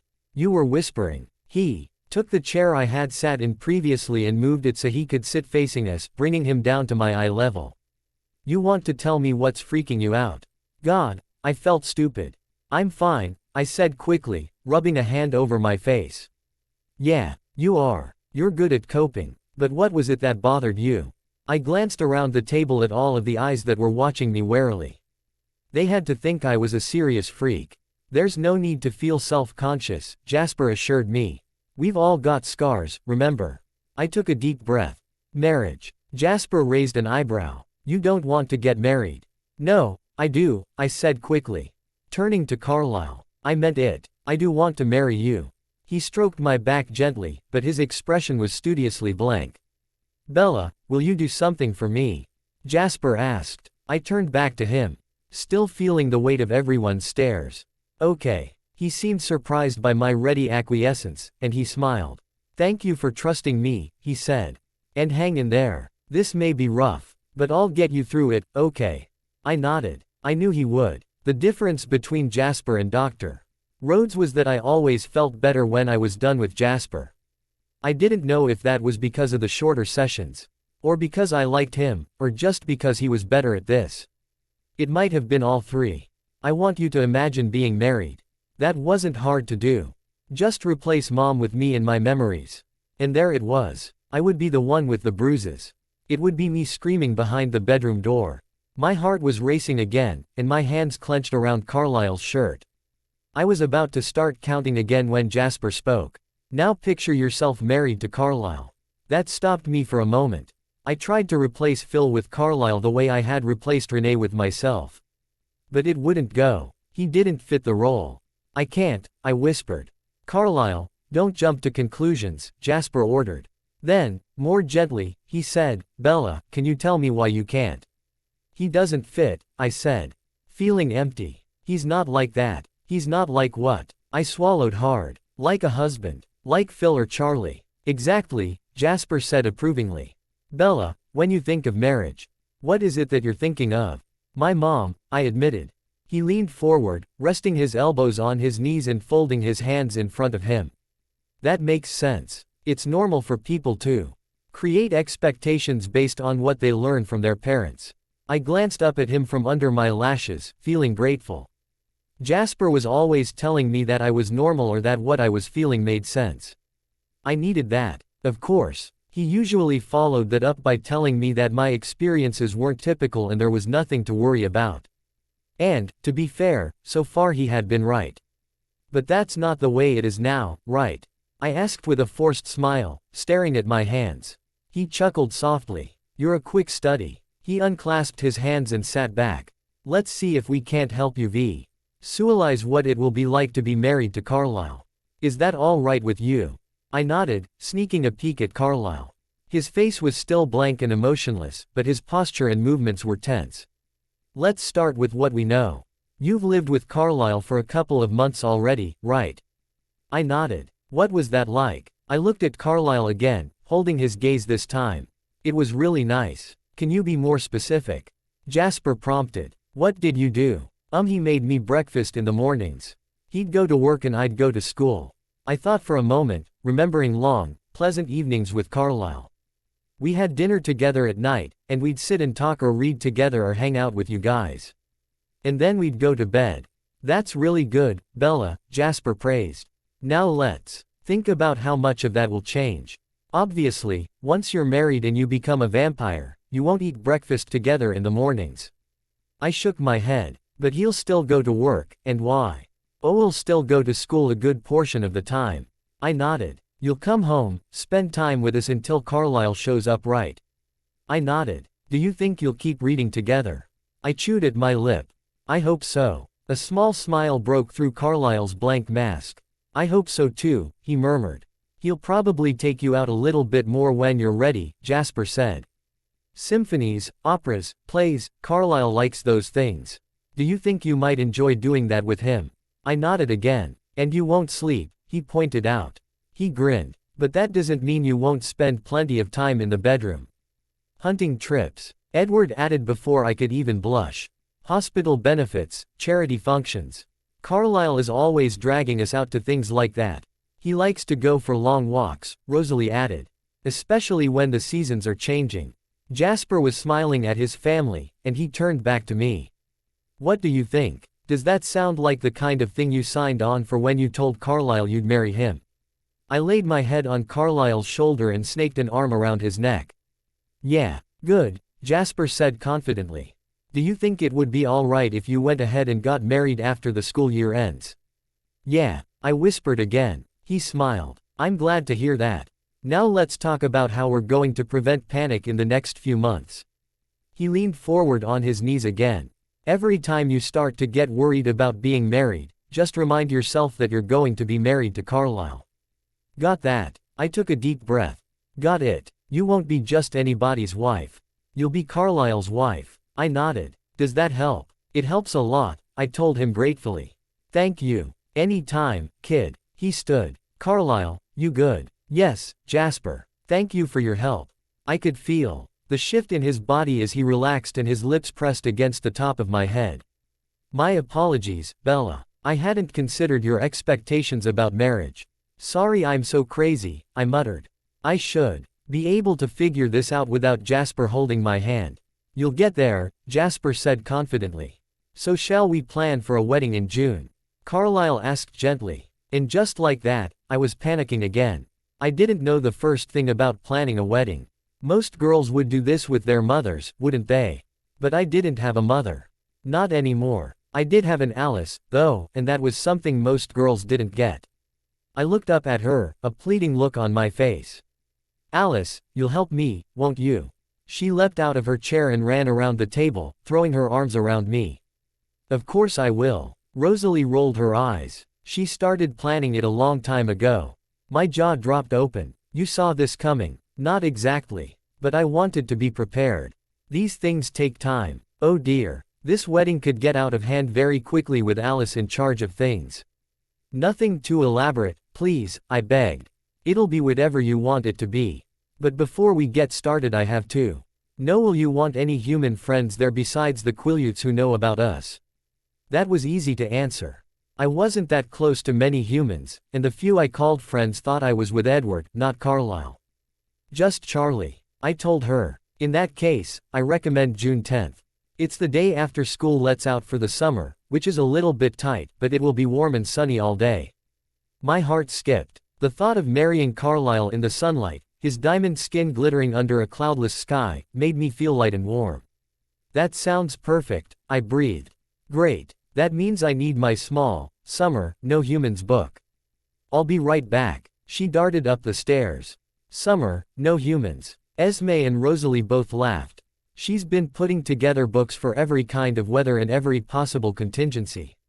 Esme explained fondly. She's very thorough. Alice ran back into the room with a huge binder. I thought you said it was small, I said, gaping at the giant book. No, silly, the wedding is small. But even small, non-elaborate weddings need lots of planning. Now, she flipped open the folder, let's talk about locations. Emmett pushed away from the table. I'm going for a hunt. You're on your own for this shit, Bella. You weren't invited anyway, Alice said haughtily, but she blew Jasper a kiss as he and Edward rose to join Emmett. They all said quick goodbyes and disappeared out the door. I looked around at who was left. Rosalie and Esme moved closer to the book to look at what Alice had been planning, and Carlisle held me close, looking over my shoulder. Are you ready for this? He asked softly in my ear. Or should we put it off? I shook my head, finding his hands at my waist and threading my fingers through his. Married to Carlisle, I reminded myself as I took a deep breath. No, I don't want to put it off. I want this. I'm ready. Carlisle Cullen's point of view. Charlie Swan. Insofar as it was possible to label a man as good or bad, Charlie was a good man. He was a fair officer of the peace. Watchful and clever, and though he was deeply disturbed, I had no doubt that he tried to do right by his daughter. And she loved him. That, unfortunately, presented a problem. Charlie was the only family my girl had left.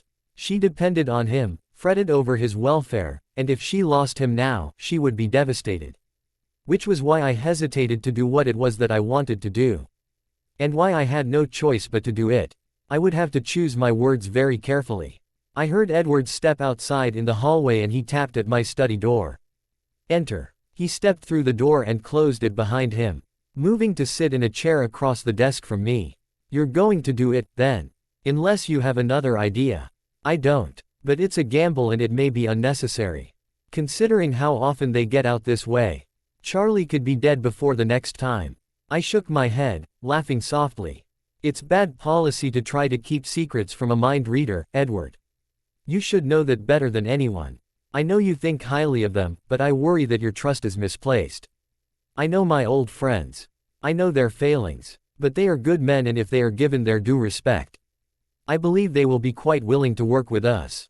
And if they send someone to kill him. I lowered my eyes. All I can do is try. He put up his hands in surrender. All right. But you're right, Carlisle. You need to be very careful with your words. I smiled patiently. My friends are benevolent men. They will grant me this small request. He settled himself back in his seat, making it clear he would be staying while I worked. I hope so. I smiled at my son, feeling a strong sense of pride in him. I never could have imagined, when it first entered my mind to change him, that I would come to care for him so deeply. I hadn't realized that a vampire heart was capable of such affection, and for a long time I assumed I would never love anyone more than I loved Edward. My Bella had certainly caught me by surprise. I slid open a desk drawer and pulled out a piece of monogrammed stationery and a pen. I settled them in front of me, but I didn't start writing just yet. The letter had to be composed first. The words carefully arranged. It must be perfect. First, to whom should I address it? Should it be to the brothers, or to Arrow alone? I believed I had an ally in Marcus, who knew all too well the value of love and the pain that came with losing it. But Marcus was a weak ally, not likely to take up for my cause, and I had a feeling that Keyes would have no patience for rule infractions, no matter how harmless. Just to Arrow, then. A friendly petition, from one comrade to another. It should be formal enough to flatter him but friendly enough to put him in mind of our many years together. I would pattern it after an address to nobility a marquis. I slid an envelope from the desk, monogrammed, to match the letter paper, and wrote carefully. The most honorable Arrow of the Brotherhood of the Volturi. I filled in the address as well as my own return address, then set it aside. Most honorable was easy enough to use, but addressing Arrow as Lord the way one would a marquis was not entirely proper. Arrow had adopted no formal title with which to be addressed, so I decided the salutation would be the proper place to take a friendlier tone. My dear old friend. It had a nice ring, but should I bring him closer? Call him brother? No. That would seem as though I were trying to elevate my position to that of his own, a member of the brotherhood. I should probably drop old as well, so as not to make him feel as though I saw him as a relic of the past. Arrow was ever wary of any challenges to his power, and I did not want him to feel as though my growing family threatened his place in vampire society. But I wanted to acknowledge our time together, the long philosophical debates we had had over what he saw as my unnatural tendency toward pacifism. I remembered those days fondly. And it was my belief that he did as well. I smiled and touched my pen to the paper. To my dear friend and confidant. Next, I could go with some simple pleasantries, an appropriate beginning for any letter. It would be an acceptable place to put him more fully in mind of our history. I thought out my words and wrote. I hope this letter finds you well and that you and your brothers have much to brighten and beautify your world. I think on you often, and I greatly miss the time we spent together, discussing the arts or debating our vastly different philosophies. It was one of the most edifying periods of my life, and I remember with fondness the days I spent with your. I considered for a moment before selecting the proper adjective. Enlightened coven. That should do for the greetings. The next section was harder. I needed to get to the point, but I needed to do it in a way that both explained the significance of my situation and downplayed the gravity of it. I tried to think how Arrow would take my news. And I smiled as I thought of the jovial laughter I would hear were I to carry the message to him myself. That was just fine. The man was of sunny disposition and loved to laugh.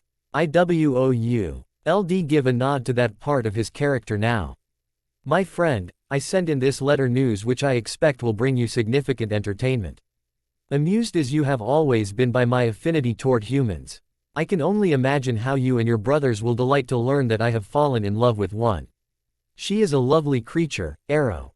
She is young, even by human standards, but sweet and so very beautiful. The moment I laid eyes on her I was brought to my proverbial knees, and I have had neither the ability nor the inclination to rise again. I believe I finally understand the bond you tried to explain to me so many years ago. I am nothing without my Isabella. I considered stopping there with my description of Bella, but in the interest of real friendship, I wanted to continue. I wanted to share with Arrow just how strange and exciting my life had become since my girl came to me. I wanted him to laugh, to share in my joy, and to appreciate the improbability of my situation. She is my treasure, and I hope you'll forgive me for prattling on about her. I can't seem to help myself. She is elusive and has known much of pain, which occasionally prompts her to hold her heart away from me. But she is clever enough to do rhetorical battle with my headstrong companion, Edward, and has courage enough to commune with my family despite the ever-present threat to her life. And the threat is quite present, I assure you. The girl's scent is intoxicating to the most restrained of us, and with Jasper, who still struggles occasionally with our peculiar lifestyle, her safety is somewhat tenuous. But it will further amuse you, I'm sure, to learn that my girl's blood sings for Edward. I glanced up at my son, who was sitting still and silent, his eyes closed as he listened to the letter in my mind. He was smiling, and as I wrote his name, his smile widened. I turned back to my letter, pleased that he would be audience to what I next intended to write. I must here express my intense pride in my son.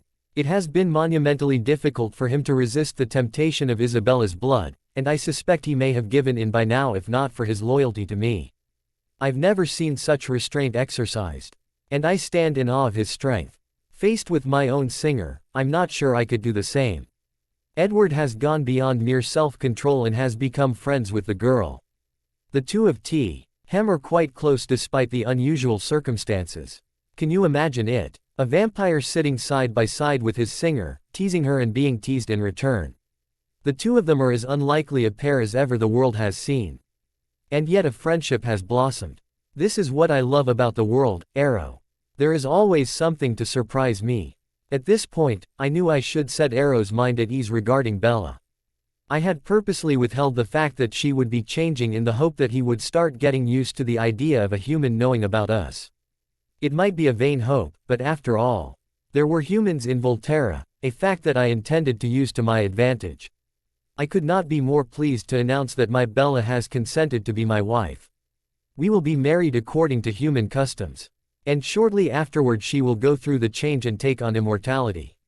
She will be the first human I have ever changed who would not have immediately died without my intervention.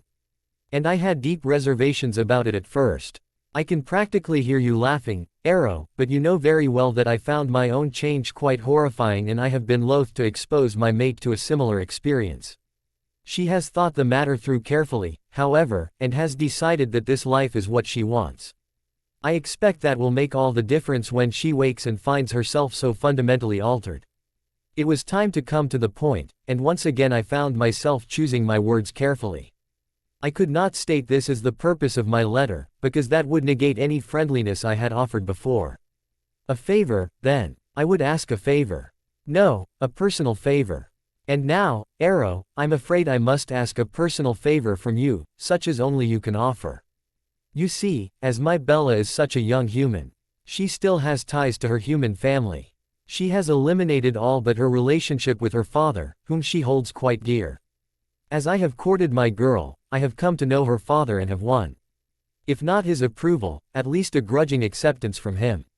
However, during his close association with my family, I paused, and briefly considered including something about the wolves at La Push. But decided against it. There was no need to cause alarm in Volturi where none was warranted. I didn't want war between my friends. I resumed my letter. He has discovered our secret. My girl loves him, and I cannot bear to cause her the pain of losing him. And so I come to you for help and beg you for lenience. Bella's father is a circumspect man and I do not believe he would pose a threat to us or our anonymity. He is wise enough to know when to hold his tongue and will be all the more anxious to keep our secret as his daughter's safety will be directly impacted by his discretion. I ask you, as the enforcer of our laws, to grant him clemency. I am, of course, more than willing to guarantee his silence.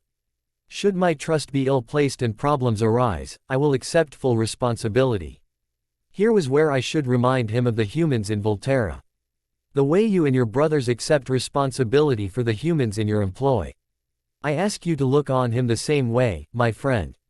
To see him as a useful tool, someone I can use to bring comfort and happiness to my girl for the handful of decades he has left to live. I considered mentioning Sulpicia as well, but when I tried to compose the paragraph in my head, it merely sounded manipulative. I didn't want to exploit his love for his mate, and I decided I would have to trust him to understand my connect on with Bella without having it pointed out to him. I know it is an odd request, but then, I know you've come to expect a healthy dose of deviance from me. And I do miss our debates, my friend. Neither of us was ever persuaded to change our position. It was thrilling to spar with one of the great minds of our race. You may expect a more formal wedding invitation in a few weeks, and though I understand that your responsibilities keep you quite busy in Volturi, it would please me greatly if you were able to attend. I look forward to seeing you again soon and hope to be able to present to you my long-awaited mate when I do. Though I had mostly ignored Marcus and Keys in the letter, it was time that I mentioned them as well, so as not to make it seem as though I wanted them excluded from Arrow's decision. Please give my best to your brothers, and to Sulpicia and Athenadora. They, too, are greatly missed. I hope you are able to consult with Marcus and Keys and to reach a decision soon. I await your correspondence. I considered my closing, and once again decided to follow the pattern of writing to nobility, so as to underscore my subjective position. Yours faithfully, Carlisle Cullen. I read over my letter, making sure the pacing and rhythm felt appropriate. Satisfied, I folded it carefully and tucked it into the envelope. I think it's good, Edward Said. And you're right, this may be Charlie's best chance. Arrow is a fair man. He craves leadership in the way that most charismatic men do, but he is not unreasonable. I have every hope that he will grant my request. I hope you're right. I want this to work out for Bella. I glanced up at the cross I had nailed above the office door, the one that Jacob had given us at the party the previous evening. I smiled softly. God has declared that faith will be rewarded. I can only hope he will extend such grace to us now.